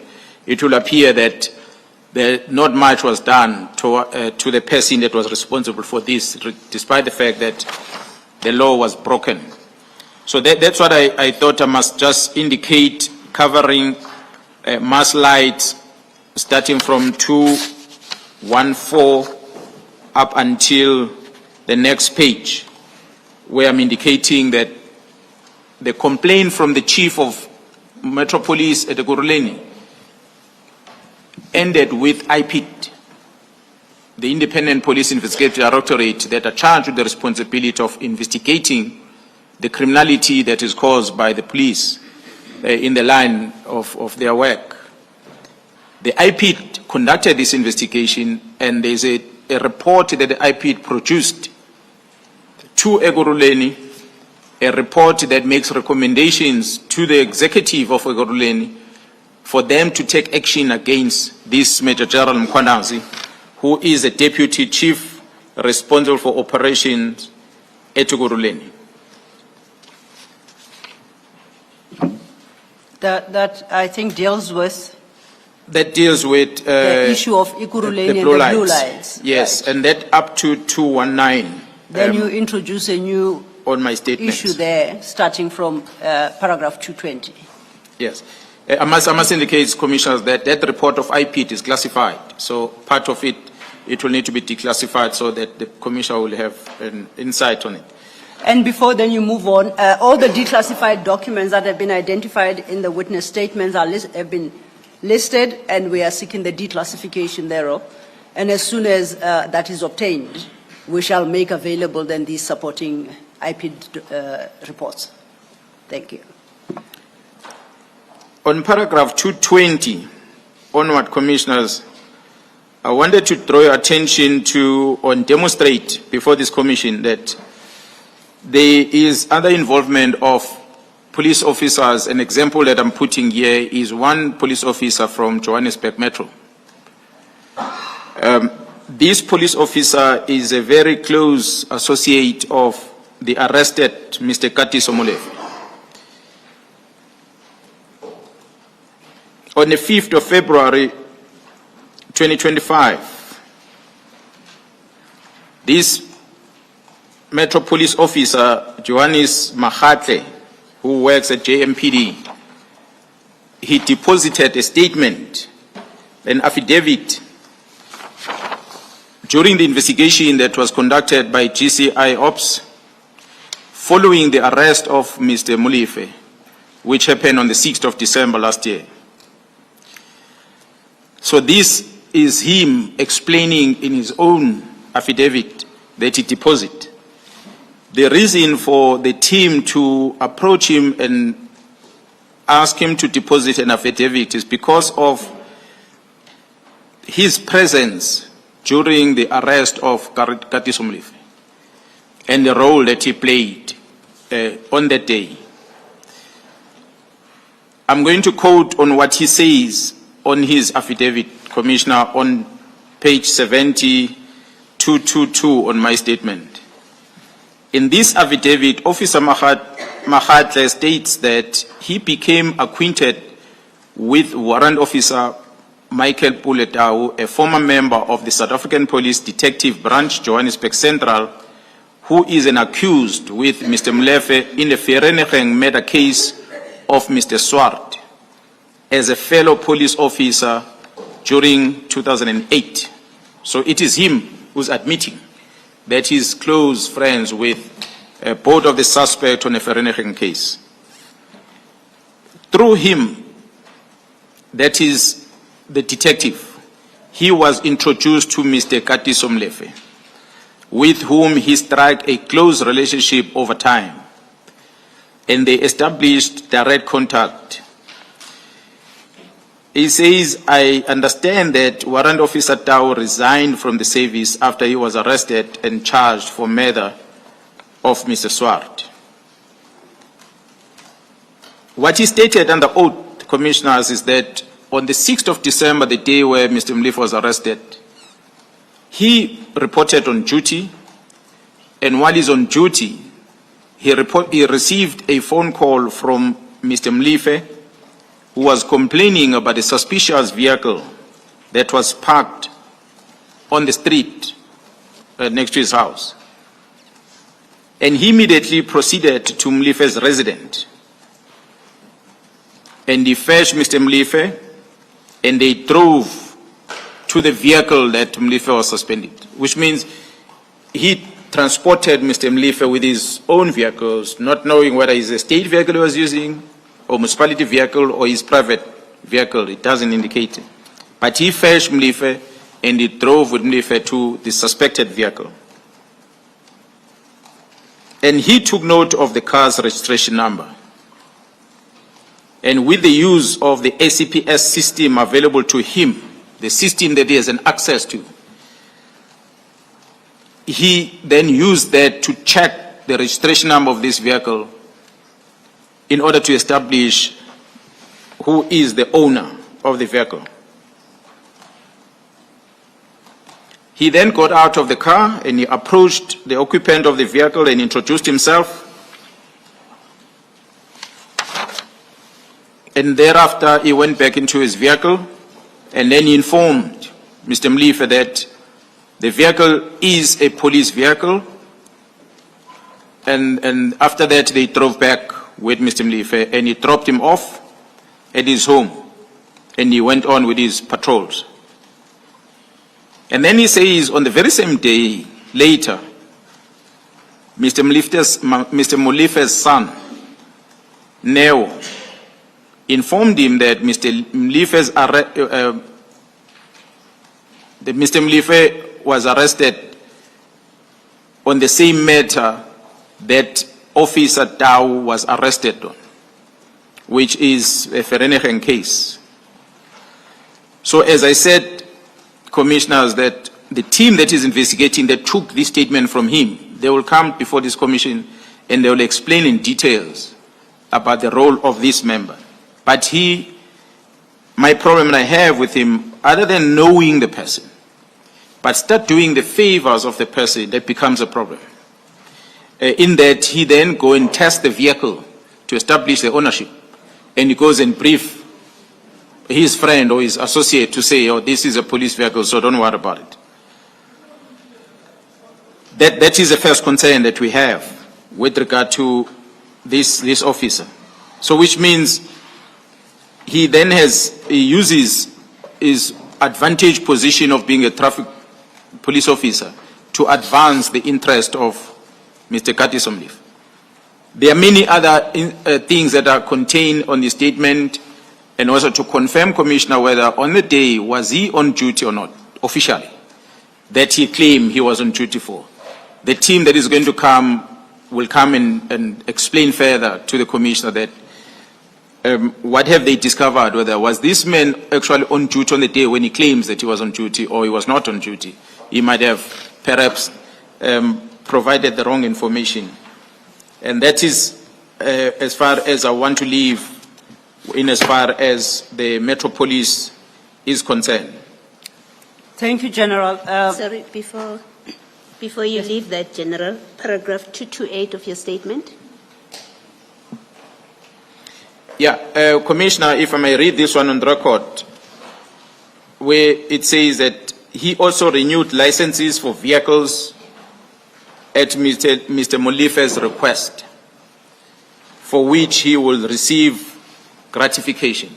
So Mr. Molife will ask him to register the vehicles, and he will do that, and of course, there will be a reward coming from Mr. Molife in that regard.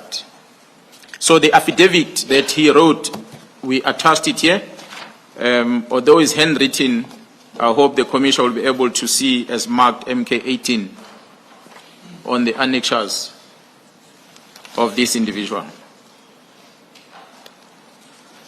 So we want to demonstrate, Commissioners, that a police officer of his status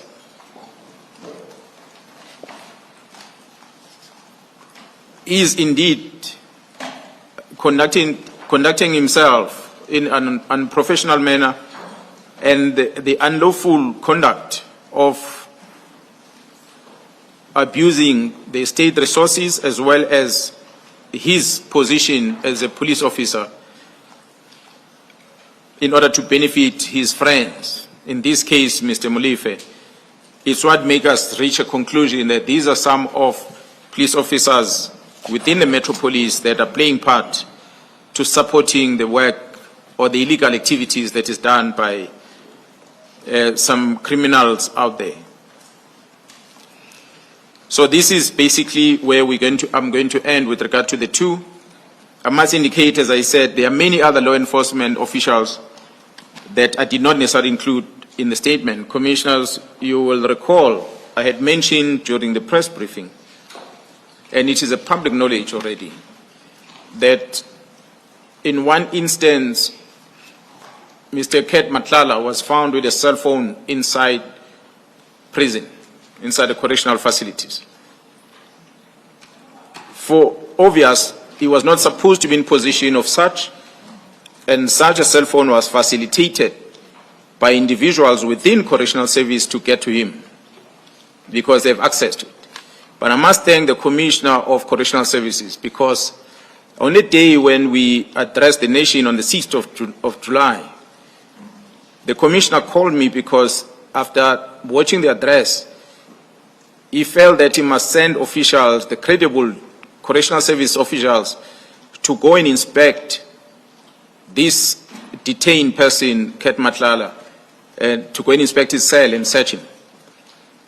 It is when they did that, on the direction of the Commissioner of Correctional Service, that they found the cell phone. So the Commissioner then contacted me directly, and he said he himself, as a senior officer within the criminal justice system, within law enforcement, he doesn't have much trust on what's happening now in this area. And he says, sure, for sure, someone brought in this cell phone and facilitated for this cell phone to get to the suspect or the detained person inside. And I must make sure that I send someone I trust to go and fetch and collect this cell phone. So that's when the team, GCI Ops team, went to correctional facility and they collected that cell phone from Mr. Ket Matlala. And I'm not going to get into the details and what was extracted on the phone, but the mere fact that he had the phone inside the correctional facility, it then implicates some officials within the system. But fortunately, it's the same department with the credible officials that are working within the system, supported by the commissioner, that help us to retrieve that form. Thank you.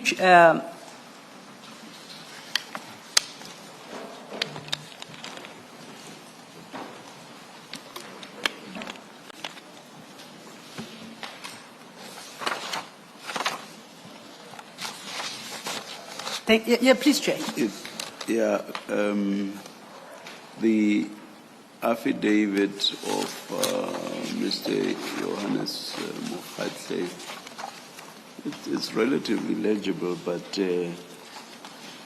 Yes, there. hoping that it's not Transcription too is underway. much of it. Yeah, can we have a typed version? Yes, please. transcription is underway, and that is why a statement he quotes so extensively from it. It was appreciating the fact that it is in hand. Yes. And just to make things easier for the commissioners, he quoted it extensively as he did. But transcription is underway and being retyped, and it shall be amended as annexed as MK 18.1, but retaining the original handwritten copy. Thank you. Thank you, Chair. Thank you, General. That deals with your examples around law enforcement agencies. From page 72, then, you start a new topic now regarding what you call business people. Would you like to lead your evidence on that? For the moment, I would request, insofar as business people are concerned, you take it to page 74 at paragraph 241. Because from 238, you once again bring in Mr. Mukhotsi. I am going to request that you stop before you get to Mr. Mukhotsi, and we will deal with that aspect of your statement tomorrow when we deal with the whole Mr. Mukhotsi-related testimony. Do you understand?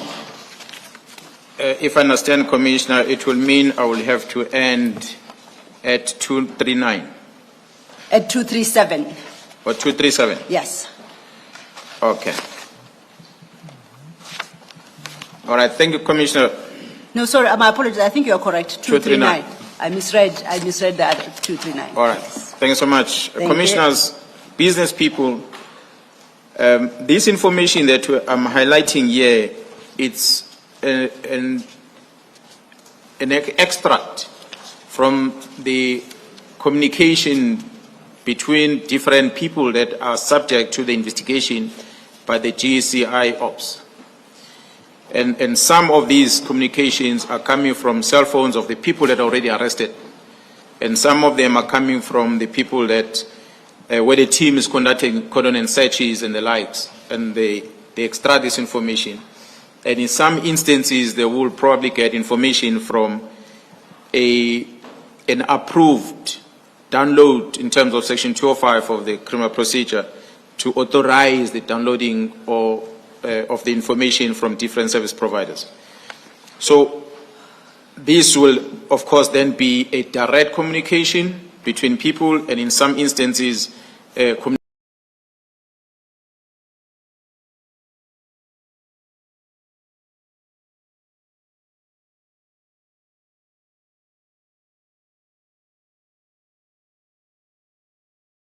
communication from the third party that is going to be presented. There is a gentleman Northwest maintains a direct communication with the arrested person, Vusmus Ket Matlala, and in their communication, it involves the contract that Ket Matlala has with the police service, which was a 360 million rand contract I spoke about during the press briefing. And in this communication that the two of them are having, Matlala is approaching him to help him engage with the minister in order to stop the cancellation of his contract. And this Mr. Suleiman Karim, of course, commits to do that because he has this relationship with the minister.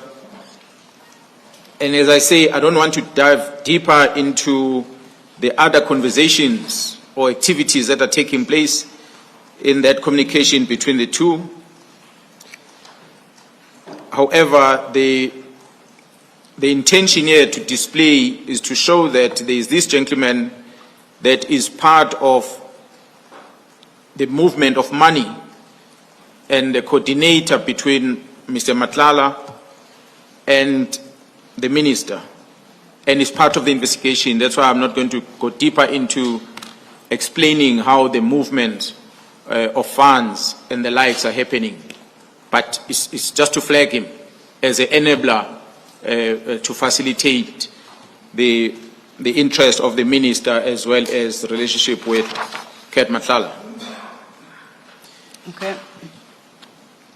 On the following page 234, I'm just showing the extract. Sorry, General, can I just ask for completeness of my understanding?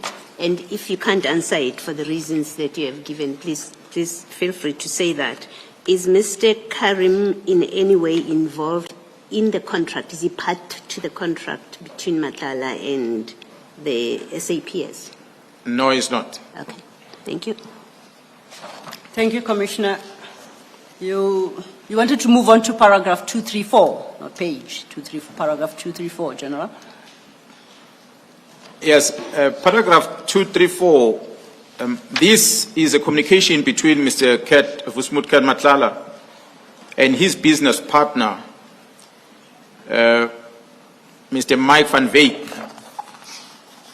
I must say here that we are not necessarily blaming Mr. van Wyk of anything, but we are just displaying the level that Ket Madlanga has an interest of what's happening in the police, that he even communicates with his business partners. So the text that is extracted from Mr. Madlanga's phone as he was communicating with Mr. van Wyk, it reads as follows: breaking news. NPA ID guns for National Police Rock Unit. The NPA Investigative Directorate ID raids National Police Commissioner Fanny Masimula and National Crime Intelligence Head Lieutenant General Khumalo's office after serving them with notices of arrest. This comes after an investigation lodged by the Parliament Portfolio Committee.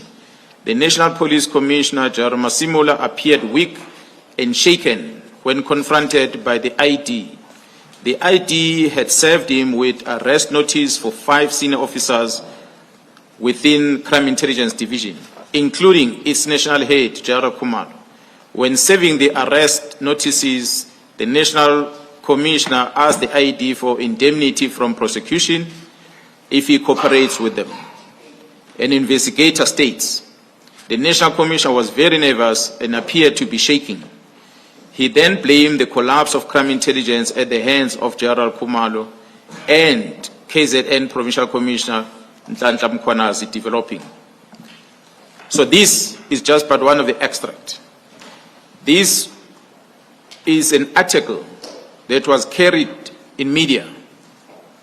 Commissioners, you're going to understand later when you show you the picture that as part of the concerted effort to damage the reputation of this Gauteng counterintelligence investigation operation is to feed the media with false information so that they create doubt about the officials that are working within that investigation team. So that's a typical example of what Ket Madlanga sends to his associate. But to prove that his associate does not apprehend what is going on here, his response says, not good. A logic tells you that a story like this of the top management of the police being investigated, it can't be good. That is his expression, Mr. van Wyk. But then the response from Madlanga says, it's actually good, my person. It's actually good. My person is going to be a national commissioner now.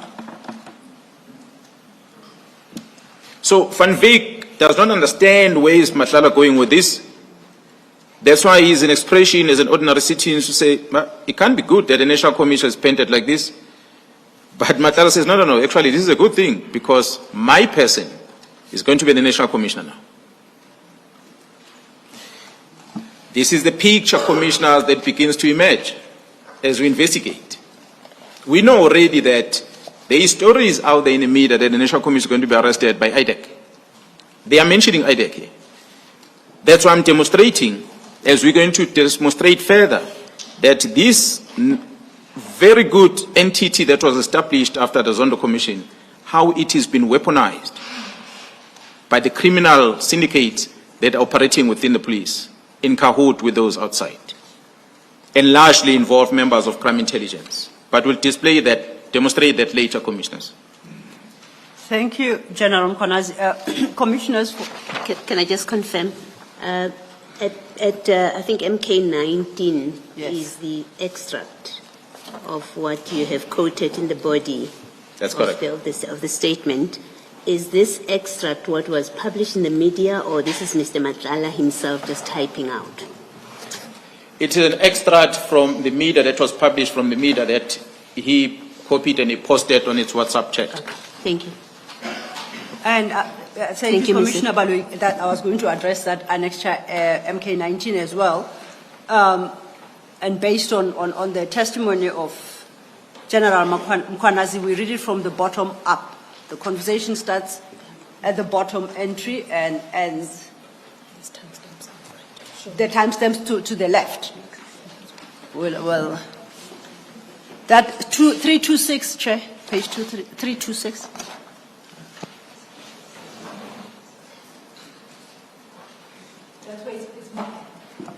It's marked as an annexure, Commissioner. The point we're making, Chair, is that conversation is what General Mkhwanazi just read out, and he's reproduced it at page 73. But if one had to go to that particular annexure, please read from the bottom and make your way up to the page. That's the order of the conversation. Thank you, General.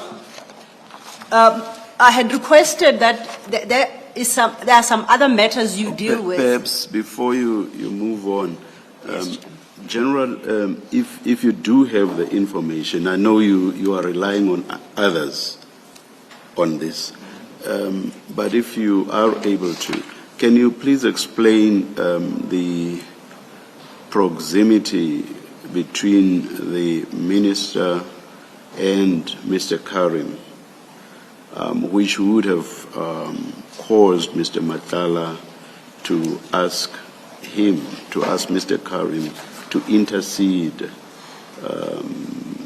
between him, Mr. Madlanga, and the Minister, so that the contract is not cancelled. Commissioner, the information will come with an investigation team as they are doing the phone linkages, the communication between the two, and many other means that they will be able to see how are they related, the two, and to what extent. But what we know from the extracts that I've seen is that there is a communication between himself and the Minister. That's why Madlanga approaches him to get to the Minister, because he's aware that he has that close proximity to the Minister, beside the one, Bran Mohotsi, that we're going to talk about later. Thank you, Chair. Yes, I was stepping off the topic, but we'll take a question. No, you promised the witness that he can speak up to 239.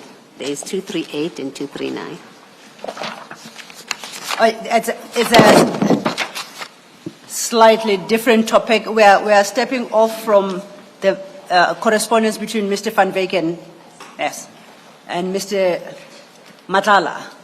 Then overleaf at page 74, you speak of yet another person. So that's the third person within the business sector. But as we did point out, General, we'll just deal with what's set out in paragraph 238 and 239. And the rest we will revisit tomorrow when we deal with Mr. Mohotsi. Commissioners, I must first maybe also apologize the typo here on 238 in bracket. It's supposed to be Directorate for Priority Crime Investigation, not Crime Intelligence. My mistake on this one. There's been a lot that one was doing. That's why some of the mistake will have crept in. So as we preface that with DPCI as an acronym, it actually stands for Directorate for Priority Crime Investigation. And the acronym is supposed to read DPCI. So what we see here on the 11th of February 2025, it's a conversation between Mr. Rafadi with Mr. Madlanga regarding the publication of the advertisement of a post of DPCI.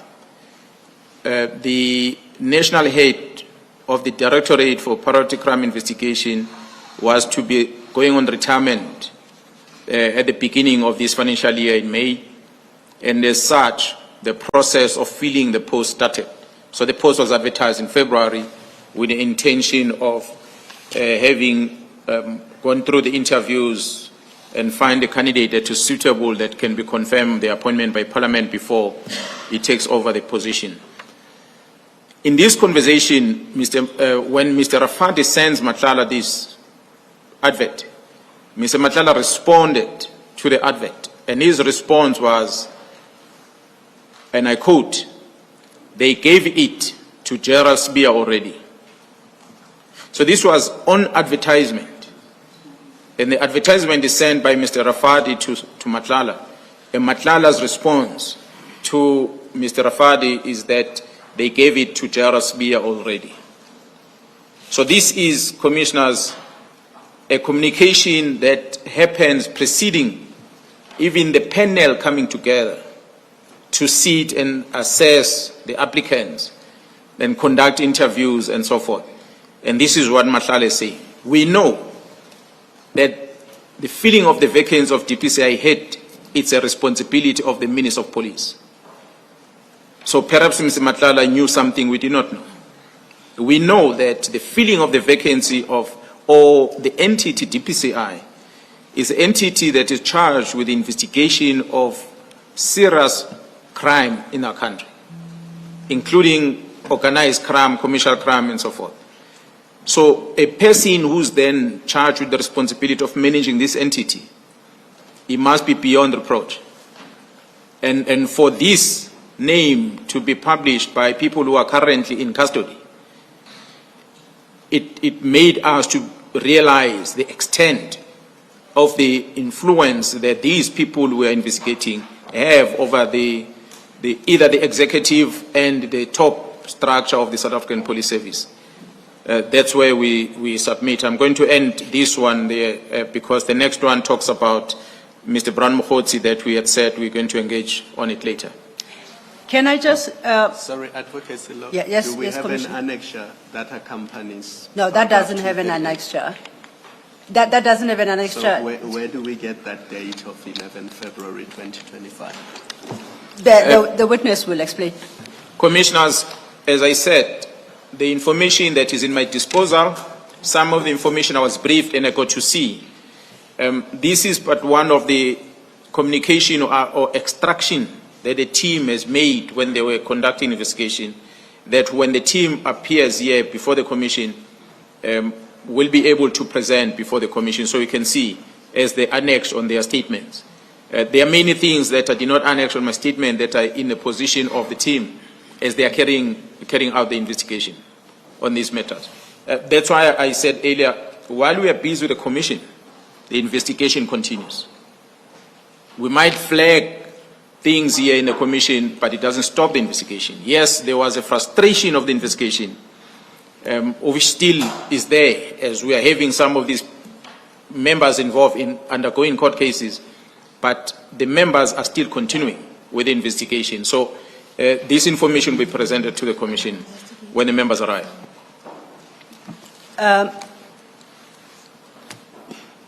Well, I had two questions for on that score, General. You deal with this aspect under the heading business people. My question is, and because that part of your statement doesn't indicate who's Mr. Rafadi. You mention him here about him sending the published advertisement to Mr. Madlanga, but you don't explain who Mr. Rafadi is. Yeah, Commissioner, I did not want to put the full details of Mr. Rafadi avoiding litigations, Okay. but in camera, the details will be provided so that the Commission get to know who the person is, but he is a business person. Okay. I'm sure the Commission will accept that.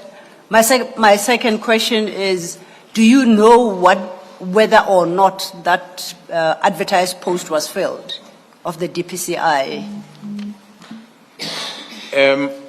No, the post has not been filled to date. There's an acting head of DPCI.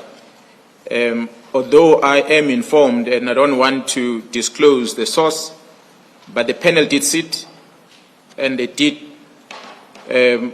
go through the applications that were presented, and some people that were extracted from those that have applied, their files were moved to crime intelligence for crime intelligence to conduct vetting on them.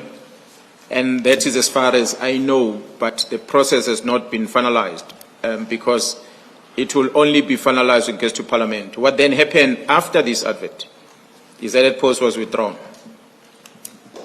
And looks like they are starting a new process again to fill this vacancy. Noted. Thank you. Thank you. But I must maybe, I know it's not my position, perhaps not on the statement, just to indicate I do not know the reasons for the withdrawal of the post. But it is my conclusion when I see the extract of Mr. Madlanga that perhaps the person is talking about might not meet the requirement because DPCI's post to be filled, you must be able to serve 7 years. So if you are not able to serve 7 years, you cannot be appointed into that position. I'm not saying that is a reason, but I'm reliably informed that that influence partly to why this post could not be filled. Noted. Thank you, General. That, because we are jumping that portion dealing with Mr. Mkhotsi, that would lead us to the next sub-item, which is dealing now with political interference.